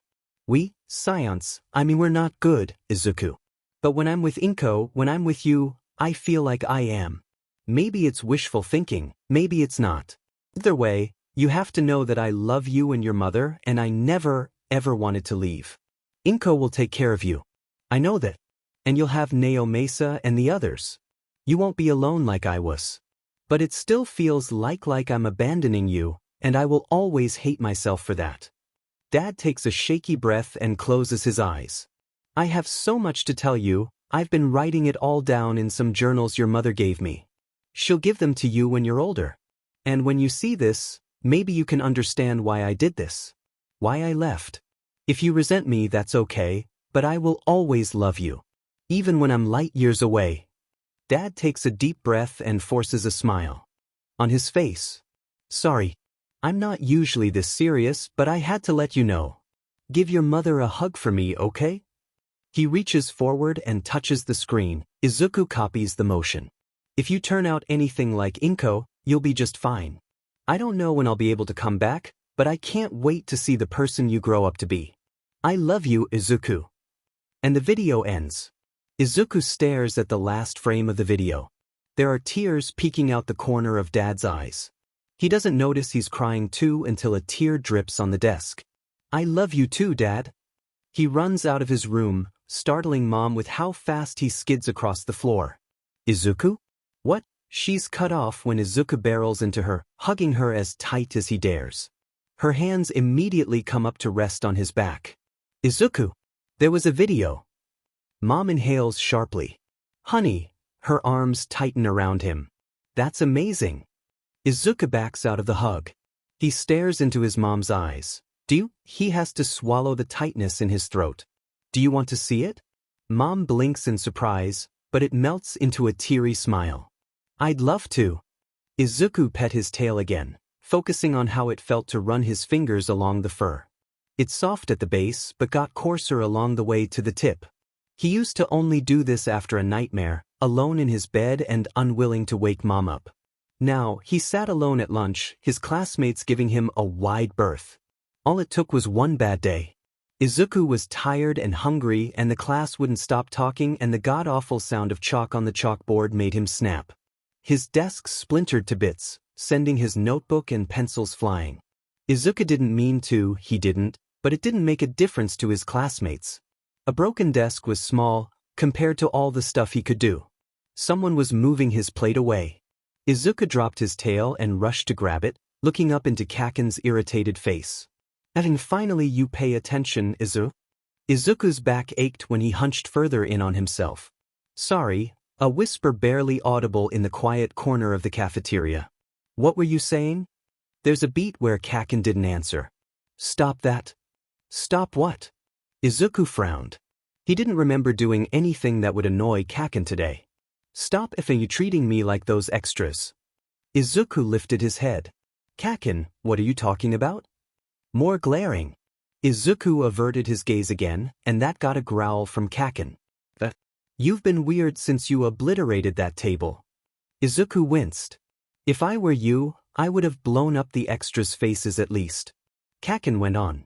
Might as well leave him something to remember me by. There was something in the blonde's voice that made Izuku's tail twitch. There's a tenseness in his shoulders, and he's tapping his foot under the table. Kaken, a bag of something hit Izuku's face, cutting him off. What? Kaken sneered and took a vicious bite out of his lunch.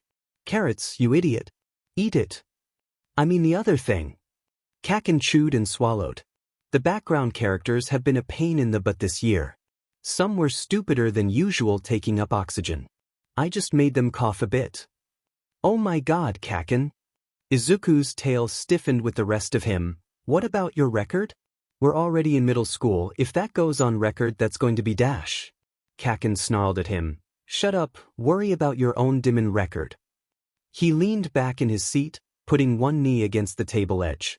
Besides, I have great quirk and grades. I'm going to UE and I'm gonna be the next #1. They ain't gonna do shit if I switch classes. What? A spark of hope lit up in Izuku's heart. This school year was the first one where he and Kaken hadn't been in the same class. Izuku brought it up with his mom, but she said something about making new friends in a fresh environment. Look at how Izuku screwed that up. Izuku's never had a more lonely school year. After breaking his desk, no one talked to him. They outright avoided him, even. He was overlooked for group projects, and whenever he walked in the room, chatter dimmed noticeably. Even the PE teacher told him to sit out of dodgeball matches or anything that counted as a contact sport. They were scared of him. They were scared and he couldn't even blame them. His tail started losing fur and tufts, his appetite was half of what it should be, and even full moon nights were worse than usual. He was losing his grip on his strength and it's making everything worse for him. But now there's a tiny chance that things could go back to normal. You think you can come to my class? He asked. Not after what you pulled with that table. But that was still a thing. Izuku drooped. Kaken growled again. Oi, cut this moping sheet out right now. We'll both go to a new class, the same class. The old hag's talking to the principal about it now, probably gonna call your mom too. She knows you're the only BSRD around here I can tolerate and we got 2 more years before we leave this shithole.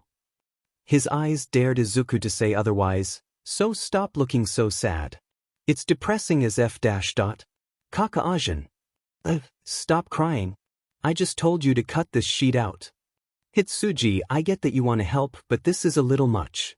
Stacks of paper on the coffee table is nothing new, but it's the first time they're not prayers. Job shadowing, internships, PR plans, you name it and there's a stack for it. Considering it's Hitsuji, this is actually a little tame. But Izuku's problem doesn't lie in the paper. His voice comes out high-pitched and strained. Can't I decide on a hero name later? Maybe when I actually get in or not. That's a cop-out and you know it. Hitsuji deadpants, not even looking up from his phone. If you're even half as strong as Hisashi, hero schools will be falling over themselves to have you attend. Izuku doesn't have a good reply to that. It's fine, we'll put a pin on it. Hitsuji shuffles through the papers, pulling out a post-it noted section and laying it out in front of Izuku. Your hero costume. I think we can build a solid design that plays off your more noticeable features. Horizontal pupils stray to Izuku's tail, wriggling anxiously under the table. Frankly, everyone knows someone with green hair, but there's only a handful of people with tail quirks. Izuku's been known to mumble, but he can never hold a candle to Hitsuji when he's like this. Psycord got caught up in a rant about Endeavor and his rat BSTRD PR team. Poor Guardian was never the same after it. Izuku almost felt bad about laughing. Hitsuji continues, you have to stand out. You're going to hit the scene at the same time as everyone in your grade. Some are going to have flashier quirks than you, so you have to command attention with your very presence. Show everyone you're a step above the rest.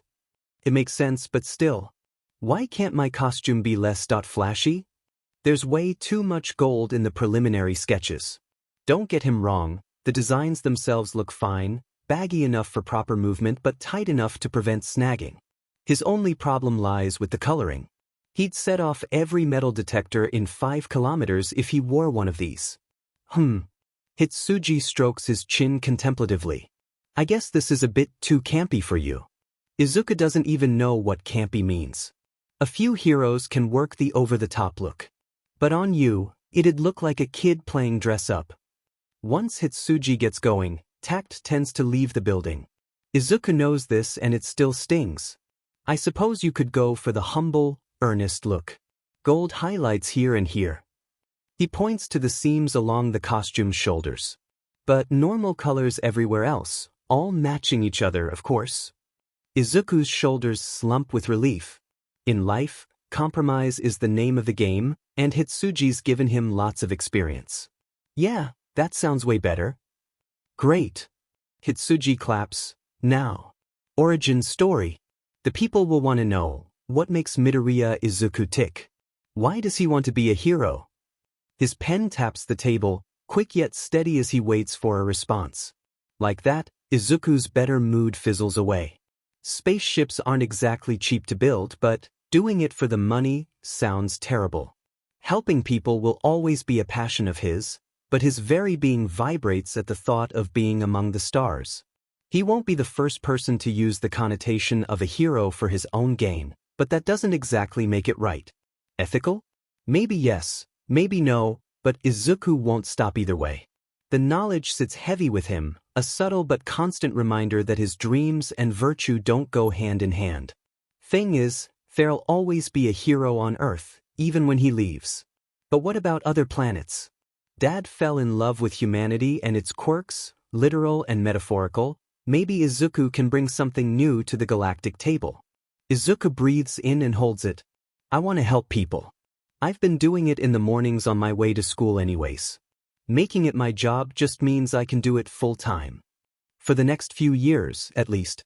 Hitsuji laughs, ruffling Izuku's hair with elated fondness. Oh, a modern-day folk hero. Illegal quirk usage aside, I think that we can spin that in a very positive light. His phone, placed on the table, starts ringing. Gotta take this one, Izuku. Work just never stays in the office. Hitsuji holds the phone against his face with his shoulder as he gathers up all the papers. Lunch rush. Good to hear from you. Have you thought any about what I mentioned before? You know, a good friend of mine owns a restaurant. The front door clicks shut behind him, voice fading off as he walks away. Izuku sighs, slumping in his seat. Hitsuji meant well, but his question sent Izuku down a dark thought trail. He rubs the back of his neck as he stands to grab some water from the kitchen. He comes back and lands on the couch with a thwomp, grabbing the remote with his tail and turning the TV on to some silly cartoon. It helps distract him, if nothing else. He gets to episode 3 before Psycord walks in. Izuku doesn't take his eyes off the screen. Anything interesting happen today? No, Psycord replies, and blink every once in a while, will you? Your eyes will dry out. He doesn't bother gloating when Izuku does so and hisses. How'd the meeting with Hitsuji go? Busy. Izuku groans. He's got, plans for his plans. It's crazy. At least he won't have to worry about this stuff in the future. Psycord, however, makes the mistake of looking smug, which means Izuku doesn't feel bad at all about saying, "How are the prayers?" Psycord gives a groan of his own. Vindication is delightful. The date of the entrance exam sneaks up on him. Between training, sorting through prayers with Psycord, and hanging out with Kaken, things really blurred together. He's buffed up a bit, what with the increased food intake and actual training, but his newfound ability in ki sensing speaks for itself. Ki sensing is essentially sensing someone's spiritual energy. Most Namekian warriors can manifest that energy outside of themselves for an attack, but its purest form is the closest observable thing to a soul. Izuku needed a hot minute to think about that when Psycord told him about it. Now that he's got ki sensing mostly learned, all he has to do is bully God into teaching him how to float. Between training, studying, and the journals, he's only getting maybe 5 hours of sleep a night. Dad could keep going all day with only 4 according to Mom. In Izuku's case, the shorter sleep schedule doesn't appear to be affecting him negatively. He can safely say he probably inherited some of that from Dad. Considering how busy he is during the day, it opens up a lot of free time once the sun goes down. The flash drive opened up so many possibilities. Izuku's rewatched the video his dad left behind to know every twitch, gesture, and word by heart. He can finally make sense of the little side notes in the journals, too. Translating Saiyan to Japanese isn't too hard once he knows what to do, but it's a major time SEK. It's kind of nice, learning and reading his dad's language. A huge part of his heritage lies in these words. He's uncovering it all, piece by piece, until it all comes together as culture, history, and stories. They're abridged versions, with commentary in the footnotes and emphasis on what his dad thought would be important, nothing like what you would see in a textbook. His reading progresses in leaps and bounds with the constant practice. It's his pronunciation that needs work. Saiyan is a very tonal and guttural language, with sharp drops and z pronounced harshly enough to scrape the back of his throat. He'd be hopelessly lost without the AI his dad left. It's interesting because some words actually mean the same thing. Take monkey as an example. Saiyan can have it pronounced as sar and th, just like Japanese. He gets about halfway through his dad's version of Saiyan-Tuffle relations before he hears Mom open her door and head to the kitchen. Hopping up from his desk, he stretches, enjoying the way his tail curls as he opens the blackout curtains and stares out at the new day. When he presses his palm against the window, he feels the chill of a winter dawn and concrete not yet warmed by the sun. It's officially the day of the entrance exam. Not even the threat of the cold can bring down his mood. He picks out some warm clothes and hurries to get them on. Saicord is already in his seat when Izuku slides into the kitchen. There's a definite smile behind his cup of tea.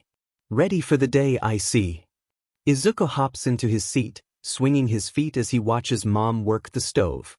Born ready, he says. Don't forget you promised to help me with my hovering later. How could I, with you reminding me every other hour? Saicord shakes his head, putting his cup down to refill it. Patience is a virtue, I'm told. Izuku's grin takes a turn for the mischievous. Not one of mine. Their little back and forth would have kept going had Mom not placed a mountain of eggs and rice in front of Izuku. Eat up, you've got a big day ahead. Mom tells him, giving him a quick hug from behind as she moves to her own seat.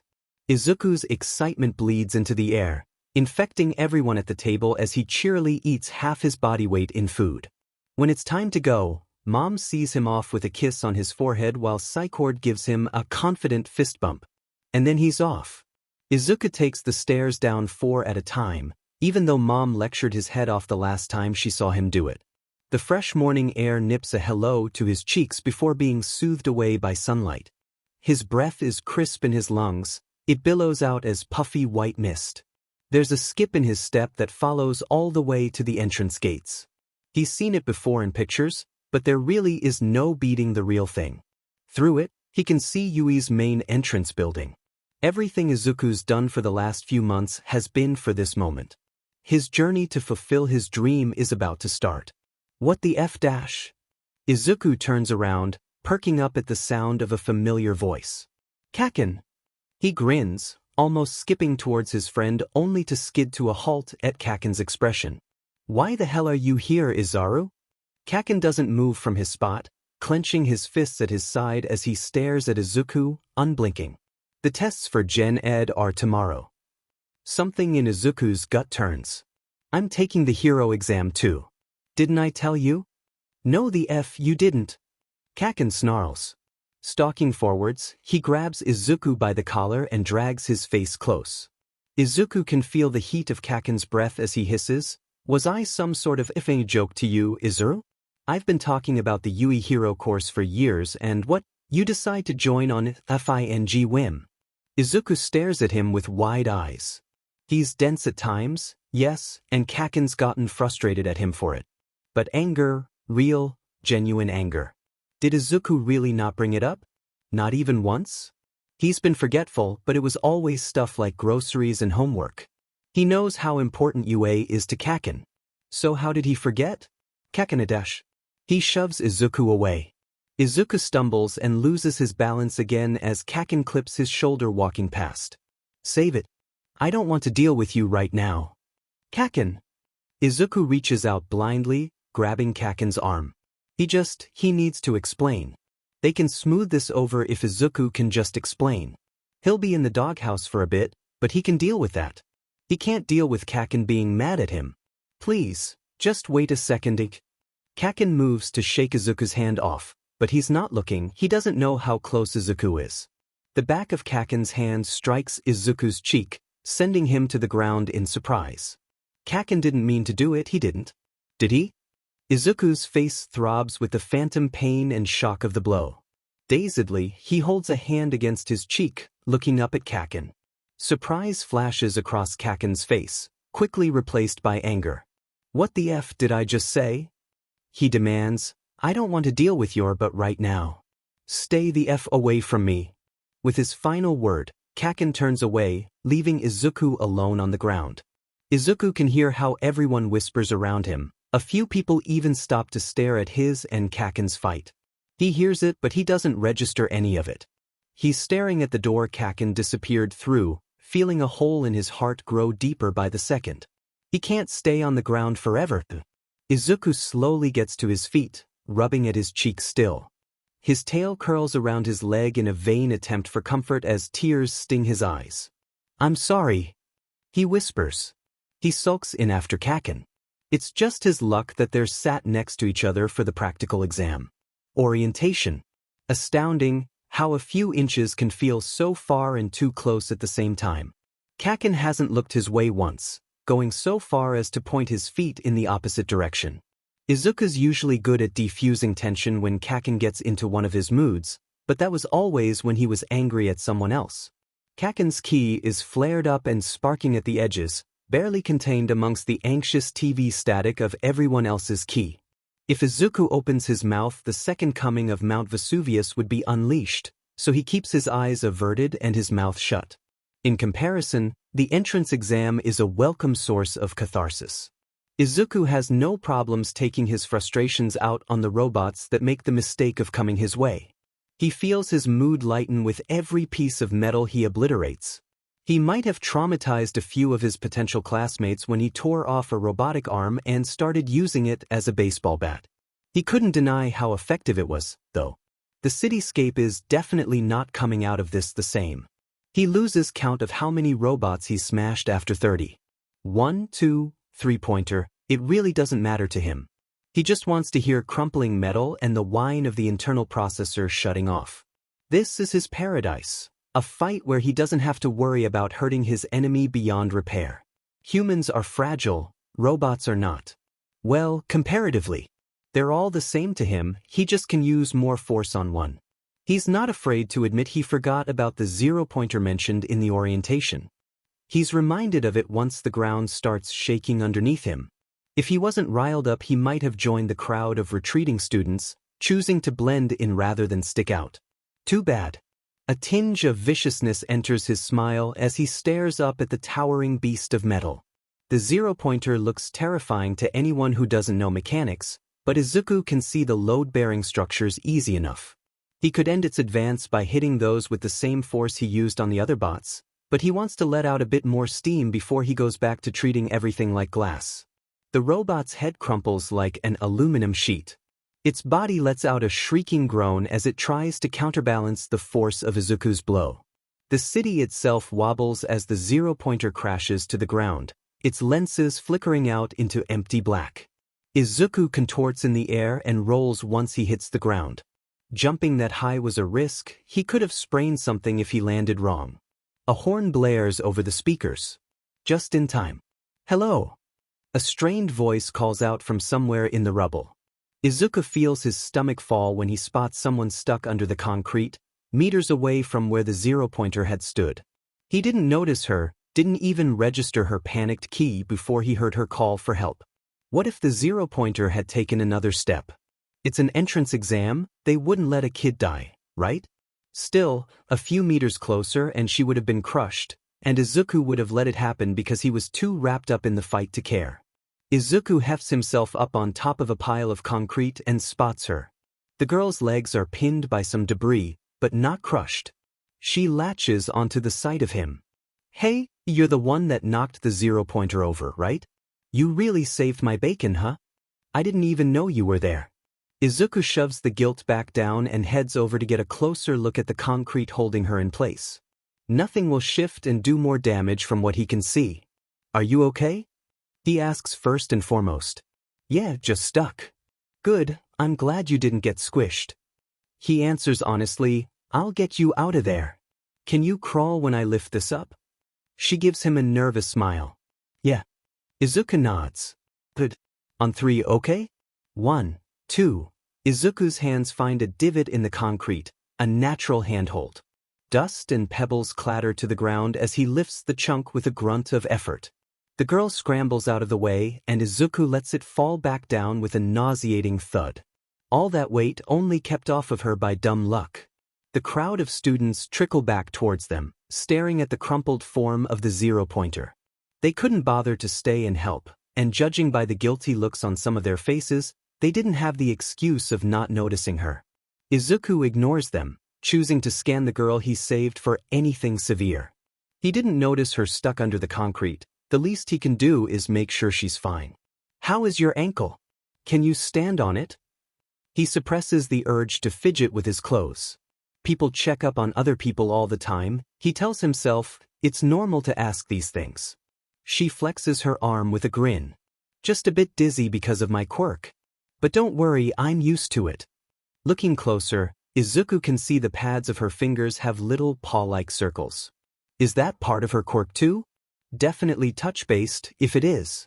Izuku hasn't met many people with quirks that require touch besides Oyu's family. Anyways, her voice brings him back to reality right as she bows. Thank you for helping me. Oh, don't worry about it, I'm glad you're okay. Izuku looks away with a swallow, his tail curling around his leg. He holds his hand out for her to take.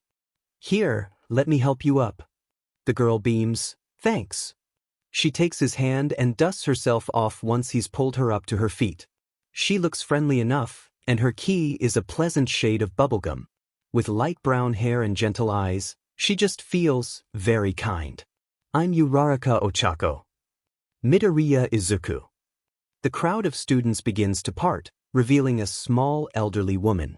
It's bad manners to wonder about a woman's age, but she must be at least around Ms. Yoshida's. Now, let's take a look. She crouches to inspect Uraraka's legs, poking and asking if anything hurts too much. Well, she stands, back up to her full height, barely past Izuku's hips. He hasn't met many people shorter than him before. Well, people that weren't younger than him. It's when she's handing out some fruit snacks that Izuku's brain connects the dots. Your recovery girl. Oh man, UA has recovery girl as their nurse? It makes sense, but that is so cool. Yes. She gives Izuku a once-over. You were very brave helping this young lady. She takes out another packet of fruit snacks. Here you go, dearie. Go clean yourself up now, you've got concrete on your face. Izuku touches his cheek. He does indeed have concrete dust covering his face. There's excited chatter in the locker rooms as everyone gets changed back into their normal clothes. With the adrenaline of the fight still thrumming in his blood, he's in a good enough mood to forget what happened with Kaken at the front gate. Until Izuku spots him on his way out. Kaken's hair is damp with sweat, and his glare is just as strong as it was this morning. He stares Izuku down, making direct eye contact for all of 3 seconds before turning away and leaving. Somehow, the silence hurts more than the screaming. Izuku spends the commute home in silence. He can't get Kaken's face out of his head. The anger from this morning. The silent look at the gate. No matter how angry Kaken's been at him, he always talked to Izuku before they went home. Yelled, more like, but at least there were words. This time there weren't any. He didn't tell Izuku to shut up or try and get one last parting shot. He just left. He left Izuku alone.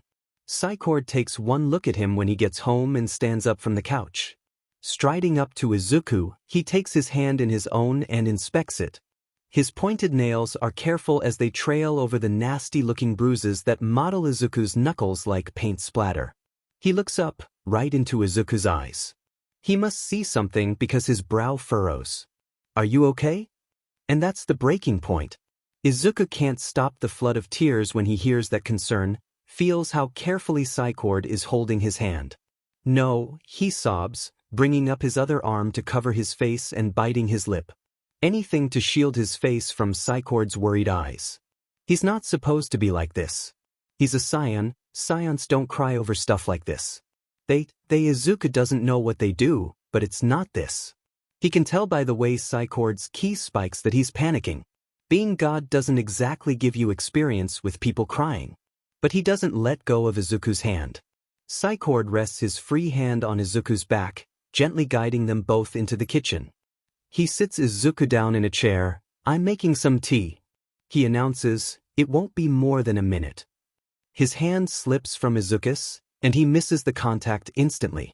With both arms now free, Izuku presses his palms into his forehead to stare at the countertop. His shoulders shake with the force of his muffled gasp. There's nothing to fill the silence except his broken sniffling and the water boiling on the stove. Psychord places a mug in front of Izuku, waiting until he wraps his hands around it to take a seat of his own next to Izuku. He rests a hand between Izuku's shoulder blades, a constant source of pressure. Izuku relaxes under it. "Take a few sips first, then tell me what happened," he instructs. Izuku savors the heat in his palms and takes a sip. It hasn't steeped for long, but the water feels nice on the way down. He tries to smile, but it comes off as more of a grimace. "You and your tea," he mutters. "Earth isn't the only planet to have it." Psychord tells him, "The elders on Namek like to share stories between a cup. Humans are more inventive. You spat out your soda that one time." Izuku feels the need to point out. That's because soda is an affront to beverages everywhere. The pause. "You were so excited for the entrance exam. What happened?" Izuku scrunches his eyes closed, a few new tears leaking out. "I saw Kakin." He starts. "I thought I told him I was applying for the Heroics division, but..." His hands tighten around the mug, the ceramic creaks with the pressure. "He didn't take it well." That glare, the cold dismissal. Izuku swallows and continues, even when his voice cracks. "He's really mad, Psychord. Really mad. He didn't even talk to me before we left. He always talks to me, even when he's mad. He hit me when we were walking in dash." Psychord's ki darkens. "It was an accident. But he was really mad, and he knows I'm durable enough to take it. So it's okay, right? Really, he had it coming. He knew Kakin's dream in life was to be a hero. He knew, and he didn't say anything because he was too caught up in his own training." Izuku was so focused on his dreams, his goals, that he forgot about Kakin's. He did worse than that, he disregarded them. Now Izuku's alienated the one friend who's never been scared of him. Izuku can't see Psychord, but he can hear him sigh. "I won't lie, you should have told him." The words feel like a gut punch. Even God thinks he messed up. He has a right to be angry, Izuku, but he shouldn't have hit you. It doesn't matter that you won't get hurt, he was wrong. He interrupts Izuku right as he opens his mouth. "And don't say that it's just Bakugu being Bakugu. Friends don't hit each other unless they're sparring. The elders would have had his hide. Now drink your tea, it's steeped enough." Izuku does. They sit together for a bit. Psychord gets up at some point to hand Izuku a wet paper towel. "I think we can skip training today," he tells Izuku while he's wiping his face. "It's not a good idea to practice with ki when you're like this. Do you not want to watch TV? Will that help?" He fiddles with his antennae. "I never really helped with the kids on Namek, but if you need me to do something, don't hesitate to ask, okay?" "Okay," Izuku says in a small voice. He worries at his lip. "Hey, Psychord? What should I do?"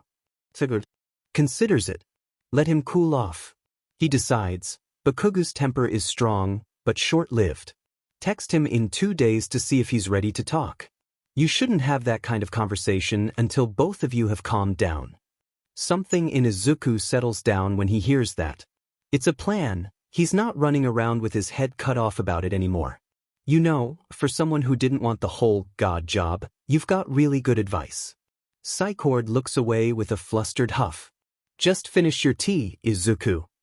They do end up watching TV on the couch. Psychord must have snuck a text to Mom. She's got Izuku in her arms before her bag hits the floor. He's still raw from earlier, so he feels no shame at all when the first whiff of her perfume makes him start crying again. "Oh, baby," Mom murmurs, rubbing his back. "I'm so sorry. You didn't mean it, I know you didn't. But how was the exam?" Did you have fun in the practical? How many robots did you get? Of course she read the pamphlet. Mom sits down on the couch and Izuku leans against her, telling everyone how he did on the practical. Both Mom and Psycord look at him funny when he brings up the robot arm baseball bat, but Izuku stands by his decision.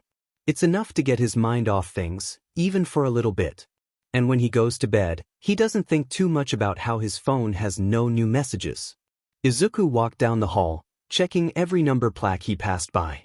His middle school wasn't huge per se, but he'd never been down this part of the school before, he'd never had a reason to.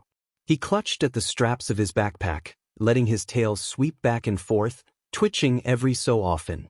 He came to a stop outside the room that matched the scribbled note in his hand given to him by the principal. The clock was 15 minutes past when class started.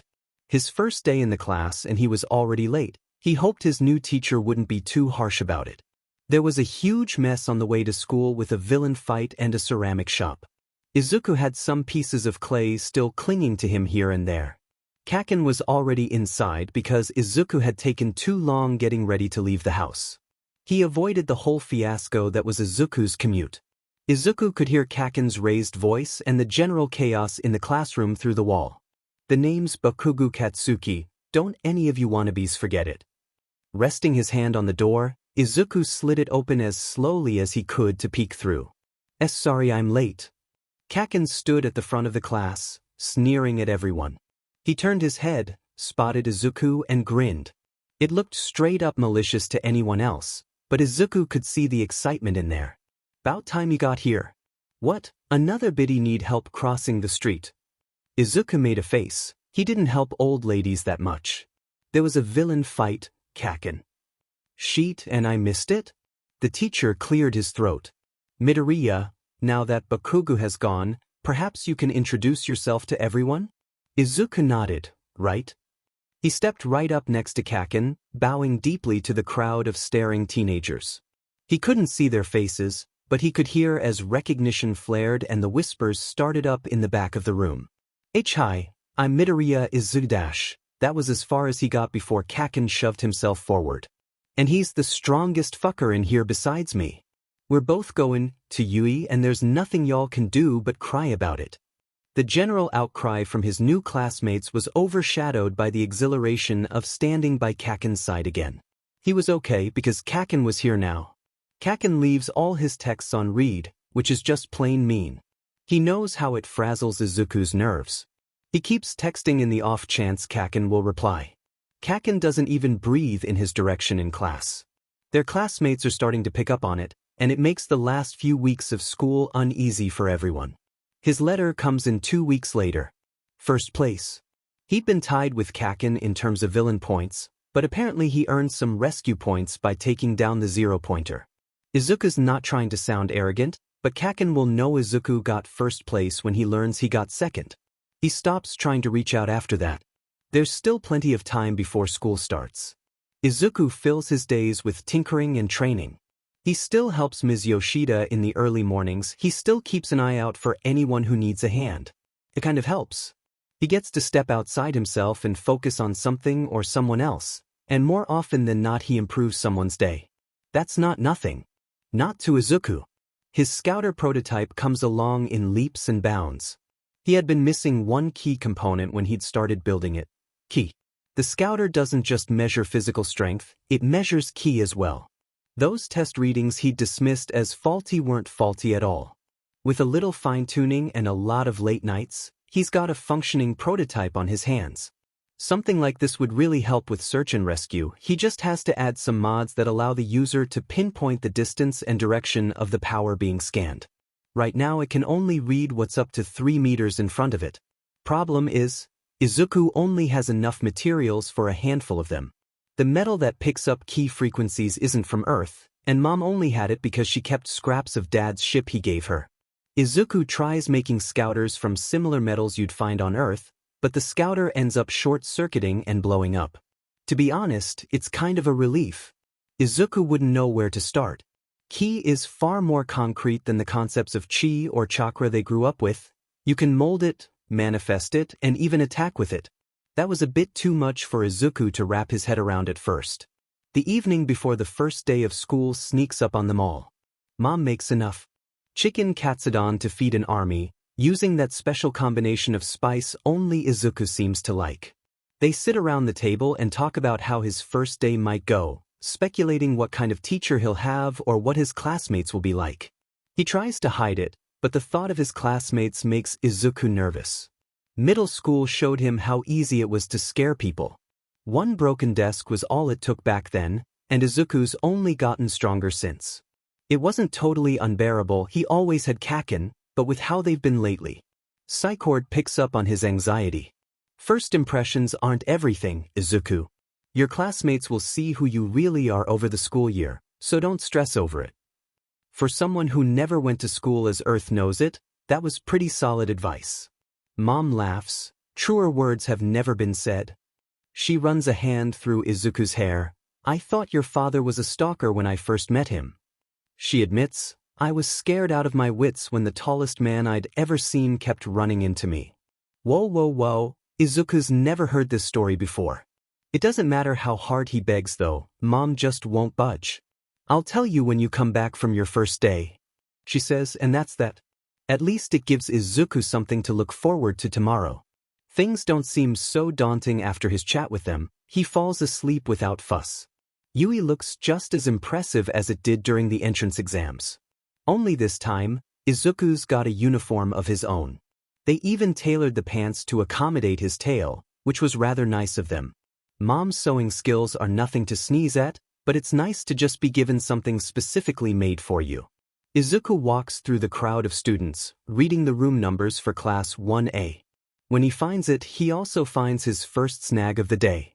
He can hear voices through the door, and he recognizes at least one of them. Was that stick shoved up your butt, or were you born with it?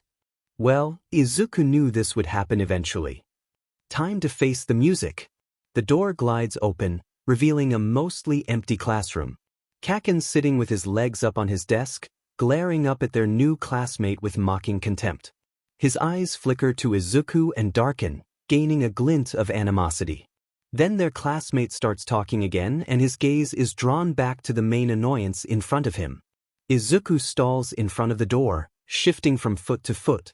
If he goes to his seat, he's going to get dragged into whatever argument is going on between those two. He doesn't want to give Kaken another reason to be annoyed with him. He's saved from making a decision when someone else approaches. Mom would lecture him on manners, but Izuku locks onto the new student's tail and points. Tail, he declares. Izuku gets a strange look for it, but once the new student sees Izuku's own tail, his face lights up. Oh, yeah, tail, he agrees. His uniform is tailored as well, Izuku is excited to note. What are the odds, huh? His hair is a short sandy blonde. It matches the tuft of fur at the very end of his tail. Yeah, Izuku agrees. I've never seen someone else with a tail in real life before. He brings his own tail up to wriggle it for emphasis. Yours is so much bigger though, was it always that thick? He grins. Not really. He flexes his tail, letting the muscles bulge. This is from years of martial arts training. Izuku's full attention is now on this new student. What style? Mix between Taekwondo and MMA, he responds. I spent a few years working on moves that include my tail too.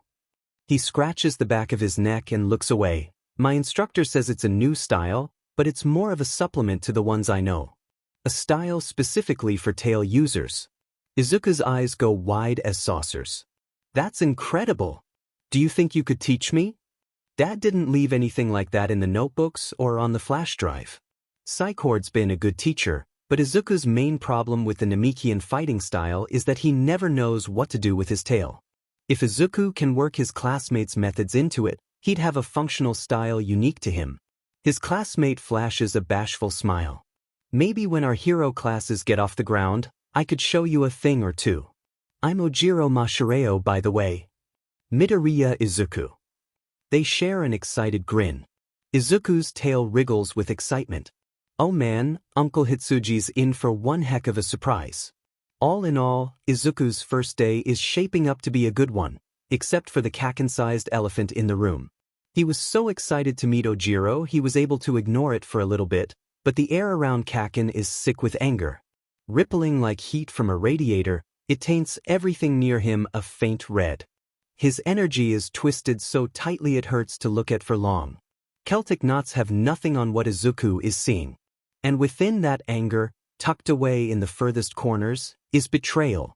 He's so wrapped up in his head he doesn't notice when Ojiro leaves for his seat and someone new takes his place. Midoriya. A familiar bob cut enters his field of vision.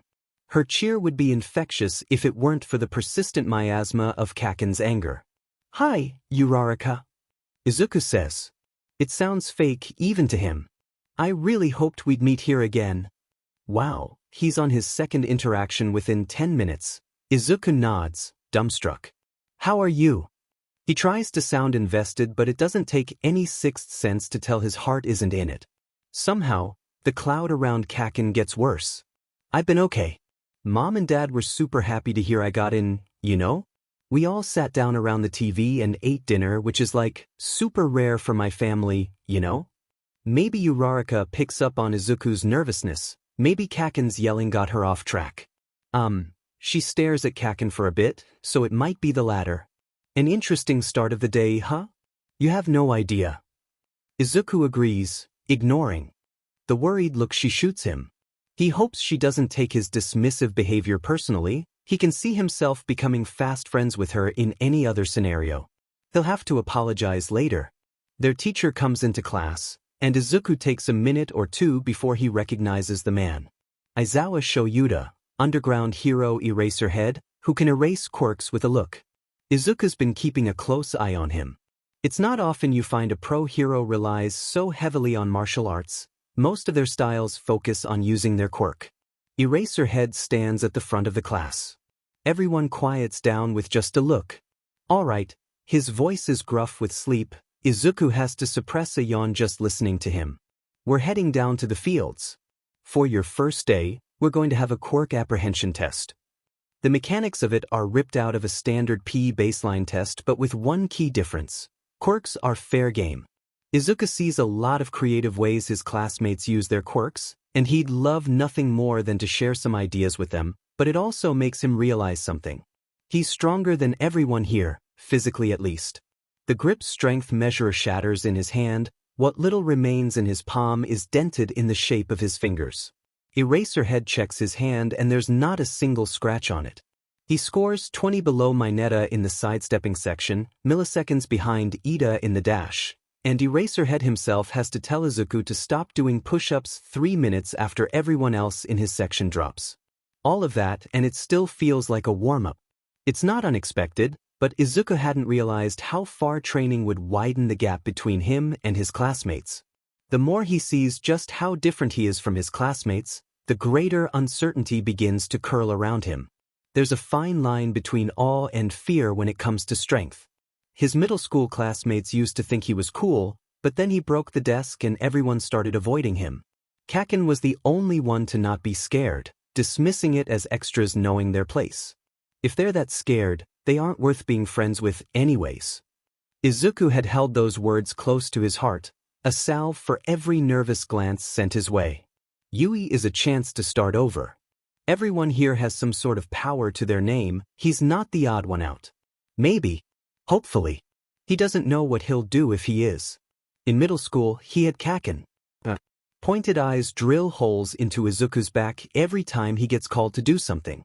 A special brand of hostility just for him.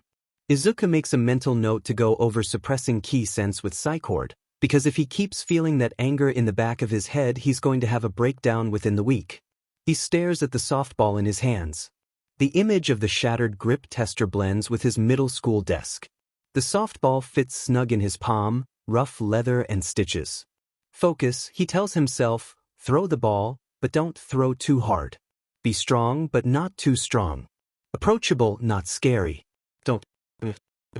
If you destroy the ball, you get one more shot. Eraserhead tells him, phone at the ready. It's meant to reassure him, but the knot of anxiety in Izuku grows tighter. What will they say if he does throw it as hard as he can? He's been trying to ignore what his classmates have been saying, but if they weren't talking before, they will be after this. Izuku isn't normal. He's got endurance, strength and speed that would make any student wary. Even if they don't end up saying it, they'll definitely think it. Focus. He shakes his head and looks out to the field, gauging the distance and what would be an acceptable throw. He's had lots of practice scaling down his strength. Mom had him practice after the fourth broken pair of chopsticks when he was 6. Winding his arm back, Izuku takes a step and lets the ball leave his hand. It lands somewhere past the field, a respectable 273 meters. He has no time to feel any relief.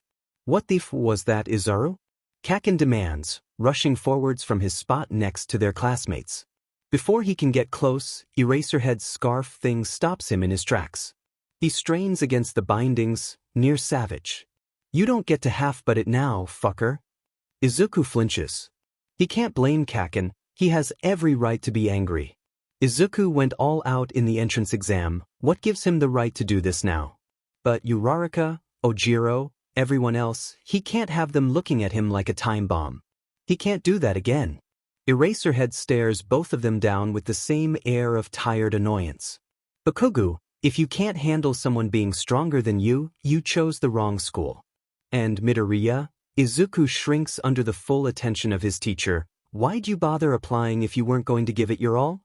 And if that doesn't just knock the wind right out of him? I'm giving you one last shot. Eraserhead continues, pulling another softball from somewhere. If you don't throw this ball with everything you've got, you're expelled. I'll know if you're holding back. Izuku can't feel his fingers as he takes the softball offered to him. Expelled? But then his plan, his dream, all of it goes out the window. Everything he's done for these last few months, training, sweat, blood, tears. All for nothing. He'll have to kiss his dreams of the stars, of his dad, goodbye. Izuku glances at his classmates. Compared to that, he decides he can deal with 3 more years of being an outcast. Izuku closes his eyes and takes a deep breath. The background noise of Kaken's growling fades away, the same with everything else. It's just him and this softball, nothing else matters. The air around him stills as ki starts building up around him. Is it cheating?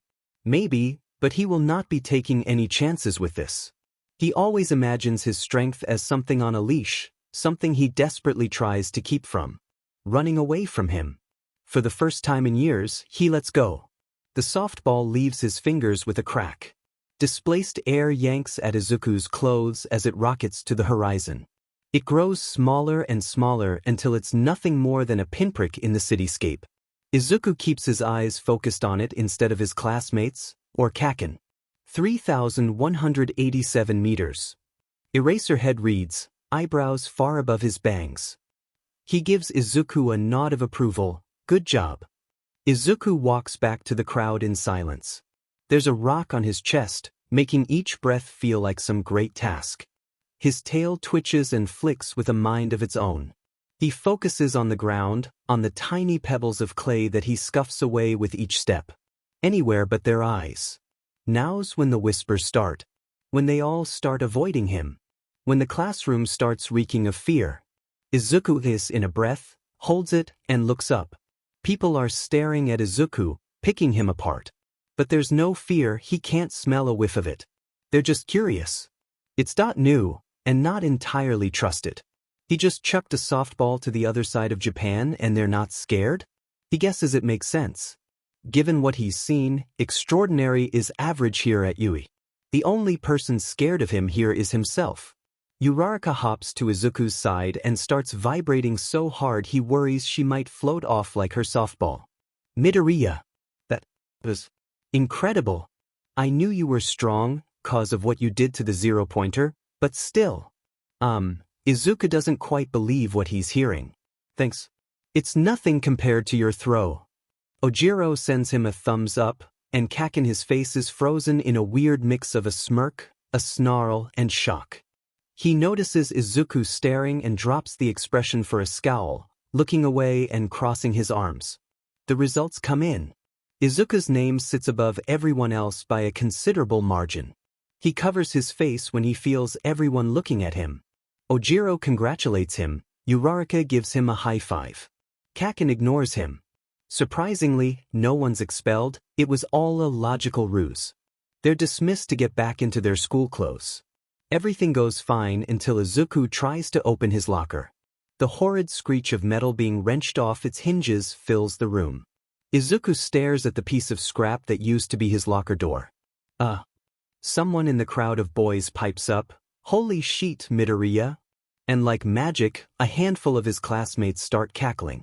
Izuku tries to hide his face, but ends up bonking his head with the locker door. His skin is unscratched, but the metal earns another dent. His classmates laugh harder. First day of school and he's already done some property damage. He tries to put his locker door back on. No dice. The hinges are still on the locker, but they've been torn open, mangled beyond repair. Izuku sets it down against the locker and makes a note to tell Eraserhead so the teacher can get a repairman to fix it. Ojiro is kind enough to slide the door open for Izuku when it's time to go back to class and pick up their things. That toss was impressive. He tells Izuku, "Even with a strength quirk, you've obviously put in a lot of training. Maybe we can swap tips sometime." "Definitely." Izuku agrees. "You'll have to show me some of your tail strengthening exercises. Mine's a little more prehensile, but I think the idea would be the same." Training is always a good way to get his mind off things, and a new training partner would be nice. Psychord's great, he is, but Izuku can only do so many handstand push-ups. Kaken isn't waiting against the gate this time. Izuku looks at the empty space and feels the same shame that dogged him that afternoon of the entrance exam. Shouldering his backpack, Izuku starts his walk home and makes sure to go down the emptier streets. Given the state of things, there was a very real risk of Kaken trying to blow him up if they both took the same route. Mom and Psychord welcome him home with enthusiasm. Izuku tries to focus on the good things that happened today. He tells them about Ojiro and Uraraka, about the apprehension test, the locker door. That last one at least makes Mom laugh. As promised, Mom tells him about all the times she and Dad ran into each other. "I still don't know how he did it," she admits as they all sit around the kitchen table with cups of tea. "I tried changing my schedule and everything, he always found me." Psychord sips his tea and with one word explains everything. Ki. It makes sense if Izuku thinks about it.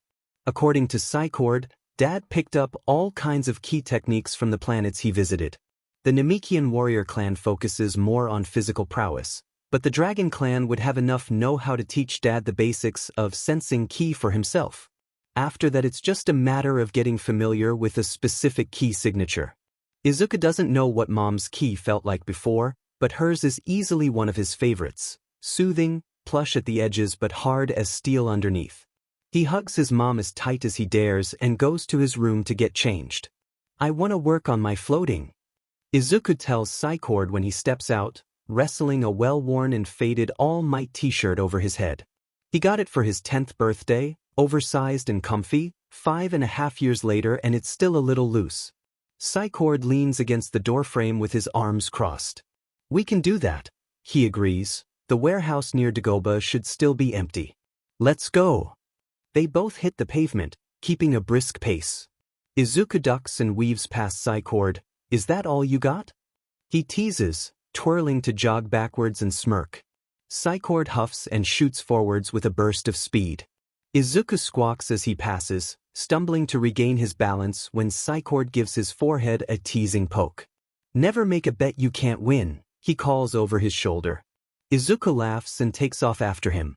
The warehouse stands tall against the coastal backdrop.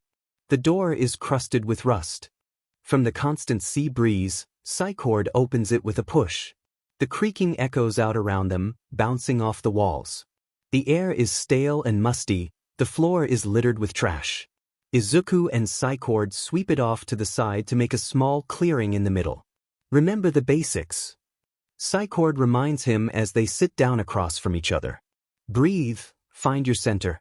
Ki flows through the body like blood. There's a central source in your chest, its heart. It's always been there, just open yourself up to it." Izuku breathes in, closing his eyes and focusing. He can feel the edges of his ki swirl and shift. It all flows in a certain direction. He follows it, keeping his breath steady.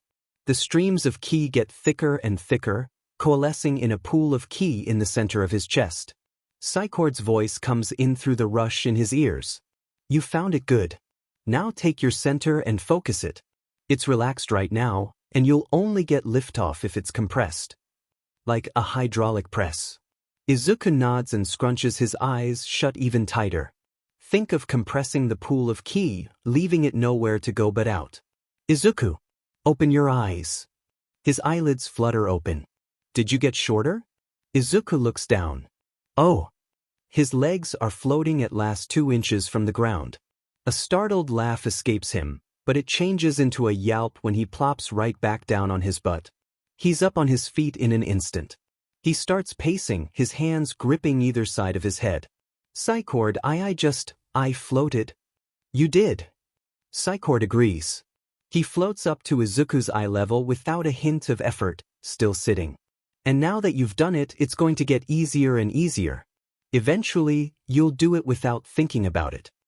Psycord, Izuku's voice is less than a whisper, filled with excitement and pure wonder. I'm going to fly. You are.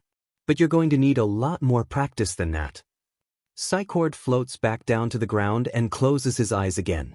Back to work, Izuku. Izuku scrambles to sit back down in his spot. Yes, sir. Rainy season was in full swing.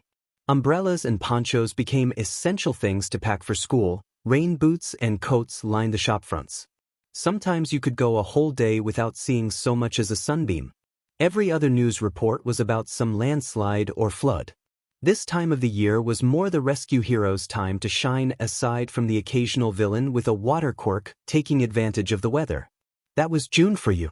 Izuku hummed, scribbling down his homework. They went to Kaken's house after school this time. It was too windy to use their umbrellas and his house was closer. Izuku laid off to the side of the bed while Kaken hogged the one spot that got a direct blast of AC. Izuku didn't complain. He hated feeling cold, and Kaken's mom always had the thermostat low. Kaken was the same as Izuku, but maybe a little less so. If he got too cold he couldn't sweat, but it was no fun trying to write when you could accidentally blow up the pencil either. It had been a little more than 2 months since they switched into the same class, and Kaken was determined to do well on the first tests of the school year. They think we're stupid, Kaken explained, just 'cause we switched classes. He scowled. We'll show them. They had both been at the top of their classrooms before they had been switched. Kaken wasn't about to let that trend die. Izuku had missed Kaken's aggressive confidence. It was an infectious thing, bleeding into his head and stopping him from pulling away mentally whenever he displayed any above-average strength. In a way, Izuku's mellow energy infected Kaken too. He didn't yell as much as he did in elementary school. Izuku blinked at the page, trying to focus on the words. No luck. His eyes hung heavy, and with the smell of dinner wafting down the hall he wanted nothing more than to curl up and take a nap, preferably after eating a big meal. Much like a sugar crash, the days of a full moon left Izuku drowsier than normal. Kaken's room smelt of smoke, graphite, and safety. Izuku let out a jaw-cracking yawn, smacking his lips as he tried for the 5th time to retain anything on the page. He yelped when a pencil smacked him on the cheek. Quit snoozing, Izu. Kaken growled, stifling a yawn of his own as he reached over to take his pencil back. If you're not gonna study, go home. Izuku tried to keep the smile off his face. Wow, no swear words. You must be tired too, Kaken. He managed to duck under the pencil that time. With that temper Kaken was more Saiyan-like than Izuku. Stubborn, aggressive, with a single-minded focus on training and a knack for fighting that could make an MMA fighter shed a tear. Izuku glanced at his phone, eyeing his own reflection on the black screen. He knew he wasn't like his dad's race. Then again, it didn't sound like Dad fit the mold much himself. Izuku was quiet. He didn't try to stand up for himself or stand out among the crowd. Yes, he was strong, stronger than anyone he'd met personally, but he never did anything with it besides help carry groceries and lift the couch whenever his pencil rolled under it. Everything Izuku lacked found itself in Kaken. He imagined his friend with a tail, blonde and puffy, just like his hair, and huffed a laugh. What's so funny, huh? Kaken tried, he really did, but a yawn escaped him anyways. He glared at Izuku for starting it. Izuku crossed his arms over his notes, resting his head in the crook of his elbow as he looked at Kaken. You would be a much better Saiyan than me. Would look weird with a tail. The offended look on Kaken's face made Izuku laugh. Kaken kicked him off the bed and started ranting about how he'd look amazing with a tail. Thank you very much. Izuku kept laughing. Mom liked to say distance made the heart grow fonder. He didn't really understand what that meant until he had to spend a school year in a different class than Kaken. It probably wasn't quite what Mom meant, but she also told him there were different kinds of love. Kaken had never been scared of Izuku. Not when Izuku punched Kaken in preschool, or when he shattered the desk. He'd always call Izuku out if he thought Izuku was acting stupid, which was pretty often. Izuku was starting to think nothing would scare his friend away.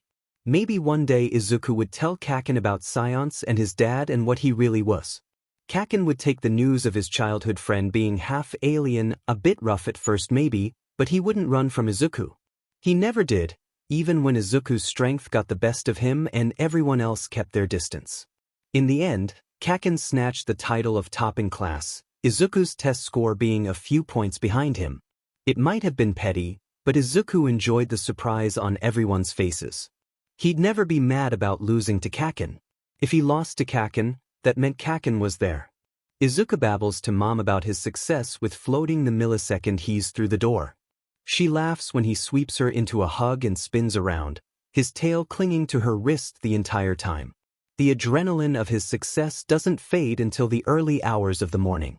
It powers him through half of his Saiyan language lessons but not enough for him to make it to bed. He wakes up with his face half buried in his second snack bowl from last night. His back protests when he straightens out, his tail curling with satisfaction as he stretches. The clock reads 6:30, Izuku's jaw aches with a yawn as he reads it. His brain catches up with him and he snaps awake. All Might's teaching a practical lesson today. Dad left a lot of notes on him. Fighting style, strength output, even his standard blood pressure. Yeah, Izuku doesn't know how he got that last bit, either. Of everyone on Earth, All Might is the closest to a full-blooded Saiyan in terms of strength. Getting to learn from the man he's spent years reading about and watching on TV, it feels like a dream come true. His tail wriggles at the thought. Second day at school. Izuku hopes it'll be better than the first. He drags his pencil in little circles on the paper, listening to the scrape scrape scrape as Present Mike introduces the planned English curriculum. Psychord will help him catch up, anyways. Being a guardian means he understands all languages, from English to Japanese to isolated tribal dialects. Izuku bets he can speak Latin too, because why not? Can Psychord understand animals? Izuku's got a classmate who can do that. Speaking of classmates, everyone's quirks are so interesting. He spends the first few classes observing them all. He got to see some of them in action yesterday, but there are so many possible applications. Kaminari, for example. His electricity didn't come in handy for the apprehension test, but what if he used it to STMLT his muscles? Give them a greater output? Yaoyorozu's quirk incorporates her ki into her creations, but Aoyama's laser and Mineta's ball don't. How does that work? Todoroki's ki is split down the middle, mingling in places but for the most part separate. The center of his ki is like watching oil and water try to mix. Kaken's ki is still sharp and guilt-inducing to look at. Izuku tries his best to ignore it, but it's hard to do that when Kaken sits directly in front of him. He only remembers what time it is when the bell rings and everyone starts heading towards the lunch hall. Which brings a new problem to the forefront. Izuku has no illusions about himself. He could pack away an unholy amount of food if he wanted to. Not everybody necessarily likes to see that. It was a short day yesterday. He didn't have to worry about this because they all got let out before lunch. But it's lunch now. And he has to eat in front of others. In the cafeteria of his new school. Psychord, I know you're not going to get this until Saturday, Izuku thinks, but I could really use some luck. The cafeteria is massive, with a large line already forming at the food stations. Izuku can feel his mouth water, looking at all the different kinds of food being offered. He limits himself to a large serving of stir-fry and a cup of miso soup. He's going to need the carbs for the practical. He can have protein when he gets home and doesn't have so many strangers watching him. Izuku's looking for a seat when he spots a familiar-looking tail. Ojiro notices him looking and waves him over. Talk about busy. He comments, looking past Izuku to the lunch line. Yeah, Izuku sits down across from him. It felt like I'd never get out of there. He grabs his chopsticks and digs in, trying his absolute best not to scarf it down like he wants to. The texture of the beef is heavenly. He closes his eyes to savor it. Hey Midoriya. Uraraka appears. And Ojiro, is it? Do you mind if I sit here? She sits down next to Izuku when they both agree. She has a respectable amount of food on her plate. When she takes a bite, she sighs, a lunch rush's rice is so good. Izuku nods, taking another bite of his own rice. It's nothing like Uncle Oyu's, but only because Uncle Oyu knows exactly the kind of seasoning Izuku likes. The texture is nearly the same.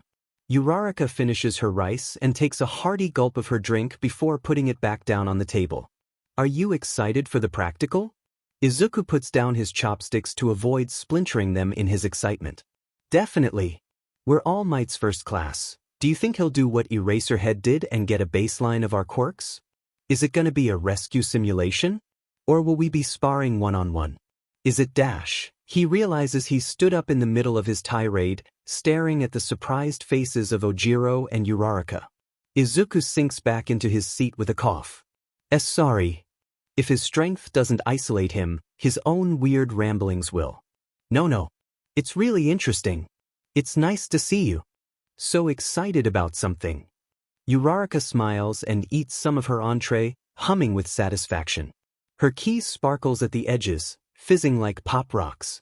I wonder if we'd really get to fight each other on the second day of school. It's a little too soon for that. Ojiro puts his 2 cents in. Most of us probably haven't even used our quirks against other people. The mental image of Izuku hitting a classmate with even a fraction of his strength makes his stomach flip. He's been practicing his kicks with Psycord, but he'd still like to avoid hitting his classmates as long as possible. At least until he gets a better grip on his power output. That's true, Uraraka says, pausing for a second before flexing her bicep, but whatever happens, we'll handle it, right? Plus Ultra. Izuku smiles and flexes his own arm. Plus Ultra, he parrots. His eyes drift to the other tables, freezing when he spots Kaken. Red eyes, cold yet burning at the same time, stare him down. Izuku sinks down into his seat from the pressure. Ojiro frowns, sneaking a quick look between Izuku and Kaken. Are you all right? He asks, his tail twitching under the table. He almost attacked you yesterday. Do you guys know each other? Uraraka leans over to get a look at Kaken herself. She's far more blatant about it than Ojiro's subtle glance. Kaken's glower worsens when he spots her. You're right, she agrees with Ojiro. He called you something too. Izaro, I think? I thought your given name was different. Izuku taps his feet on the linoleum floor, scratching his cheek. A nickname, we've known each other since we were kids. He sighs, drawing in on himself. I forgot to tell him I was also applying for heroics. He's kinda mad at me for that. Rightfully so. Geez, Izuku's still kicking himself for just forgetting like that. I think we're still friends? But he's really angry right now. I see. Well, Uraraka hums, going back to her lunch. I'm sure everything will turn out fine. Izuku stammers a thank you. Talking to girls is weird, he decides. It makes him act funny. He's never had a girl for a friend before though, so maybe it's just him being nervous? He can't say either way. Ojiro is less confident. This may not be my place to ask, but have you apologized? Izuku nods. A friend told me to give him some space to cool off, he says, but Kaken doesn't calm down fast. No, his frustration is a short fuse, always blowing up at something. His anger though is slow to burn. When it catches fire, you can't do anything but wait for the flames to die down and hope there's something left in the ashes. Izuku will snuff the fire out with his own hands if he has to. He just wants Kaken to talk to him again. Ojiro makes a sound in the back of his throat and looks away. I hope it goes well, he says awkwardly. Still, it's comforting and Izuku thanks him. Uncle Hitsuji really went all out with the design on Izuku's costume. The sleeveless GI top is a dull forest green, resting on top of a black undershirt that cuts off halfway to his elbow. The GI is tied by a dark red sash, one end tucked out to fan in a diamond shape around his knees. Right above the sash are tiny pockets with calorie-dense snacks and candy bars, low on nutrition, but useful if he needed the energy. Resting on the sash is a pair of pouches with first aid supplies. Nothing serious, just bandages and alcohol wipes. Not for Izuku, of course, but for anyone who might need it. The black martial arts pants allow for a lot more movement than normal jeans or sweatpants.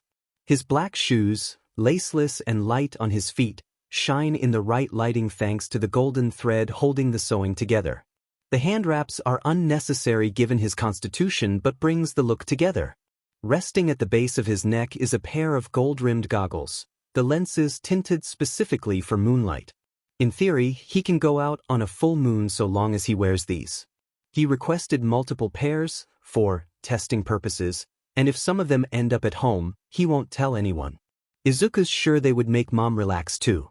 If Izuku hadn't left his phone in his backpack, he would take a picture and send it to the group chat.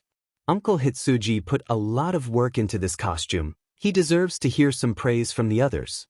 Standing amongst his classmates, each in their own costumes, Izuku can almost feel like just another human kid, excited for the future. All Might's waiting for them when they all filter in from the changing rooms. An absolute mountain of a man, muscled and tall enough to have to duck his head when entering rooms. His ki is just as large, commanding Izuku's attention with its very presence. But there's something wrong with it on his left side. It's disrupted. Everywhere else the ki flows naturally, but here it spirals in on itself, losing its luster and growing sickly the closer it gets to the center of the whirlpool. Psycord mentioned it in passing before. A serious injury doesn't just leave marks on the body, it'll wreak havoc on your ki flow unless you work it out through hours of meditation. Given how tightly it's spiraling, the spiritual wound has been untreated for years. Izuku feels wrong for seeing this. This sort of thing isn't for prying eyes. He swallows and puts all of his focus on All Might's announcement, not the festering ki in his side. Today, you'll be doing a heroes versus villains exercise. So much for Ojiro's theory on not facing each other this early into school. The screen behind All Might lights up with the picture of a bomb. The goal is simple. In 15 minutes, the villains must protect the bomb long enough for it to detonate. The heroes must neutralize the bomb by placing 2 hands on it. Each team has capture tapes. If you tie it around your opponent, they are captured and cannot continue. The exercise will immediately end once either the heroes or the villains win. Heroes win by capturing both. Villains or neutralizing the bomb before time runs out. Villains win if they keep the bomb away from the heroes or capture both of them. All Might presses a button on the remote in his hand. All teams will be assigned randomly, right now. Izuku watches the screen, a tendril of dread threading into his lungs. The dread is justified. He feels his heart sink when he sees the results. The first round is Todoroki Shudo and Azuitiu as villains versus him and Kaken as heroes. He hears Uraraka hiss in sympathy and closes his eyes. Izuku wishes Kaken would say something, yell or demand a team change, but he doesn't mutter a word. Izuku can't tell if the uncertainty he feels is entirely his. Kaken doesn't even look at him, choosing to head out right behind Azui and Todoroki. Well, he'd been hoping for a chance to talk to Kaken. He would have preferred if it had been more private, though. Izuku swallows the barbed wire of his anxiety and starts walking to the exit, his tail hanging low enough to brush the floor with every step. Todoroki and Azui have 10 minutes to hide the bomb, a comically large papier-mâché nuke. Until the buzzer rings, Izuku and Kaken have to wait outside. Even without the ki sensing, Izuku can feel the tension radiating off of Kaken. Still, he tries to close the gap between them. You know, Uncle Oyu's been trying out a new recipe for his restaurant. He picks at the phrase of his hand wrappings, peering at Kaken from the corner of his eye for any reaction. Nothing. He's been having me and Mom taste test. It's really spicy, and the meat just melts in your mouth. Just the thought of his uncle's cooking makes Izuku's mouth water. His stomach grumbles, unsatisfied with the meager portions he ate at lunch. Maybe we can eat it together sometime? Shut up, Izaru. His first real response, and it's an insult. The situation isn't unsalvageable, then. It's just going to take work, lots of it. Expected, but Izuku's more than up to the challenge. He's cracked the ice a bit, time to poke the bear that is Kaken's current emotional state. You did really well in the apprehension test, you've been working hard. Kaken's head snaps towards him, face set with a snarl. Yeah, I was amazing. But you, fucker, you scored high on the first day of a department you didn't want to be in for a decade. He barks out a mocking laugh. And, yeah, let's not forget that your entrance results were better than mine. I've been preparing for this school for years, then you waltz in and, how long have you trained for this? A month? 2. Izuku tries to keep eye contact, he really tries. Remember when I started being hungry? Kaken stiffens in outrage. A year. He bites out, we talked and hung out almost every day and you kept it a secret for an entire goddamn year? The hell, it's like I don't even know you. Izuku inhales sharply, panic flushing through his system. You do know me, Kaken. He pleads, wringing his hands, I'm still Izuku. And how am I supposed to trust that? Kaken scoffs. Don't even talk to me or you, he lifts his forearm, showing off the grenade-shaped gauntlet, will be the first one I try this out on. It's not an empty threat. Kaken knows he's semi-blast-proof and if Izuku pushes it any further he will use that against him. He backs off, retreating to his thoughts to ponder the task at hand. Logically, keeping the bomb in one of the higher levels makes the most sense. The heroes will waste time clearing the first few floors while the villains get extra time to prepare. He doesn't know a lot about his classmates outside of their quirks. Azui's got a mutation type. Todoroki can control ice, which is kind of surprising, given who his dad is. Izuku got an idea for how well he could control it yesterday during the apprehension tests, but the extent of that control has yet to be seen. Todoroki is a long-range fighter, Azui is probably mid to short range, and Izuku and Kaken are pure melee. The best option would be to get in close and stay there. All Might's voice comes in over the speakers, snapping Izuku out of it. Begin! The very moment they set foot through the entrance, the villain team is on the offensive. It starts as a strange sound in the distance, sharp crackling and the groan of concrete. Then Izuku sees just what's making the commotion. Ice rushes down the hallway, freezing everything touching the ground, including Izuku and Kaken. Izuku hisses in surprise as the cold seeps through his shoes. It doesn't hurt, per se, but he's never been a huge fan of the cold. When it starts getting cold, he's always the first one in the snuggliest jacket he can find. The ice cracks and crumbles when he lifts his feet. Tragically, the soles of his shoes stay in the ice, Izuku's feet having managed to rip the fabric at the seams. His socks stick to the floor on contact, tearing off as well. The cold is so much worse barefoot, but Izuku clenches his jaw and bears it. It's like wading through water, he reasons. Cold, completely frozen water.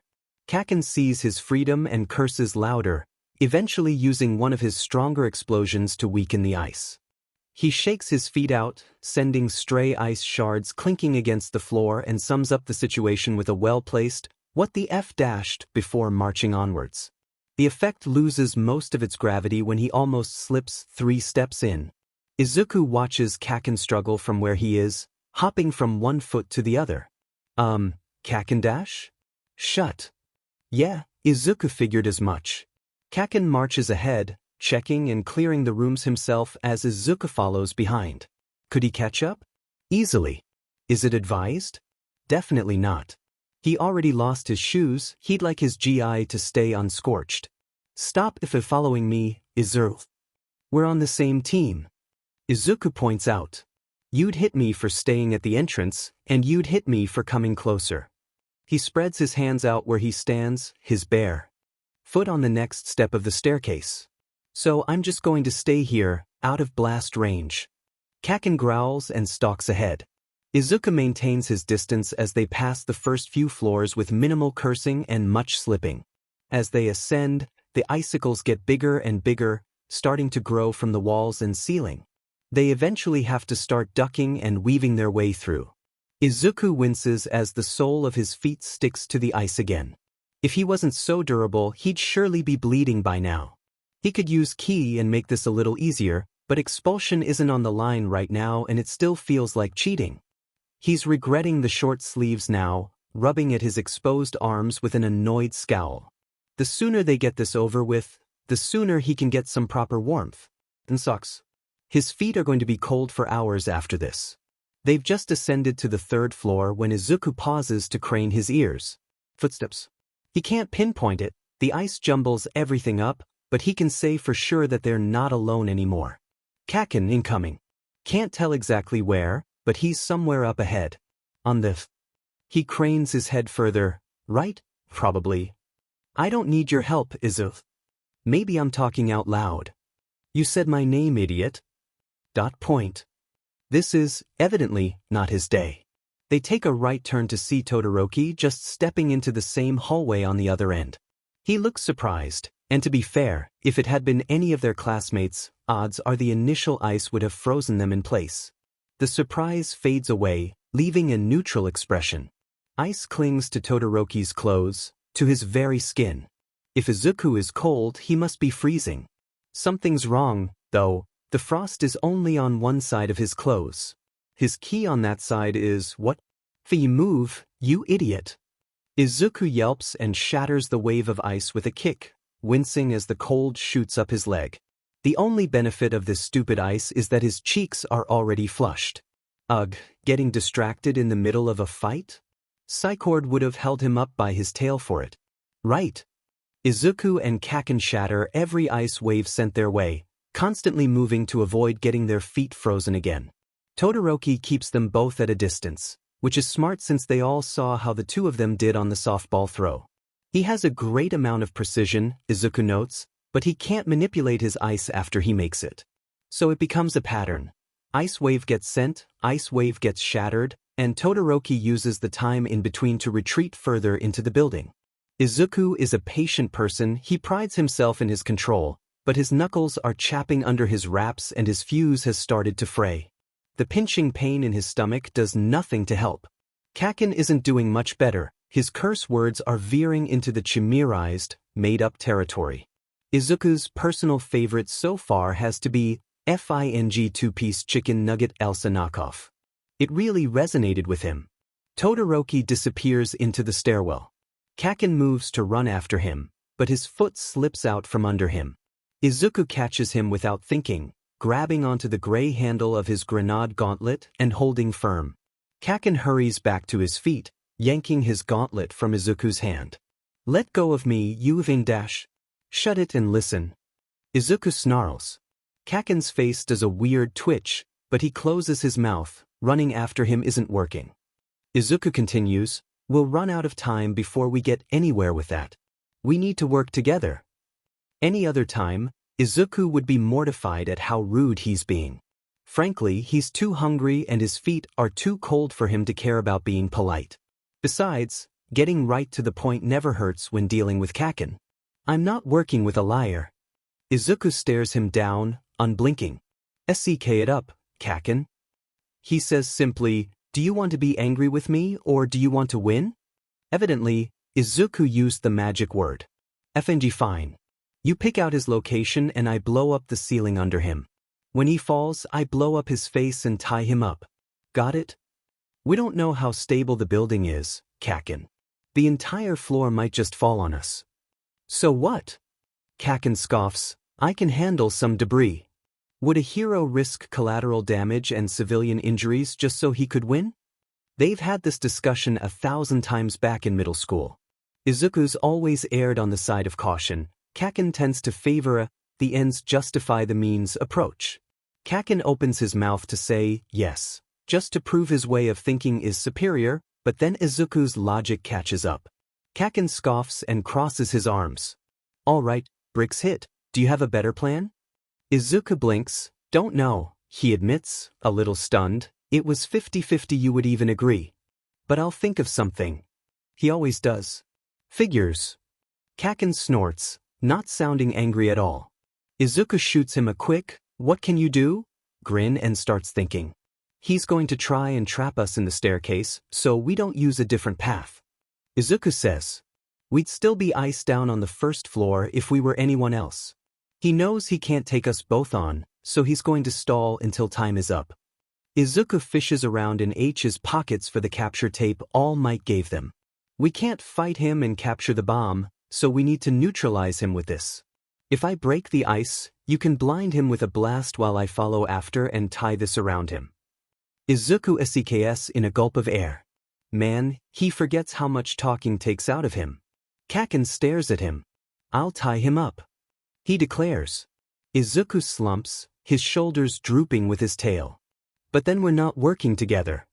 He whines, we're always better together. Kaken stares at him for a moment, looking into his face for any signs of lying. He scoffs and heads to the staircase. Follow me. The first part of Izuku's theory was right.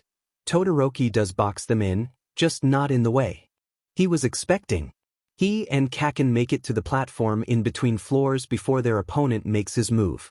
Ice rushes towards them, slipping past them and blocking the way they came with what must be 6 feet of solid ice. He's quick to do the same with the staircase leading to him. Move it, loser, is all the warning Izuku gets before Kaken shoves him to the side and blasts the ice. The explosion scratches some spikes off, but the overall wall stays intact. Izuku whirls around after he catches his balance. Kaken, give me a warning when you're gonna do that. Seek it up, Izu. Kaken mocks, you're effing blast-proof anyways. Now, he holds up his fist, the smoke from his palms curling lazily in the frigid air. Let's take this beach down. You ready?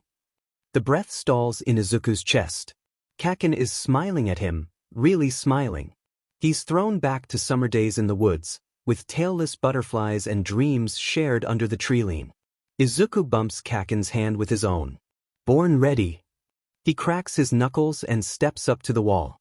Ice is incredibly dense when it's this thick, which might have been a problem if Izuku were anyone else. He has to slice it in half, preferably at an angle so it slides. With that in mind, he knows where his target is.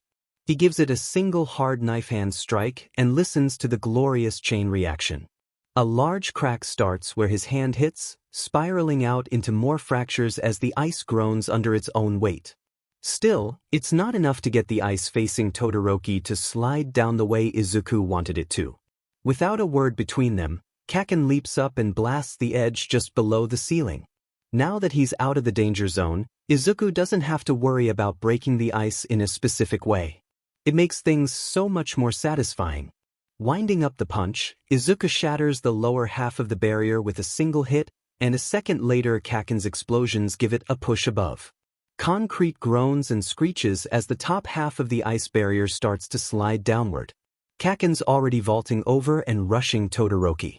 All the ice he's made is definitely catching up to him. The wave he sends out at Kaken is laughable compared to everything he's sent out before. Izuku waits for the crackle snap of Kaken's improvised flashbang before following. Todoroki's reeling back from Kaken, rubbing furiously at his eyes. He sends out an ice blast out of reflex. It's not aimed at where he was. Izuku can see the trajectory play out in his head. No, Todoroki's aiming where Kaken will land. The icicles form on Todoroki's forearm, ready to shoot out and freeze everything in its path. The concrete under Izuku's feet shatters, splinters of it digging into his already raw skin. He feels ice shatter and his palm meets flesh, striking Todoroki straight in the solar plexus. Stunned, not down, Izuku has to correct that. His hands move on autopilot, whipping out the capture tape and tying it around Todoroki's wrist as he falls. All Might's booming voice comes in over the speakers.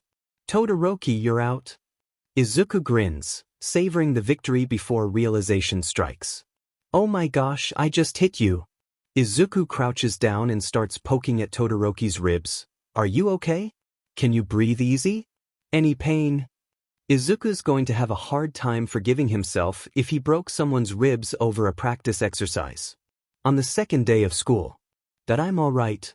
Todoroki sounds winded. For a few seconds, it seems like breathing is hurting him, but then it evens out. He doesn't sound hurt at all other than a hitch in his breath every time he exhales. Stop poking my ribs. Izuku pulls his hand back, letting out a big sigh. Thank goodness, he says. I'm trying to keep my strength in check, you know? I could really hurt someone, and I don't want to hurt a classmate dash. Izaru. Kaken scoffs, rambling. Right. Izuku nods and extends his hand towards Todoroki. I'm glad you are okay. Todoroki stares at the hand offered, then tries to stand up on his own. Katsuki's foot helps him sit back down. Todoroki meets his stare with an angry one of his own. The distrust turns out to be founded. You don't need those anymore. Kaken growls, pointing at Todoroki's shoes. Give them. What? You deaf or something? He points again, your shoes? Now. Izuku can't really do anything but stare as Kaken starts taking the shoes off of a dumbfounded Todoroki. Kaken, what are you doing? Shut up. Kaken says back on instinct, you lost your shoes on the first floor. I'm being helpful. Kaken, you can't take his shoes. He finishes taking the first shoe off and moves to the other while throwing a left shoe at Izuku. Todoroki just sits there, watching it happen with a lost look on his face. Why not? He's not using them. The logic is as simple as it is childish. Izuku makes a noise not unlike a strangled cat, his tail puffing out behind him. It's not dash. Shut up. Your toes are losing color. He chucks the other shoe at Izuku, who fumbles to hold both of them. Put the DMN shoes on. This wouldn't even be so much of a problem if you effing ate your fill. To emphasize Kaken's point, Izuku's stomach growls. I saw that tiny but portion at lunch today. You think handicapping yourself is gonna make me forgive you any faster? Izuku can't help staring, he's too caught up in the fact that Kaken cared. Cared, not only noticed. Kaken notices all sorts of stuff. Izuku chews his lip, staring at the offered shoes. That you're terrible, Kaken. He finally settles, hurrying to put them on. His toes aren't even close to the end of the shoe, and one is warmer than the other. Izuku makes a face of pure disgust. While it's a relief to have insulation from the ice, this is like a seat being warm but worse. Yeah. Cry me a river. Now, Kaken grins, sharp teeth and all adrenaline, let's win this. Izuku talks as they start climbing the stairs once more. We're on the 3rd floor, the bomb has to be upstairs, Azui is most likely staying with it. Her quirk is frog-related, so the cold might be bothering her worse than me. At this point ending it quickly would be a mercy. Do you want to split up or look together?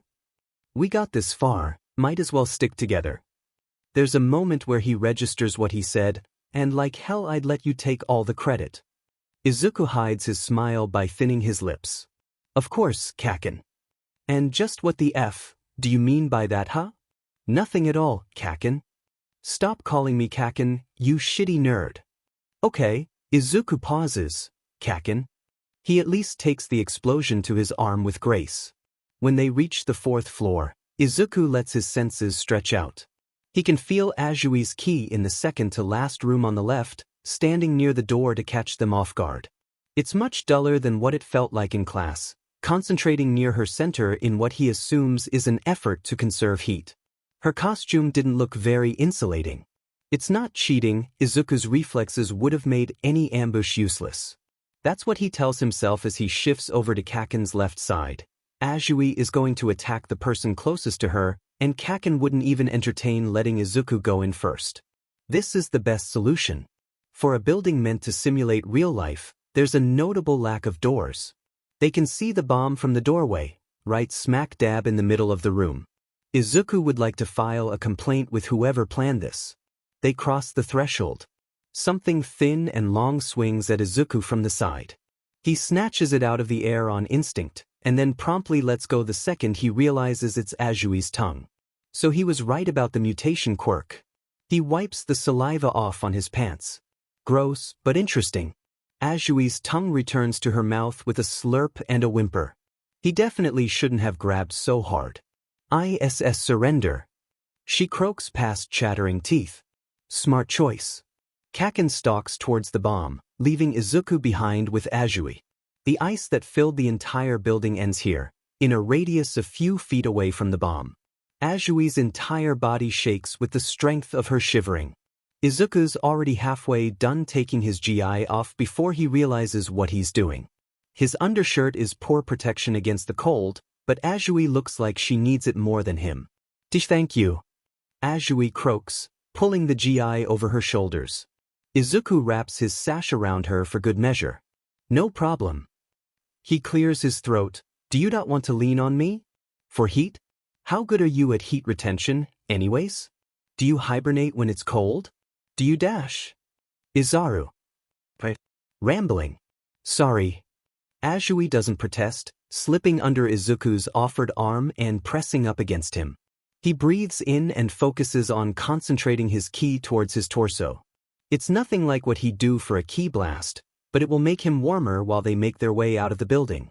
All Might's voice comes in over the speaker's moments after Kaken touches the bomb with both hands. Congratulations, hero team. You've won the exercise. Now, please come back to the meeting room to discuss. Come on Izuku, leave the extra and let's go. But Azui's dash. Call me Tsuyu. Tfuyu's cold, Kaken. I don't want her to go down alone. Plus, with her dulled reflexes she might trip and fall down the icy stairways. Kaken drags out an annoyed groan. Fine, you FING nerd. We'll go with her. Happy? Very. Tsuyu listens to all of this as they start walking back to the entrance of the building. You two are good friends. I couldn't see it before, but now I can. Mind your own demon business, Hoppy. Kaken, don't be mean. I'll be whatever the F I want. Tsuyu's shivering has gotten much better by the time they reach the entrance, but Izuku shuts her down when she tries to give his GI and sash back to him. You're still cold, he says, at least keep it until you feel warmer. Her reply is interrupted when the three of them enter the lobby. Todoroki is off to the side, barefoot and still looking a little dumbfounded. Their classmates stare openly between Izuku and Kaken. Dude, that takedown was incredible. You shattered the ice like it was nothing. He took my shoes. Everyone's words blur together. Izuku's head spins as he tries to pick out everything they're saying. Oh, do you want your shoes back, Todoroki? Here, he goes to take them off, but Kaken smacks him over the head. Unless you got extra socks somewhere, those things are staying on. But Kaken, they're not my shoes. Kaken glares at him with a look that personifies, does it look like I give a shit? Izuku shuts his mouth and stops trying to take the shoes off. All Might parts the sea of teenagers. You did a very good job on controlling your strength, young Midoriya. Why, an old coworker of mine always had trouble with it, so it's good to see you already have a handle on it. Not as much as you think. Izuku forces himself to smile and take the compliment anyways. Dude, Bakugo wouldn't even look at you yesterday, how can you work so well together? And what about it, Tapeface? He's my friend, I'll treat him however I want. Any chance of talking about the fight flies out the window at that. The chaos that erupts from this statement is nothing compared to the way Izuku starts wailing. Kaken rounds on him. What the F, are you crying for now, huh? I can't help it, he sobs. You said I was your friend. Of course you are, you FING dumbass. Now stop crying. He does not. Their evaluation holds a few surprises. Yaoyorozu's observations pick apart everything wrong on both sides as objectively as possible. Todoroki gets mixed reviews. Freezing the whole building at the start would have worked if he were against probably any other team, but he compromised Tsuyu when it failed. He left her weakened and alone while he went to fight the heroes, making it easy for Izuku and Kaken to beat her. Tsuyu did her best with the hand she got dealt, but it really was just a bad matchup having her with Todoroki. I could have tried harder to get us to work together, she croaks, but everyone is quick to compliment her tenacity. All Might himself comments on her ability to recognize when to give up instead of getting into a meaningless fight. She rib-bits softly and tries to hide the bashful curl of her lips. Todoroki takes all of this with a blank face, but Izuku can sense how unnaturally still his ki is. He's hiding every possible reaction he could have, even on a spiritual level. Izuku would be impressed if he wasn't so worried. Kaken's review is also kinda mixed. He has what Yaoyorozu calls a difficult personality, but he won some brownie points when he put his pride aside and started working with Izuku. Some of their classmates mention how he took Todoroki's shoes. Izuku doesn't think any of them realize how close they are to getting blasted before Kaken remembers All Might is in the room. Now it's Izuku's turn. You took care to make sure your opponents were all right, Yaoyorozu explains, but you didn't tie Azui's hands dash. Call me Tsuyu. Tsuyu's hands with the capture tape. She could have attacked you at any moment while you were giving her your clothes. Kaken snorts, Izaru's got better reflexes than that. But the point stands, she persists, you can't underestimate your opponent because they seem weak. Thinking like that will only hurt you in the long run. Overall, Izuku is voted the MVP and then promptly sent to Recovery Girl to get his feet looked at. Apparently walking on bare ice and hoarfrost for more than 5 minutes can be a detriment to your health. He's a little disappointed he can't see the other matches, but All Might says that the recordings will be available for review later. Izuku thinks about what Yaoyorozu said on the walkover. He could cite over 100 examples of how sturdy he is. It would take an all-out hit from Izuku's opponent to even have a chance of drawing blood. Maybe he's let that get to his head a little. Izuku's analysis over the years has shown that there's always a workaround, always a way to win, even if you're physically weaker. More often than not, those super strong villains get defeated because they thought too much of their own strength and failed to be objective when evaluating their foe. Something to work on, definitely. The antiseptic stings his nose when he walks into Recovery Girl's office, making Izuku sneeze on reflex. Bless you, dearie. Thank you, Izuku says, rubbing his nose as he looks around. He's never been fond of doctors' offices, the smell only being a part of it. Mom's always been anxious about anything that could bring attention to Izuku's origins. Unmarked vans and faceless government officials after a blood test have been a persistent fear in the Midoriya household. It's why Izuku hasn't gotten a proper blood test since he was a few days old, and that was just so he could get his birth certificate. If, once in a blue moon, Izuku does get sick, Uncle Amish's aunt is a pediatrician who doesn't ask a lot of questions. Still, the threat of discovery keeps his official doctor visits to the minimum. Now, what seems to be the issue? Recovery Girl scoots forwards in her chair, squinting at him through her glasses. You look to be in one piece. It's a standard question, but Izuku stumbles over it anyway. My feet. I walked barefoot on ice for a while. He lifts a foot up for her to see, wincing when he puts all his weight on the raw skin of his other sole. Recovery Girl clicks her tongue, a slight frown deepening the lines around her mouth. Hop up on the bed, I need to take a closer look. Izuku does so and holds his feet up for her to inspect. His tail keeps twitching behind him, flinching whenever she presses a gloved hand against the aggravated skin. Well, I don't see any cuts or torn skin. It's just sensitive. But you should keep off of them as much as possible for the next few days. Izuku barely hears her. He keeps looking between her kindly old smile and the door. Recovery Girl stands up and walks over to her computer, clacking away at the keyboard with deceptively agile fingers. Izuku takes out the thick socks Yaoyorozu made for him while he waits. His fingers buzz with her residual key. It feels weird to put these on, but they're so plush in his hands, fuzzy and soft. Izuku would fight 10 zero-pointers for Yaoyorozu at this point. Recovery Girl brings his attention back. Now, I notice you haven't had a physical for a few years. Are you alright if I take a few measurements? Her key is warm and she's done nothing to make Izuku suspect any ulterior motive, but he still has to fight the urge to make a break for it. His mind starts to spiral. What does she mean by a few tests? School nurses can't take blood samples, he knows that much. But what about a school nurse at a hero school? What kind of tests? Measurements, dearie. Nothing invasive, she assures. Izuku does not feel assured. I'll just take your height, your weight, body fat percentage, and ask some questions about your past medical history. Couldn't you ask my mom? Yes, I'll have to call her too to corroborate everything. This is just to fill out your record a bit. It's rather blank. Well, it's not like someone can tell something is off just by a few external things. Izuku doesn't like the undertone of curiosity in her voice about the emptiness of his file either. Okay. Now, how tall are you? 156 centimeters. Which makes him the second shortest boy in class, a few centimeters below Tokoyami. Kaken has been making Izuku jump to grab things for years. They go from there.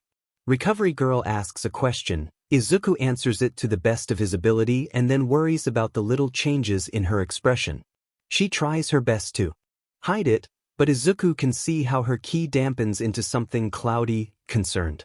It looks bad not having any of this on file, he knows that, but he can't let Recovery Girl think that his mom is deliberately neglectful. Not only would it put suspicion on them, the thought of someone thinking that about his mom makes fire bleed into Izuku's soul. My mom's raised me alone, she works hard to provide for us. He blurts out while she's fiddling with what he thinks is a body fat measurer. She took me to the doctor when it was bad, I promise. He watches the cloudiness of Recovery Girl's ki lighten a bit with his sincerity. I believe you, dearie, she says. The important thing is that you're here now. Then she uses the measurer on him and the cloudiness returns. Your body fat percentage is very low. It comes with my quirk. My body doesn't store fat very much. Most of the time he can explain away how skinny he is with that. She has access to his file and must know his quirk is officially listed as his tail, which explains nothing at all about his condition. She hums and looks him in the eye. We'll have to up your caloric intake. You show signs of malnutrition as it is. If you ate any less, your body would start eating itself. Well, that's not good. Studying isn't an easy job either. You'll be putting a heavy strain on your body throughout the school year. Throughout your entire life if you go on to become a pro hero. Izuku's stomach growls for emphasis, earning him a chastising look. I have snacks in my backpack. He had some in his pockets too, but he ate them on the way over. Well, she opens up a pantry cabinet and pulls out a nutrient bar, no reason not to eat something now. She goes to her desk and sifts through her papers as he munches on the offered bar. At UE, we don't like it when our students go through the day hungry. She walks back and hands the slip to him. Fill this with your mother and bring it to the school secretary tomorrow. The school is used to accommodating students whose eating habits are not considered average. Izuku stares at the form, reading the words, Student Meal Plan Accommodation. It says that meals would be paid for by the school. Mom and him get a respectable amount of money from the apartment leases, but so much of that already goes into feeding him. If he needs even more food, this is definitely worth looking into. Izuku lets the infirmary doors shut behind him, folding up the form and putting it in a pocket. Something blurs toward him from the left. He snatches it out of the air more out of reflex than anything. Plastic crinkles as Izuku unfurls his hand and sees a Ziploc bag of baby carrots. Kaken leans against the wall, his arms still outstretched. His eyes gleam with something close to approval. Eat them. Izuku sighs through his nose, fondness blooming in his chest as he pops the bag open and crunches on a carrot. Just the act of munching on something helps abate the hunger in his stomach. Thank you, he says after he swallows. Kaken doesn't reply to him, turning around and heading back towards the others. Izuku falls into step behind him, his footsteps barely heard over Kaken's boots. It's not forgiveness, but it's a start. That's all Izuku needs. Hey, Kaken. I was gonna grab something from Uncle Oyu's restaurant tonight. Do you want to come over for dinner? Izuku bites his lip. I have some explaining to do. He doesn't let himself wonder if this is the right decision. This is Kaken. He has stuck with Izuku through everything. If he can't trust Kaken with this secret, then he can't trust anyone, and he doesn't want to live like that. He can't. Kaken doesn't turn around. You're paying. Now stop walking behind me, it's effing annoying. Izuku grins, hurrying to walk beside him. Got it. Uncle Oyu owns a chain of traditional Japanese restaurants. As it just so happens, there's one only a few blocks from school. Izuku shoots his uncle a text when class is dismissed and everyone starts packing up. Uncle Oyu never lets Izuku or his mom pay full price for a meal, says it's a family discount, but it's the better option compared to if he learned Izuku went to one of his restaurants and didn't tell him. The kitchens need the prep time, anyways. The dinner crowd has only just begun to come in, the warmly lit tables and booths filling up at a slow yet steady pace. Izuku can smell the kitchen, a wonderful blend of spice and heat that has his mouth watering. The lady at the other end of the room has to duck her head to fit through the kitchen doorway. Her strawberry hair is pulled back by a hairnet and the sleeves of her chef uniform are rolled up to her thick forearms. A standard medical mask covers the lower half of her face, but her leafy green eyes crinkle at the edges. Her voice is deep but never lacking warmth. It carries across the space between them. My, Izuku. You look handsome in your new school uniform. Auntie Aji? Izuku's arms flail around, too surprised and embarrassed to resist being swept up in the woman's arms. His feet dangle above the floor like a teddy bear. Don't you usually work at the main restaurant? Yes. Well, I was teaching the new head chef some tips and tricks. She winks, giving Izuku one last squeeze before setting him free and looking at Kaken. Oyu's told me about your friend, but I don't think I've ever had the chance to meet him in person. Kaken doesn't correct the friend comment. You two go take a seat in one of the booths, it might be a bit. Auntie Aji catches Izuku's eye and smiles reassuringly. The newbie needs the practice for the dinner rush. You'll let him know how he does, right? Izuku nods with a big grin. His unique eating habits and his virtual inability to get food poisoning makes him the ideal taste tester. Oyu tried out all sorts of combinations with Izuku's dad. The ramen Izuku orders is the fruit of one of their experiments, a combination of spices so potent it has to be watered down for anyone without Saiyan taste buds. Oyu jokes that Izuku inherited his dad's stomach. He has no idea. The employees who recognize Izuku whisper to the others, sending curious looks their way but never straying too close. Kaken takes a seat across from him in one of the booths. A server passes by, placing waters for the both of them before scurrying away. The din of small talk gets muffled by the richly colored booths, leaving Izuku under the intense red stare of his friend. You gonna talk yet? Kaken demands, sipping his water without breaking eye contact. When we get home. Izuku feels uneasy with so many people around. He spent years keeping this under wraps. How embarrassing would it be to get found out because he didn't sense someone was in hearing range? Or didn't know anyone nearby had a hearing enhancer quirk? Now that he thinks of it, it is better he didn't start talking with Kaken about things at UA with Jairu or Shuji nearby. Of course there's the chance anyone listening would write it off as a silly teenage fantasy, but Izuku doesn't want to risk it. Kaken's face darkens. Izuku hurries to add, I swear on my dad I'll tell you, but not when there's so many people. Izuku doesn't swear on his dad often. That fact lets Kaken realize how serious Izuku is about this. He finishes his water and sets it down forcefully. Not a second later. Got it? Izuku sinks into his seat. Got it? Auntie Aji wasn't kidding when she said it might be a bit. Everyone in the restaurant hears the hustle and bustle of the kitchen. Izuku's too nervous to scroll through his phone and pass the time. Kaken has no such problem. When Auntie comes out of the kitchen again, she has 2 kitchen helpers. All of them have their arms full of takeout bags. I'll add it to Inko's tab. Family discount. She winks at Izuku as the bags get handed off to him and Kaken. Tell her I say hi, alright? We need to meet up for a family dinner sometime. She hands him a smaller takeout box, some potato mochi on the house. Izuku smiles. Food is the purest form of love for her and Uncle Oyu. He knows better than to try and deny her. I will, Auntie. Jesus Christ, Kizu. Kaken grunts as he lifts up another takeout bag. Let's get going before my arms effing to fall off. Izuku bids his auntie farewell and they start their walk home. With at least 6 takeout bags, each the size of a tote, they get more than a few weird looks. The people around the Midoriya household are used to it though. No one even blinks as they take the elevator up. Psycord is at the living room table, his stacks of prayers sorted from least to most important. His teacup is half empty, the steam curling idly as he reads through a prayer.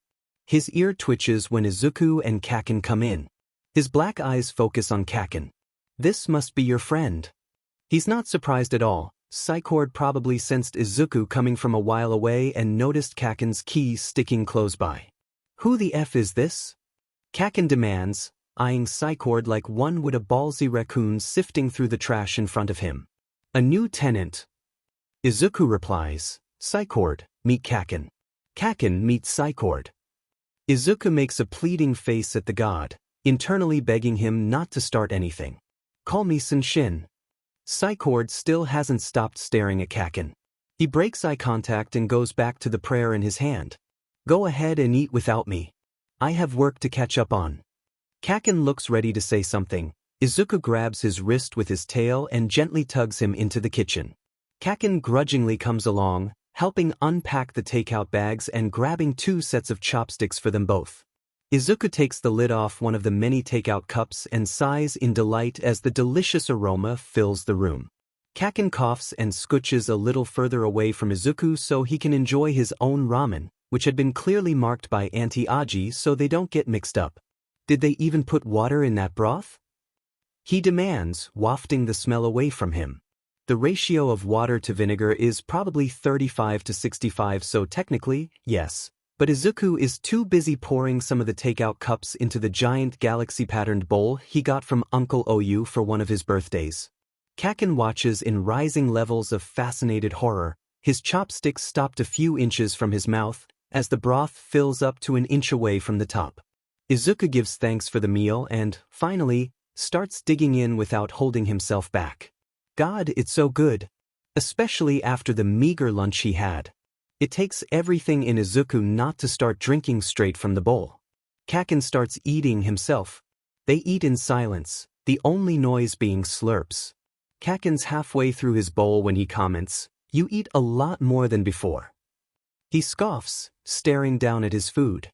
"You changed a lot when I wasn't looking. You even move differently now. Sees me off." Izuku hums in response, his cheeks bulging with noodles. His first attempt at speaking is muffled from all the food. He earns a disgusted look from Kaken. He swallows everything and tries again. "I'm sorry." "Don't apologize, that sees me off more. You weren't weak before but you got stronger lately. Why bother? You could already break concrete. I think you would be even angrier at me if I didn't train." Izuku jokes, gratified by Kaken's amused snort. Psycord helped a lot actually. He's really good at martial arts. A side effect of being from the warrior clan, according to Psycord. From the get-go their reflexes are above average, and their muscle memory is almost perfect.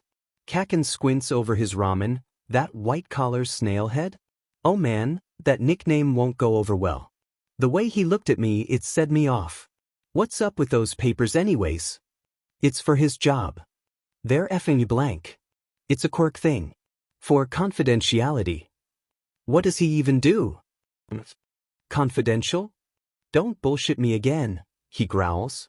From the living room Psycord calls out, "I'm a public servant. And I resent the snail head comment." Kaken's eye twitches. "Yeah," Izuku hisses, "he's got really good hearing too." They pause for a moment then go back to eating. Izuku's on his second bowl by the time Kaken finishes his own, and his friend waits until bowl 3 to try asking again. "Okay, we're here. You ate. When are you gonna start talking?" For fun dash, Kaken grimaces at Izuku talking with his mouth full. Izuku chews and swallows. "Let me finish eating and we can go to my room. I don't want to bother Psycord." Why does it FNG matter? Give him some earplugs and we're good. If he eavesdrops then I'll kick his butt for being a creep. Both of them can hear Psycord choke on his tea and start guffawing. The F is so funny? Let's go to my room. Izuku decides hastily, grabbing Kaken's wrist yet again with his tail and gently tugging him away from the doorway that leads into the living room. "If you fight Psycord, I won't have enough time to explain today." Because like it or not, Kaken would not win. Izuku thinks Psycord's still mad at Kaken for hitting Izuku, and while he tries to be the tired but benevolent god of Earth, he has a petty streak. Kaken flicks Izuku's tail off but follows him to his room anyways. Izuku closes the blackout curtains, blocking most of the ambient light from outside and making the whole room dim. He turns around and sees Kaken poking at something sitting on one of his many shelves. It's a piece of metal, twisted and bent in enough places to be mistaken for abstract art.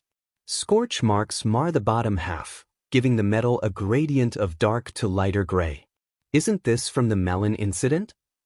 Kaken huffs, a nostalgic look in his eyes. Can't believe you kept it. Yes. Izuku wanted to see if they could make a watermelon explode with melted salt. They borrowed a neighbor's power tools and constructed a DIY melting chamber that managed to melt all the table salt he and Kaken could find in the house. They went to an abandoned lot to test it. It worked. A piece of the rind shot off with enough force to hit the metal clasp Izuku was using to safely move the container for the melted sodium, breaking it off the pole he attached it to and bending it beyond recognition. They got in so much trouble for that. Mom made Izuku pay for all the salt they took from the pantry, and Kaken's mom chewed them out about not being stupid. Alright, now are you done beating around the bush? What the F is going on with you? Alright, moment of truth. Izuku had a whole mini-speech in his head, but his head pulls a brain fart and he blurts out, "I'm not human." "Yeah, I know. I've seen you eat a ghost pepper whole and ask for mine." He turns towards Izuku, "Get to the point." Izuku takes a deep breath. "Okay, keep it simple, Izuku, bullet points and key info." He lets the floodgate open. "Well, I am human but not like 100%. I'm only half. My dad isn't overseas. He came from another planet and left Earth to protect Mom and me, and I got my strength and appetite from him because he's a Saiyan, and Saiyan's are aggressive aliens who fight a lot and eat a bunch, and they can use their inner energy to fight and can turn into giant apes when they look at the full moon, and that's why I was never allowed to have sleepovers when it was a full moon." Kaken doesn't say anything, but his eyes start to squint. Izuku keeps going. "Yeah, and it kind of freaked me out when you called me Azar for the first time because the giant ape form is called Oozuru and they sound so similar, and my dad left a few notes about aliens and stuff, and I want to become a hero to get a lot of money and build a spaceship he left blueprints for so I can meet him and you. Did I miss something? Let me think for a second. The what?" Kaken explodes. His lip pulls up in disbelief. "Did you go insane while I wasn't looking? Or you think I'm so stupid I'll believe all this crap you threw at me?" "Yeah, Izuku probably should have seen this coming. I can prove it." He hears a side-turned growl from behind him as he grabs one of his dad's notebooks, flipping through the pages until he lands on one with a good amount of Saiyan footnotes.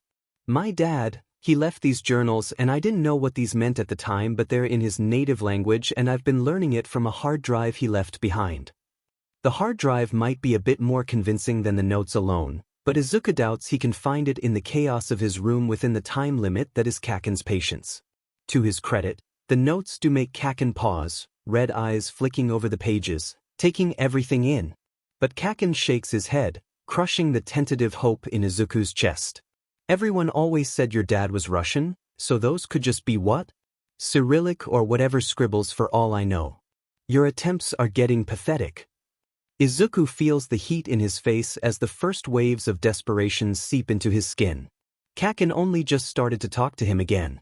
If Izuku can't find a way to fix this, to convince Kaken somehow, he'll be lucky if Kaken even looks in his general direction.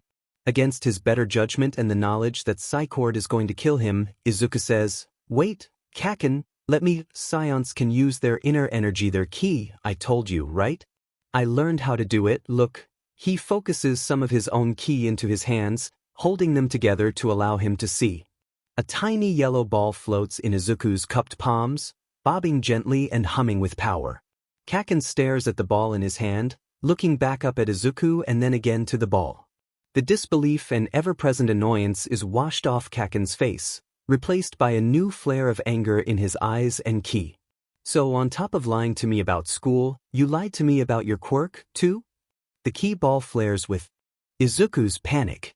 "I didn't even know what key was until Psycord, and I don't have a dash." "The new tenant? He's in on this too." Kaken demands. "Please just let me finish dash. I've had enough." Kaken flings the door to Izuku's room open and leaves, his bare feet thumping on the hardwood. His ki sparks and flares far worse than it did in front of Yui. No. Izuku has to convince Kaken. He has to. Izuku has his family, so he'll never be truly alone, but Kaken's the only person his age who's never treated him differently and he can't lose that. Izuku rushes after him, ki ball dissipating into thin air. "Kaken, please. I'm not lying. You have to believe me." "I don't have to believe shit, Izu." Kaken stops at the doorway to their house to put on his shoes. When he stands up he sends one last baleful look. "If this is how you want to waste my time then you can F off." Before Kaken can turn the door handle, Psycord, who has been listening to all of this unfold, speaks. "I had a suspicion, but this confirms it." He puts down his paper and sighs, "You're not a very good friend." Ah! Kaken's fingers flex, and Izuku's nose picks up the sticky sweet smell of more nitroglycerin. "Just what the F do you mean, you eavesdropping freak?" Psycord doesn't rise to the accusation. "You've been Izuku's friend since you were little, right? If you trusted Izuku at all in the time you've known him, you'd know that he wouldn't lie about something like this." Izuku can almost hear Kaken's eye twitch. Psycord definitely can. And using ki isn't something that requires a quirk.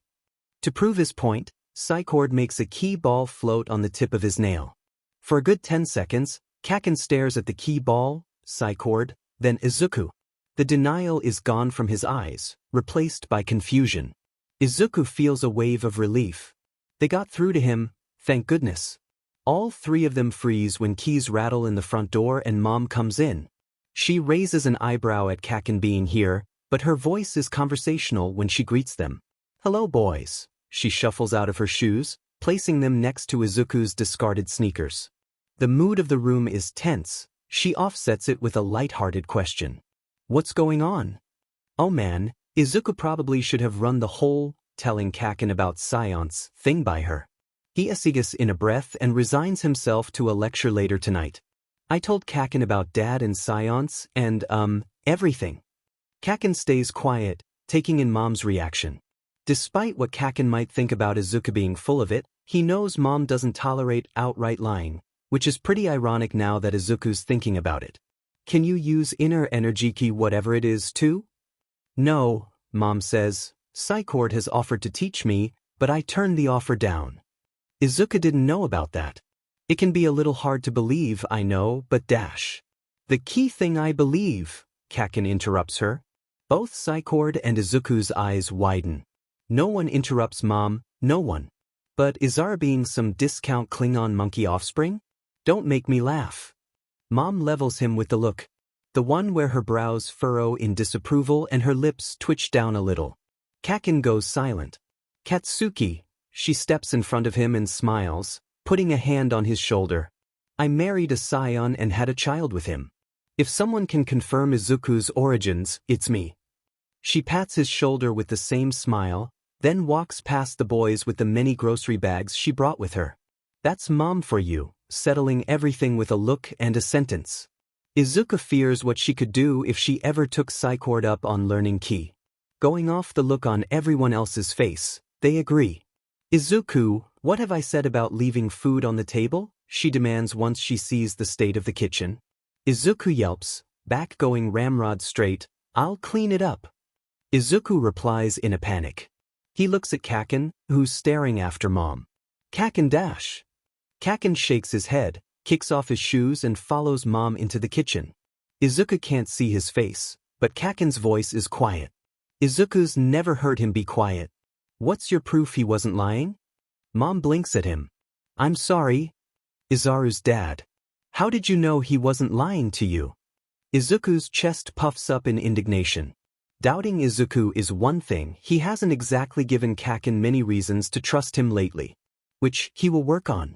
But this is Mom, and no one's allowed to imply she's gullible. Mom peeks over Kaken's shoulder to give Izuku a watered-down look, a silent, "I'll handle it," if there ever was one. Mom looks up and to the side, tapping her chin.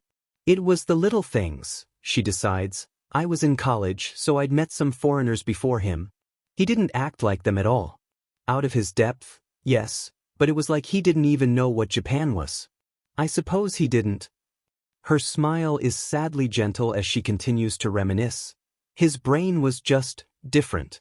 He moved differently, he spoke differently. When he got upset, the air around him was heavy. Sometimes there was this look in his eye that said you were just a bug under a magnifying glass. But he could outshine the sun when he was happy. He got happy over such silly things. He held my hand once and couldn't stop smiling the rest of the day. She closes her eyes and sighs. I got off topic. I'm sorry, Katsuki." Kaken says nothing. None of them do. There is one more thing, though, and as if it's the most natural thing in the world, she admits. I've been on his spaceship. Psycord sends a stack of prayers flying with how quickly he jerks us up. Izuku chokes on air and yells, What? Kakin gets over his own surprise and says, "Why didn't you open with that?" Mom laughs as she unpacks the groceries. "Let an old woman relive some memories, won't you? Now help me unpack everything and get it in the fridge." "You're not old." Izuku feels the need to protest, hurrying to her side and helping. "Well, I'm certainly not young. Your father was about my age when he landed here." "Didn't look like it though. Saiyan genes do wonders for the aging process. You'd better hope you got his side of that." Kakin doesn't bother joining in, focusing on what's probably the more important piece of information from that conversation. "Why were you on his spaceship in the first place?" "It's a long story, but I think it had something to do with a penguin." Kakin keeps asking questions. Izuku and his mom try their best to answer everything. The longer it goes on, the more Kakin relaxes. Izuku can sense the anger fizzle out of his ki and feels himself go loose in response. Psycord makes a new pot of tea, pulling out enough cups for everyone. Mom grabs the honey and some snacks from the cabinet and they all gather at the coffee table in the living room. "There's one thing I don't get," Kakin says after a long pause. "Why did everyone say Izaru's dad was Russian?" Mom chuckles. "You can thank Izuku's uncles for that. They made a lot of conspiracy theories about T'Chok back then. One of them was that he was a Russian lab experiment that managed to escape and flee to Japan. It didn't help that his accent sounded very Slavic. After a while he told me he just Googled where he landed and said he was from there. I mean, how many people say they're from the tundra?" Mom shakes her head. "That man. You went to the tundra to see his spaceship? What's it like?" Izuku says at the same time Kakin asks. "T'Chok. T'Chok is my dad's Saiyan name. He used his sashi to help him fit in." "Do you also have a weird but name like that too?" "He doesn't." Mom answers for him, "But we did name Izuku after T'Chok's mentor." "And about the tundra," Mom sighs. "No. By that time, he brought his ship to Japan. He had made a friend named Yoshinaru, I think. That man had a large piece of land he let T'Chok hide his ship on." She glances at Izuku with a knowing smile. "He did store it in the Totoro prefecture for a little before that, though." This is a lot of information at once, even for Izuku. He looks at Kakin. "How are you doing?" Kakin stares at him for a little, like he's never seen Izuku before, and laughs. "My friend is half alien." He says, "You'd think the world couldn't get weirder after quirks popped up. What's next? Snailhead's an alien you found on the curb and brought home." Everyone is silent for a bit too long. The two Midoriyas glance at Psycord, and the Namekian sighs. "Actually, they found me in the Totoro prefecture." "Are you kidding me? Bakugu Katsuki, if you scorch my table I will tell your mother." Psycord tries not to form any heavy opinions about people. It could interfere with his job as Earth's guardian, and while he didn't exactly ask for the task, he is the one saddled with the responsibility. It's hard not to get attached to the Midoriyas, however. Even if Izuku wasn't half Saiyan, he would have grown fond of them, but his status as a hybrid is what allowed Psycord to rationalize staying so close. T'Chok is the outlier of the Saiyan species, not inclined to undue violence and finding joy in seemingly basic things. If the Kai who sent Psycord here ever got off their butt and learned a Saiyan had been on Earth and procreated?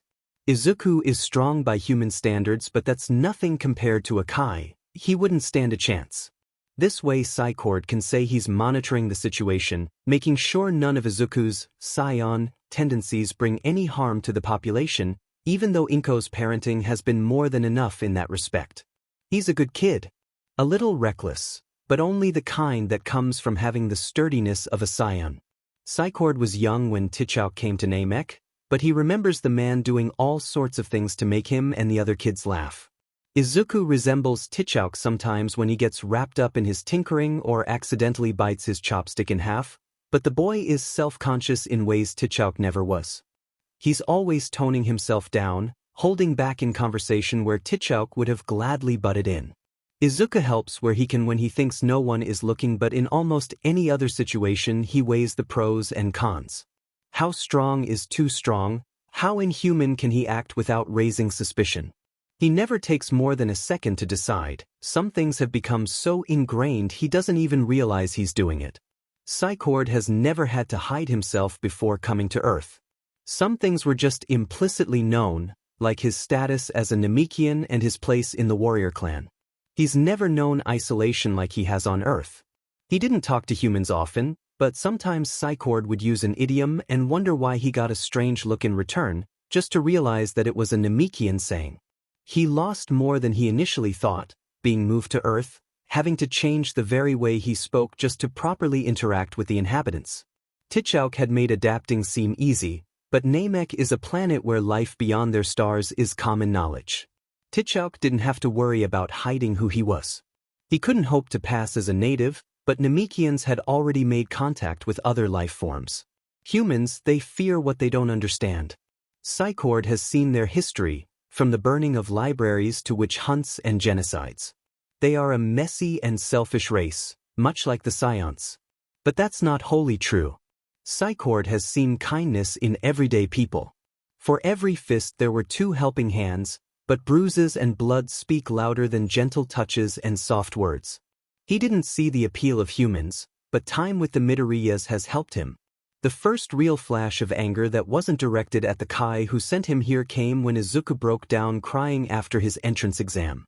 It flashed through him so quickly, so sudden with its intensity, he couldn't say anything. He stood there, holding Izuku's bruised knuckles and rubbing circles on his back. Psycord's never seen Izuku hit something hard enough to bruise himself, not even when he was getting frustrated with training. To Izuku, Bakugo Katsuki means a lot. Psycord can't see the appeal, especially after how upset Izuku was after Bakugo hit him. Still, both he and Inko can see the difference after Bakugo came to terms with everything Izuku said. Psycord watches them say goodbye at the door, pretending to focus on another one of his prayers. Another get-rich-quick prayer. He really should have looked at which pile he was picking from. Izuku stands in the doorway talking to Bakugo, who's already outside. Psycord watches his tail twitch and wriggle anxiously. T'Challa always had his tail around his waist when he was on Namek. It's fascinating to see how expressive the appendage is on Izuku. Kaken, can you, not tell anyone? Bakugo finishes for him. The F, do you take me for? It's a vague statement, but Izuku appears to be fluent in emotionally constipated teenager. Psycord can hear the relieved smile in his voice. Thank you. Whatever. See you tomorrow, Izu. Izuku closes the door and heaves a great sigh, leaning against the wood and sliding down. That went well. Psycord raises a brow. That was it going well? Bakugo would have stormed out if Psycord or Inko hadn't interfered. You can forgive him for being a tad skeptical. That was tame for Katsuki. Inko chimes in, joining them from the kitchen. But Izuku, I'd appreciate some warning before you decide to tell people about Science. I was only planning on telling Kaken anyways. Izuku grows sheepish. I felt like I owed him an explanation for suddenly deciding to be a hero, and for not telling him. Yes, Psycord and Inko remember that debacle. Even after Psycord calmed him down, Izuku remained visibly upset for days after. Inko talked to Psycord, sharing her concerns and trying to brainstorm ideas to cheer Izuku up. They didn't come up with much, just make sure he has food and a shoulder to cry on. The kid is annoyingly independent. Psycord doesn't like how the air between them all grows sullen. He huffs and puts the prayer he's holding down. Maybe I should have told him I'm technically God. He doesn't particularly care if Bakugo would have believed him or not, but it would have taken some scrutiny off Izuku. Plus, the look on his face would have been amusing. Izuku looks up quickly, his eyes wide. Psycord might not have said his intentions out loud, but Izuku's lived with him long enough to understand what he meant. Please don't antagonize Kaken.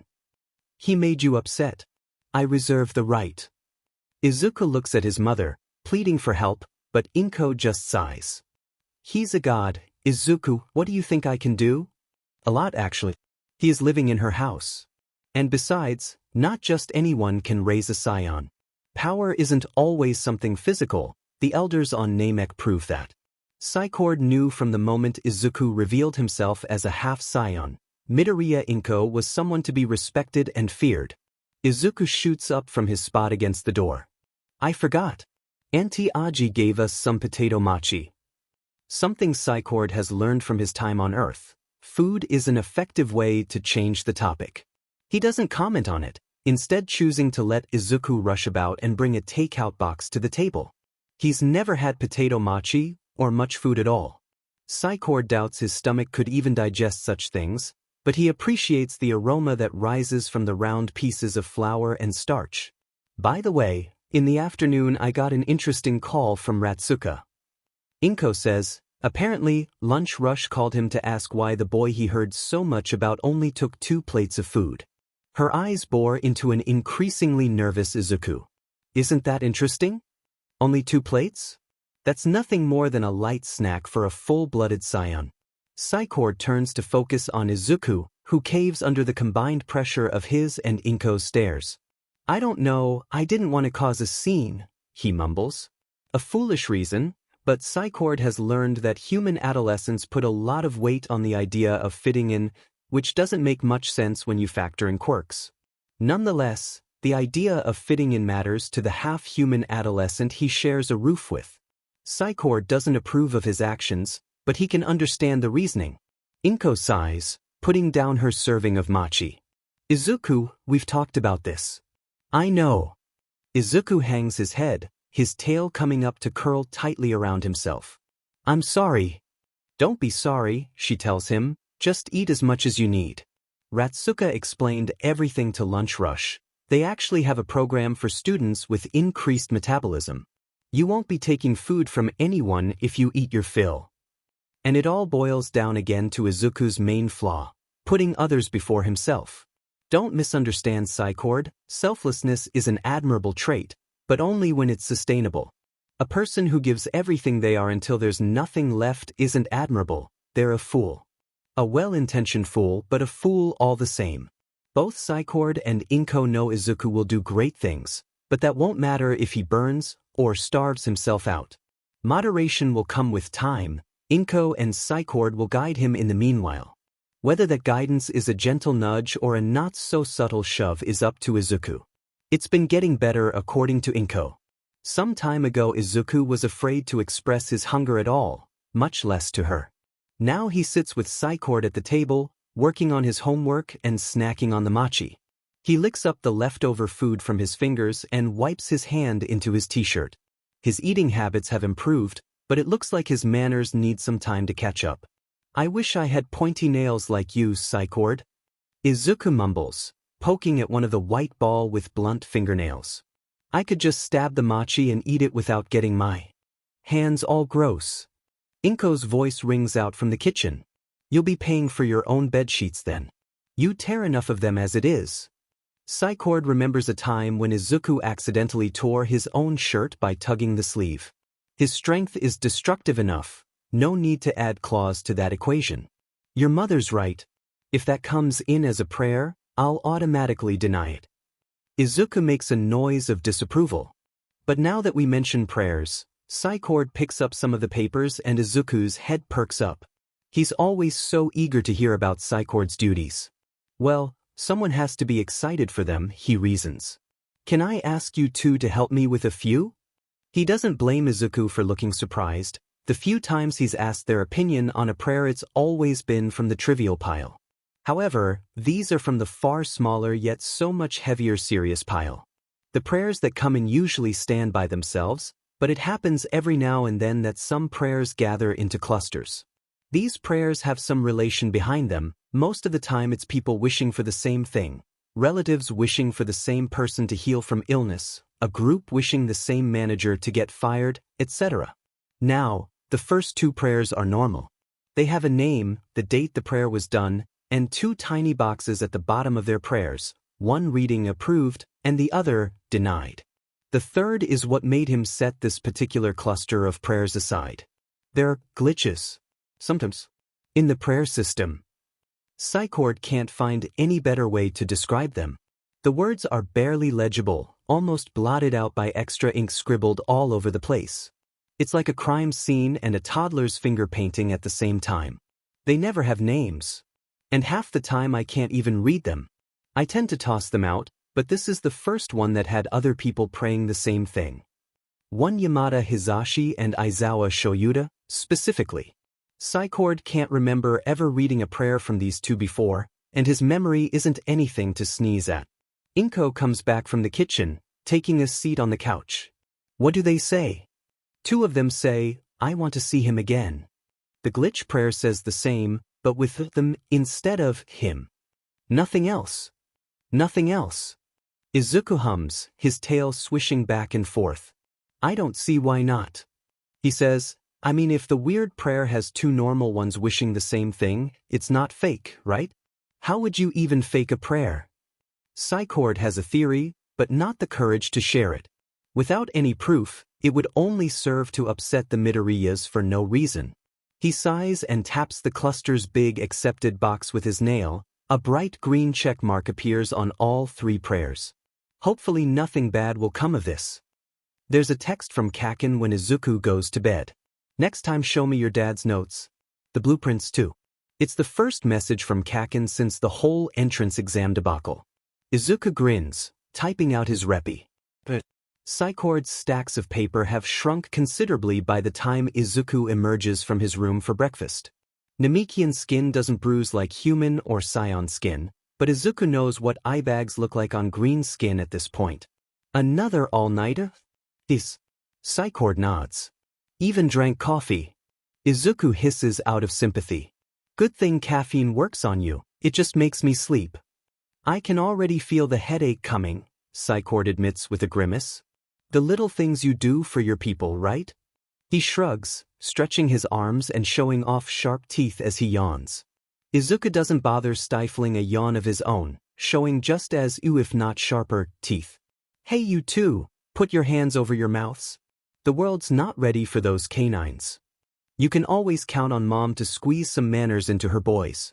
Izuku mutters a quick apology and does just that when the next Jun rolls around. Ruffling through his school bag, Izuku pulls out the paper Recovery Girl gave him, the one for the meal program. Remember when I told you about Recovery Girl yesterday? She nods, face darkening. It's nothing bad or serious, it's just she gave me this. I think it's about the program you talked about. Mom takes the paper from him and scans it over. Yes, this was it. Ratsuka already had me sign it, he even filled it out in advance. Really? Yes, I think it was after we had the picnic on the beach. Izuku almost chokes on his own spit. That was ages ago.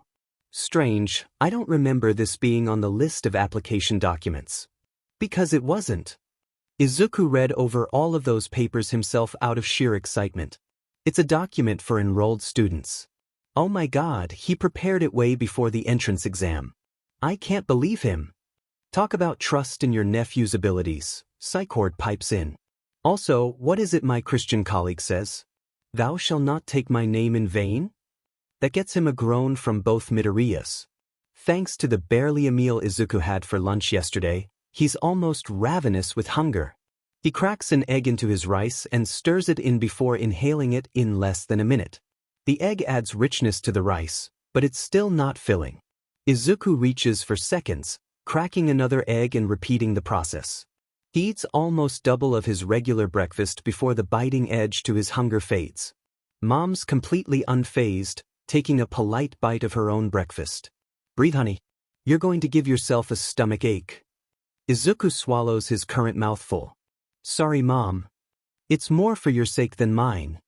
She wipes her face with a napkin and rests her chopsticks on top of it.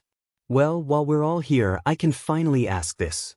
Both Izuku and Saicord perk up. With the weekend coming up, how do we feel about going to the Totoro Prefecture again? Izuku hops in his seat, his feet kicking the floor with a loud thud and his tail almost knocking the chair next to him over. Heck yes.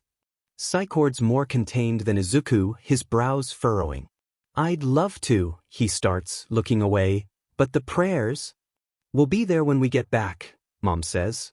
Have you ever taken a break since you moved in, Saicord?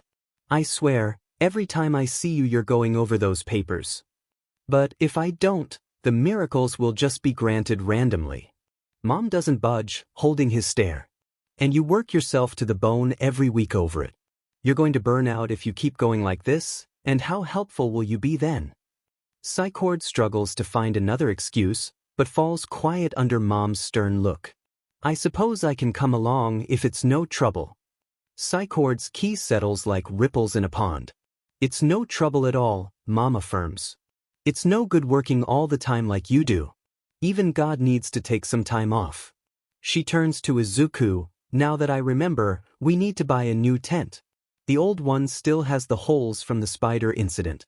We can go buy a new one once you get home from school. Izuku bobs his head, his leg bouncing under the table and his tail swishing with excitement for the upcoming weekend. The chance to explore the wilderness sends a thrum through his whole body, and he can work on his hovering with Psycord now. Oh, he could bring a camera and get some really cool shots of the forest. A Saiyan's eye view instead of a bird's. Who needs drones when you can fly? Psycord catches the light in his eye. Don't get any ideas. You still need to practice your hovering before I let you try flying between trees. But no, Izuku. Izuku falls back in his seat with a pout. After breakfast, Izuku helps clean up, throws his snacks into his bag, and hugs his mom. Mom hugs him back just as tight. Izuku hears the smile in her voice. Have fun today, my little hero. See you in the evening. See you later, Mom. The morning's light and joyful, free from the anxiety Izuku's been carrying for months. It's a nice change of pace, even if the change isn't obvious at first. Izuku still leaves early so he can help others along the way. He meets Mrs. Yoshida for the first time since school started and she compliments on his Yui uniform. He didn't anticipate everyday people recognizing it. This brings a whole new level of attention to his actions. The cat he rescues from the tree doesn't care about his clothes though. Izuku has to be quick to avoid his jacket turning into shreds. He lets the cat claw and nibble on his bare forearm as he brings it back to its owner, who can't help staring at his unmauled skin. He gets to Yui a bit later than expected, but nothing to worry about. He still has plenty of time to... Oh green god, what's with that crowd? The reporters aren't anything new. There's always been a few at the gate since news leaked that All Might was teaching for the very first time, but this is just excessive. Izuku's managed to avoid them so far, but with these many microphones and cameras, someone's going to spot him and try asking questions. Izuku doesn't have any big fear of crowds, but news people are different, okay? They look at any interesting story like a rabid dog looks at steak.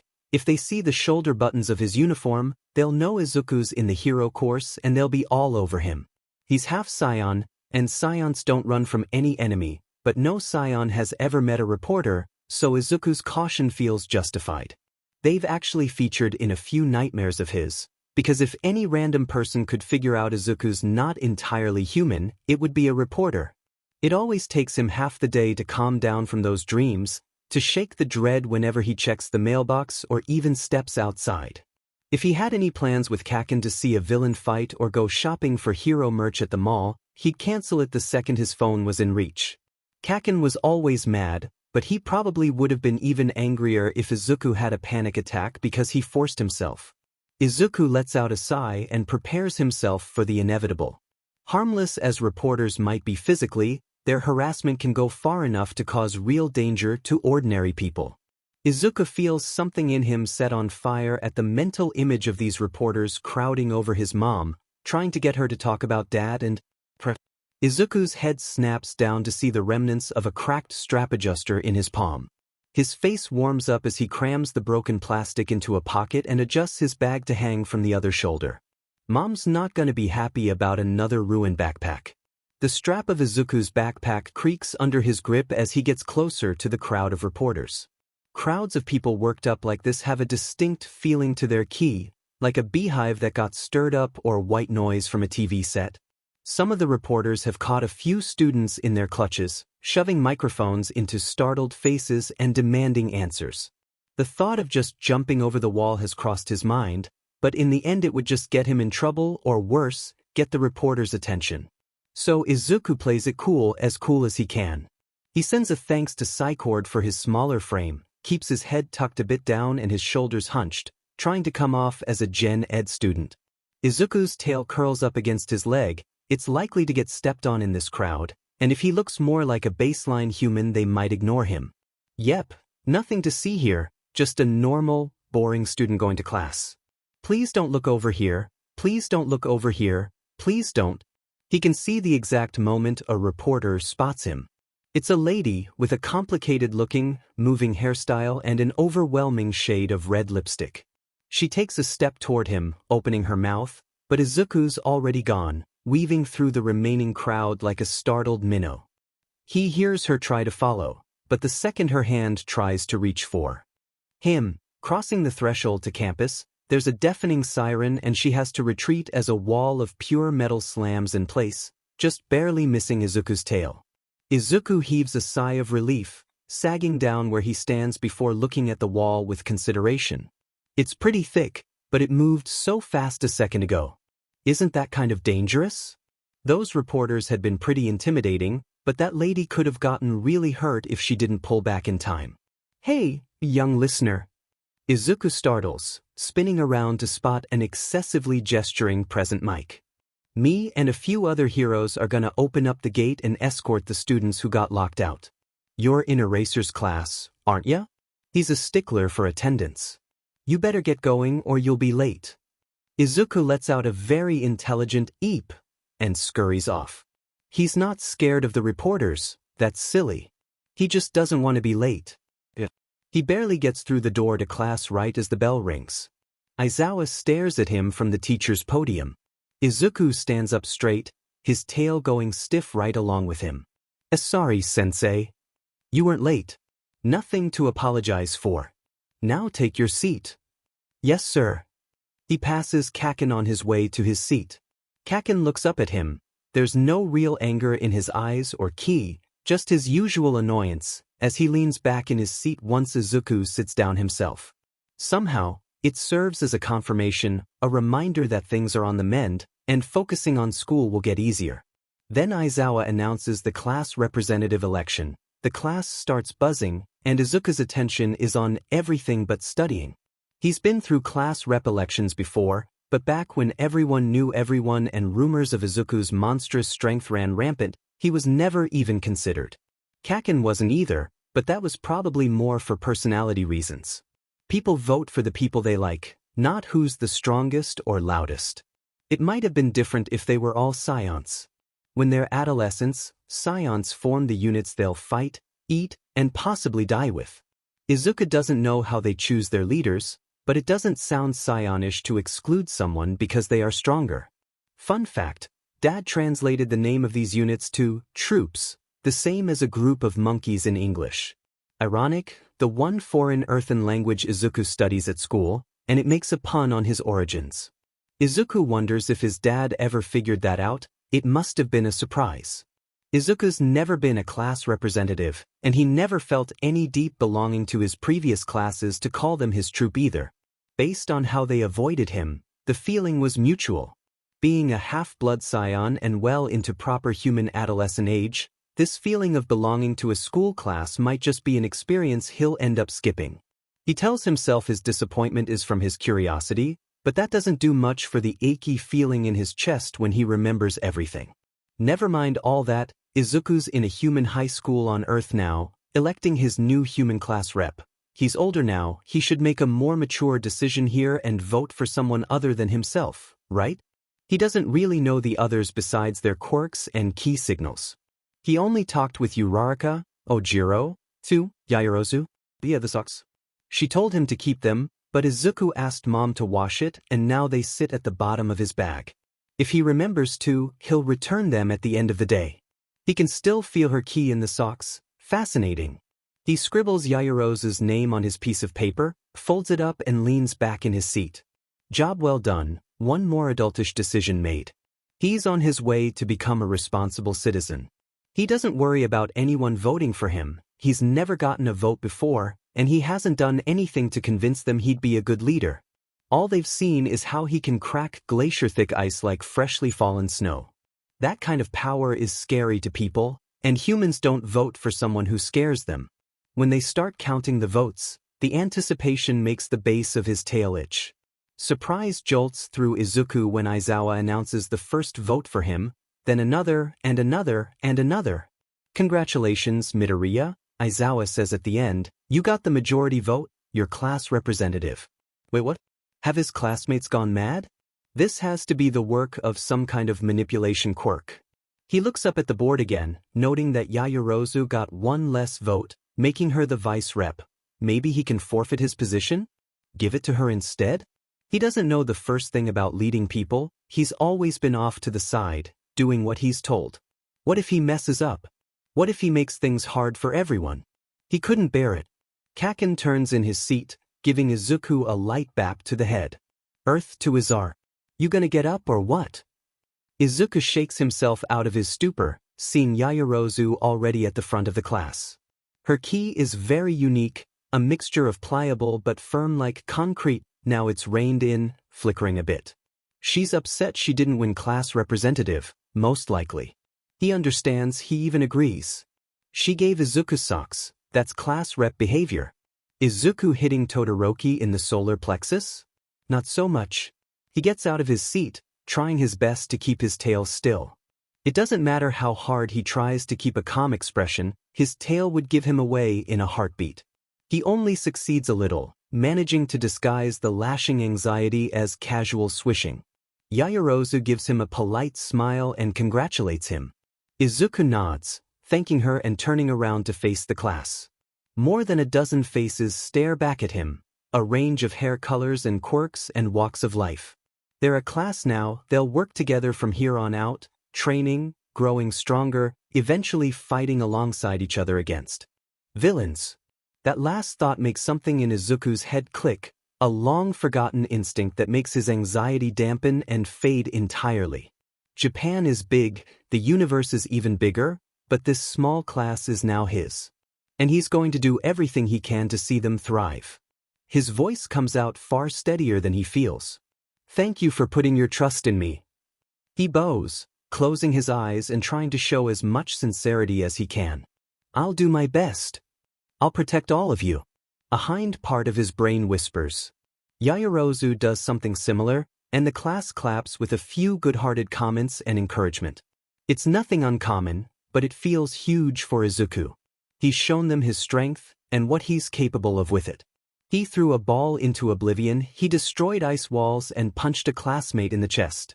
And yet, instead of distancing themselves out of fear, his classmates accepted him, chose him. It's still hard to believe, and he'll definitely need some time to get used to it. The sudden and strong protective feeling from before fades to the background. It leaves him to take his seat and wonder what exactly it was. The back of his brain mocks him with a silent smirk. After the whole election thing, time passes like it always does in class. Izuku takes his notes, he asks questions, and this time, his nerves aren't on edge because of Kaken's anger. Before Izuku knows it, Free PRD rolls around and Yaoyorozu comes up to his desk. Apologies, Midoriya, can we talk for a moment? Izuku nods and she leads him to the back of the classroom, away from the noise of the class. Is there anything I can help you with? I was just wondering what your plan was for our new position. Izuku's eyes go wide. Plan. Yaoyorozu slowly nods her head. Her face is blank but her ki hums with confusion and tension. You sounded so sure when you talked to the class.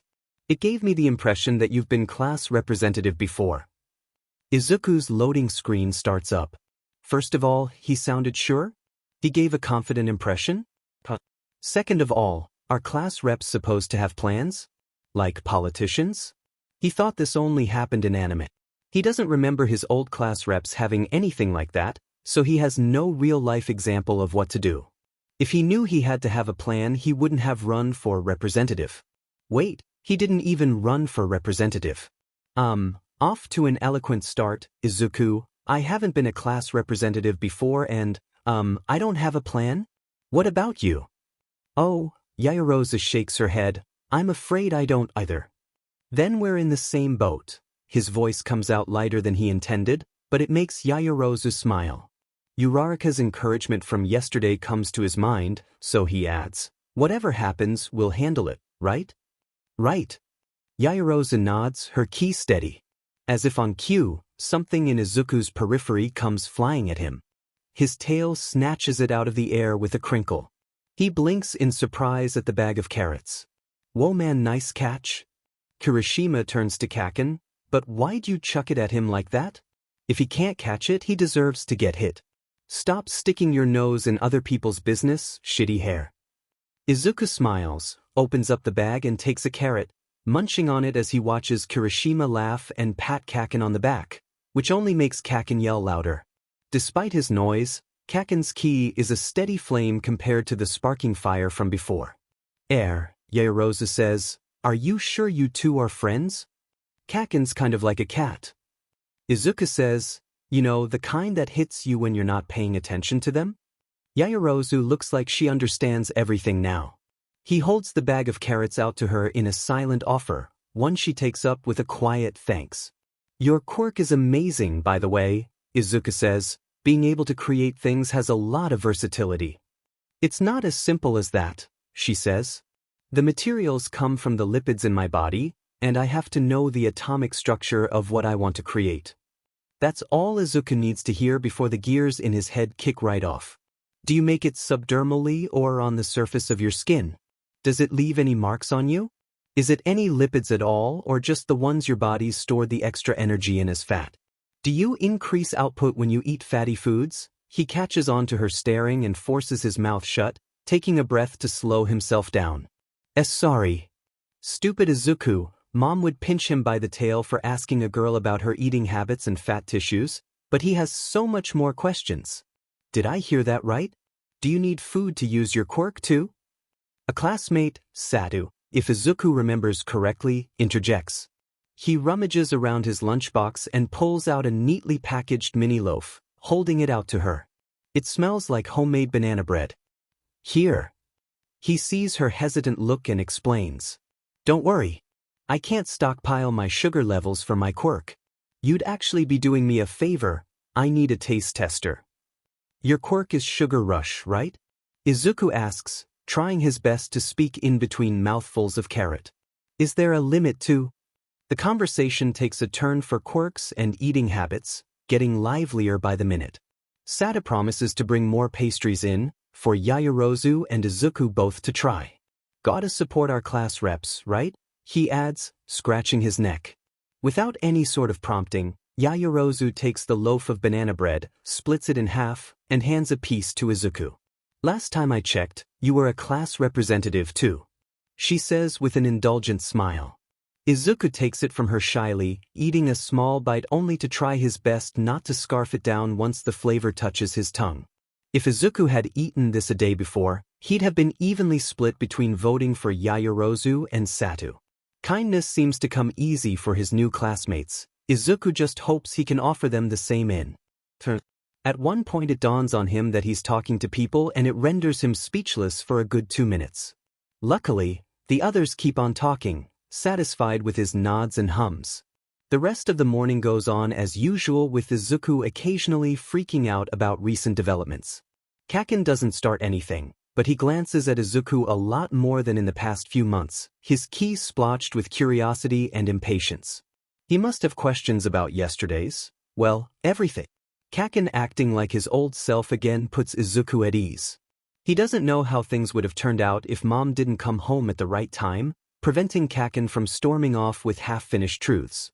Kaken's calmness is a nice change from the simmering anger of the past months. Izuku's actually able to focus on class and keep his nose buried in his notebook until lunchtime rolls around. Oh no, it's lunchtime. Izuku gulps. The knot in his rumbling stomach feels heavier and heavier the closer he gets to the cafeteria. He waits in line, and when he finally reaches lunch rush he hesitates, thumbing the edge of his tray. Midoriya. Lunch Rush gives him a quick glance before handing him a small number plate with a cartoonishly drawn Lunch Rush and All Might on it. "Go ahead and find a table, someone will bring it to you. Shouldn't take more than 10 minutes. He motions for Izuku to move along. Uraraka and Ojiro are already at a table, waving him over. Uraraka looks at his empty tray with confusion. "Is everything okay, Midoriya? Did you forget to bring money? Here, you can eat from my rice if you want dash."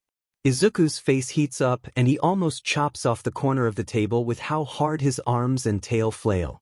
No, no, no, it's not that. You're very kind, Uraraka.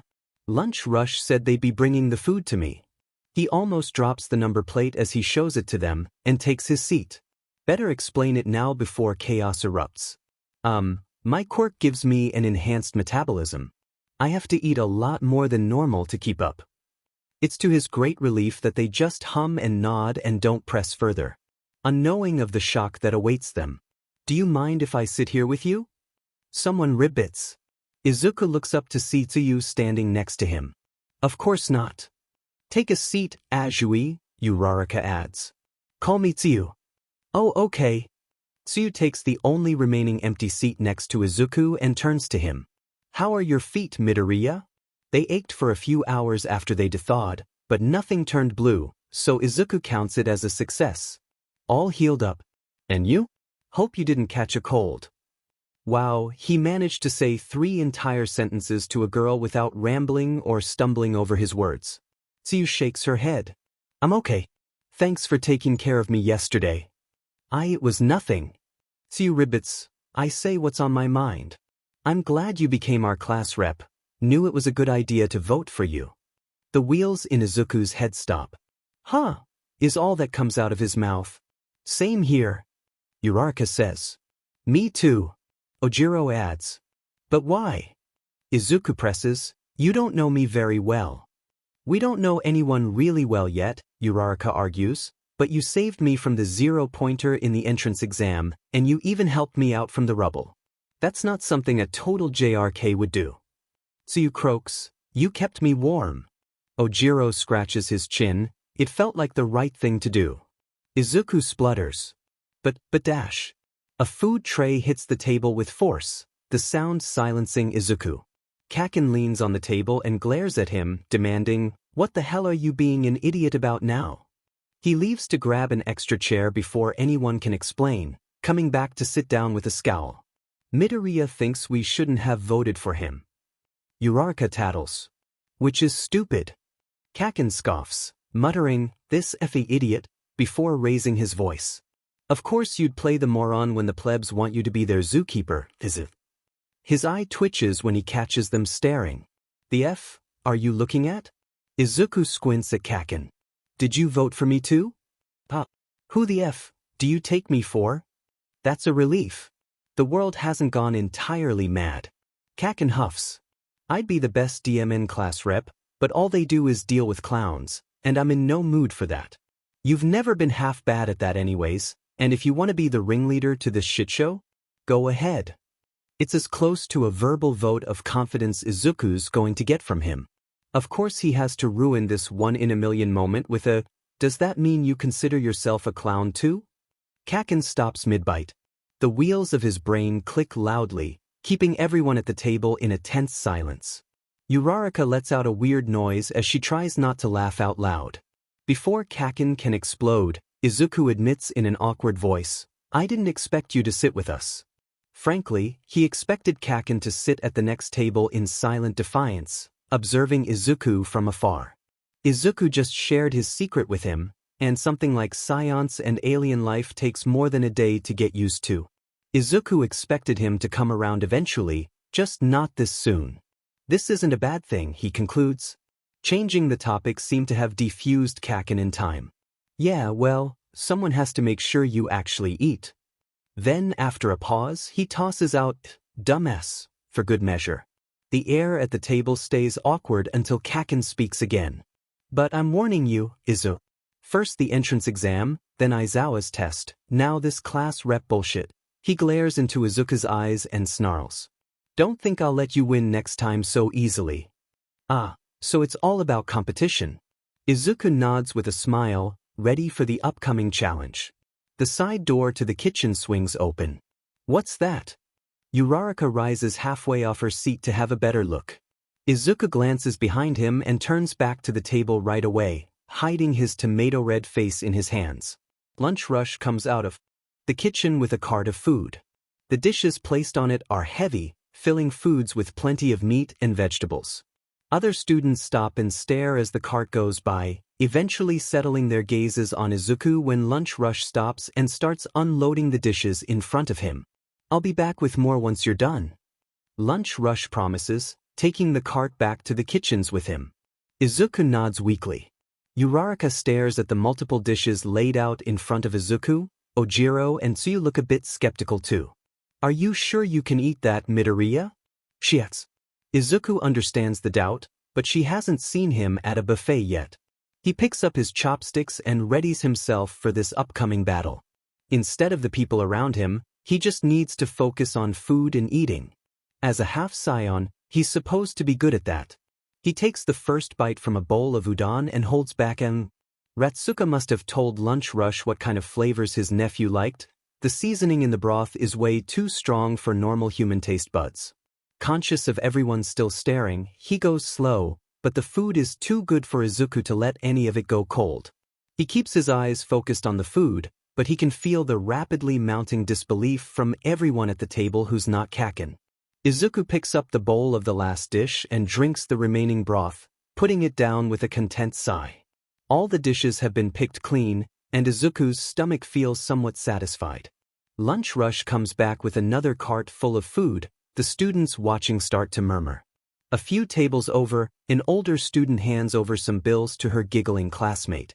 Kaken slams his hands down on the table and stands, turning to the students watching Izuku eat and demanding, "The F are you staring for? Mind your DMN business, extras." Everyone quickly finds something else to focus on. When Izuku gives Kaken a grateful smile, he huffs, looking away and scowling. "Just FIMD, Fizz." It takes 2 carts of Izuku's stomach to feel half full, but he calls it after cart number 3. They have practical classes after lunch. He doesn't want to feel slow. Uraraka's gotten over her disbelief by then, going back to her own lunchbox. Katsuki finished his own food halfway through cart 2 and scans the cafeteria, discouraging anyone from looking for too long. "That was impressive," Tsuyu states, putting down her chopsticks. "Yeah, I wish I could eat this much and not get fat," Uraraka adds, resting her chin in her palm. "Wait, that would cost a lot of money." Izuku snorts, "You have no idea." He slides the only remaining full plate to the middle of the table. "Do you want some edamame?" "Are you sure?" Uraraka doesn't look wholly convinced, but she can't hide the way she stares at the food either. Izuku nods and her face lights up. She and Tsuyu dive right into snacking on the beans. With a bit of convincing, Wajiro takes some for himself as well. Izuku takes a second to glance around and find the rest of Class 1A at the other tables. He lets it all sink in, his classmates eating, talking, being noisy together. As their class representative, he still needs to process that he's responsible for them from now on. Maybe not as much as the teachers are, but his actions will have a direct effect on their experiences in their class. He won't be alone though, he'll have Yaoyorozu by his side, but it's still a big leap from being the pariah for all those years. The sheer scope of this responsibility has a heavy weight settling on his shoulders. He wonders if Psycord feels like this every day, and for a whole planet instead of a handful of classmates. Izuku should buy him some tea that helps with stress. Would it even work for Namekians? It doesn't hurt to try, and Psycord would appreciate the gesture anyways. Unless it gives the opposite effect. Maybe chamomile is actually a stimulant for Namekians, like how for Science caffeine is a sedative and alcohol promotes healing. Izuku takes a deep breath, feeling content having lunch among his classmates, but this warmth clashes with the tricking sense of dread traveling down his spine. He's only felt like this a handful of times, and it was always in the Totoro prefecture, when he turned around and found a predator staring him down. He raises his head and scans the room. Nothing seems wrong, he can't sense any overly violent key signatures. Is the danger outside? But only the reporters are out there. They're annoying, but Izuku wouldn't call them dangerous in this way. It's weird though, Izuku's long-distance sensing needs work, but he swears they're closer than they were before. Kaken kicks him in the ankle. "What are you being weird about?" Izuku turns. Kaken takes one look at his expression and starts looking around the room, himself. Alarms blare overhead, making several students cover their ears with a yelp. Attention, a robotic voice echoes through the room. Level 3 security threat detected. All students please evacuate in an orderly fashion. Izuku's ears pick up the students' talk at the next table. Level 3? What's that? It means someone's gotten onto campus. The reporters. But none of them were dangerous besides being too nosy. Why sound the alarm if a few heroes could handle the situation? You can't underestimate your opponent because they seem weak. Izuku bites his lip. He shouldn't let his guard down just because they're civilians. Even unskilled people can do a lot of damage if there are enough of them, and the crowd outside isn't exactly small. Yui sounded the alarm not because who they were but because they breached the gate, which, Izuku doesn't understand how that happened. It was a meter-thick wall of steel, which isn't a lot for Izuku, but it's not something normal humans can get through unless they have a suitable quirk. Either way, Yui took the threat seriously as soon as they came on campus. Izuku finds this level of response admirable. He gets up and follows his classmates towards the exit, but before he knows it, he finds himself in the middle of a crowd. Everywhere he turns his head, he sees shoulders, backs and fronts of uniform jackets and shirts. Bodies push against him from all sides, tossing him like waves and currents of a river. The heat washes over his skin. The humid air reeks of human sweat and fear. Students yell at each other, and he can't see any familiar faces. His mind gets so caught up in analyzing the situation that he doesn't even notice the massive chaotic ki under his nose. Is this what they meant by evacuating in an orderly fashion? This is a panicking crowd. Where are the others? Where's his class? He hears Kaken swear somewhere. He hears Uraraka call for Tsuyu repeatedly. His nose picks up the acidic smell of Ishido's sweat. He can sense glimpses of the ki of his classmates through the panicky static of the crowd. Frustration, desperation, fear, Izuku senses it all. His classmates are in this crowd, they're being jostled and trampled and they're scared. Izuku promised to keep them safe but they're scared and he's not doing anything. The students don't know it's only reporters, they all think there's a genuine threat on campus. If he can just get everyone's attention and tell them what's happening, he should be able to calm them down. His mind goes still as he formulates a plan. It's thanks to his instincts that his tail moves out of the way of a shoe. Izuku brings it up and around his thighs. Getting paralyzed from pain is the last thing he wants right now. Speaking of tails, he sees a familiar tuft in the sea of uniforms. He wiggles his way closer to Ojiro and grabs onto his shoulder to not get swept away. Midoriya? Hold still. What? He yelps when Izuku scales him like a tree to get a better vantage point. Spotting a better place along the wall, Izuku mutters a quick apology before he launches off. His nails dig into the concrete and drywall as he catches a ledge, sending chipped bits into the crowd below. Finding the next spot on the opposite wall ahead of him and jumping there. The leaps take no small amount of force, he hopes he doesn't leave dents, and if he weren't himself, he definitely would have fallen back into the crowd. He reaches his destination at the mouth of the hallway everyone's trying to cram themselves through. His fingers find a handhold, his foot wedges itself into a corner where a beam and a pillar join together. Once Izuku's stable, he looks out to the crowd. His classmates have been caught up in the rush of students, pulled every which way like leaves in a strong current. Someone's going to get trampled at this rate. Something in Izuku boils at the thought, the heat reaching his vocal cords and letting him shout as loud as his throat allows him. Stop! His voice bounces through the room, guttural at the edges and so loud it overpowers the panicked clamor of everyone there. They go quiet, staring up at him with wide eyes, some with surprise, others with fear. It's okay. Izuku continues, it's just reporters, there's no threat. So why are you all trying to trample each other? He has to heave for breath between sentences, his shouts take so much air. Calm down. Some of them still have traces of fear written across their faces. All Might's reassuring, never-ceasing grin comes to his mind, so he smiles and adds in a less commanding voice. We're all UE students. We can evacuate calmly so no one gets hurt, right? It's a relief when he sees his words reach them. The students start to murmur and get moving in a much slower, calmer fashion. Some students start calling out instructions and gather classes in groups to make sure everyone is accounted for and no one's been hurt. Izuku finds Yaoyorozu doing just that with their class, her back turned to Izuku as she checks in on everyone.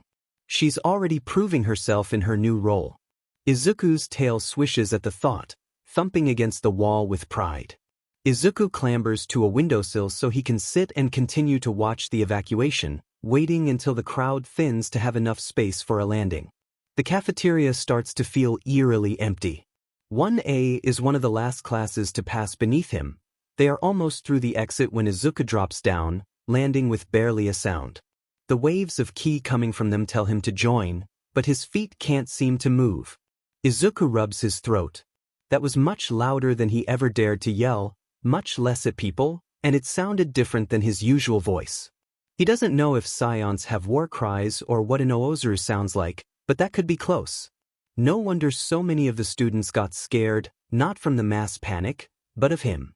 First he breaks school property, then he hits a classmate in the chest, now he climbs the school walls to yell at others. He's not really an exemplary student, much less an exemplary class rep. What if he screwed this up now? He showed his teeth to his class, literally. Now the class will go back and unvote him and unclassmate him, however that can happen, and Izuku will have to. Uraraka stays back from the group and looks around until she spots him. She waves at him with a big grin and asks, "Hey Midoriya, aren't you coming with us?" The others follow her gaze and start calling for him too. "She's right, let's go. Class rep this way." But Izuku needs to remind himself. This class is different. They didn't get startled with the softball toss or when he shattered Todoroki's ice. His strength isn't scary to them, somehow. He's still trying to wrap his head around it. "What are you waiting for, Izaru? Did you forget this is an evacuation?" Izuku's tail whips into an exclamation mark and he runs up to them. He kind of forgot about that part. The class lets him arrive into the group, not keeping him at the edge or at a distance in the back, but somehow guiding him to the middle and the front. Izuku ends up next. To Yaoyorozu, her smile is small, but proud as she leans down and whispers, "Well done, class rep." Izuku laughs shyly, rubbing the back of his neck. "I didn't do much. But you did with hurting our class, thanks for that." It's nothing." Though, Yaoyorozu looks him in the eye, "Someone could have gotten hurt if you didn't start giving out orders. You reacted way before me and came up with a successful plan. It's no small feat, so please don't try to sell yourself short, Midoriya." Izuku looks down at his feet and forces his tail to stay still. Someone's going to get hit if he lets it wriggle around like it wants to. "Okay." He finally says, "Thank you. Same goes to you though." The warmth on his face is bad enough, but it gets worse when his Saiyan ears overhear some of their classmates talk about Yaoyorozu and him and how they make good class reps. Izuku wants to hide his face and scream. Yaoyorozu starts steering everyone. "Come on, let's get to class. Aizawa-sensei won't like it if we're all late." The threat of their teacher is enough to get everyone to start moving. Yet another thing Izuku will have to thank his vice rep for. He spares one last look to where the gate is, sensing the reporters being herded back outside. "Oi Izu, get your head out of your butt." Even weirder is that Kakin actually stayed with the class instead of going off on his own. Izuku shakes his head, turning his back and falling in step with the rest of his class. "Sorry." An arm comes around Izuku's shoulders. "It's Kaminari." "Dude, that was hella cool. Didn't know you could pack a shout like that. I still get goosebumps when I think back of it." "Yeah, our class rep was like a megaphone." "Megaphone Midoriya." No, present mid." Hiding his face behind his arms is not enough. Izuku needs to bolt, right now.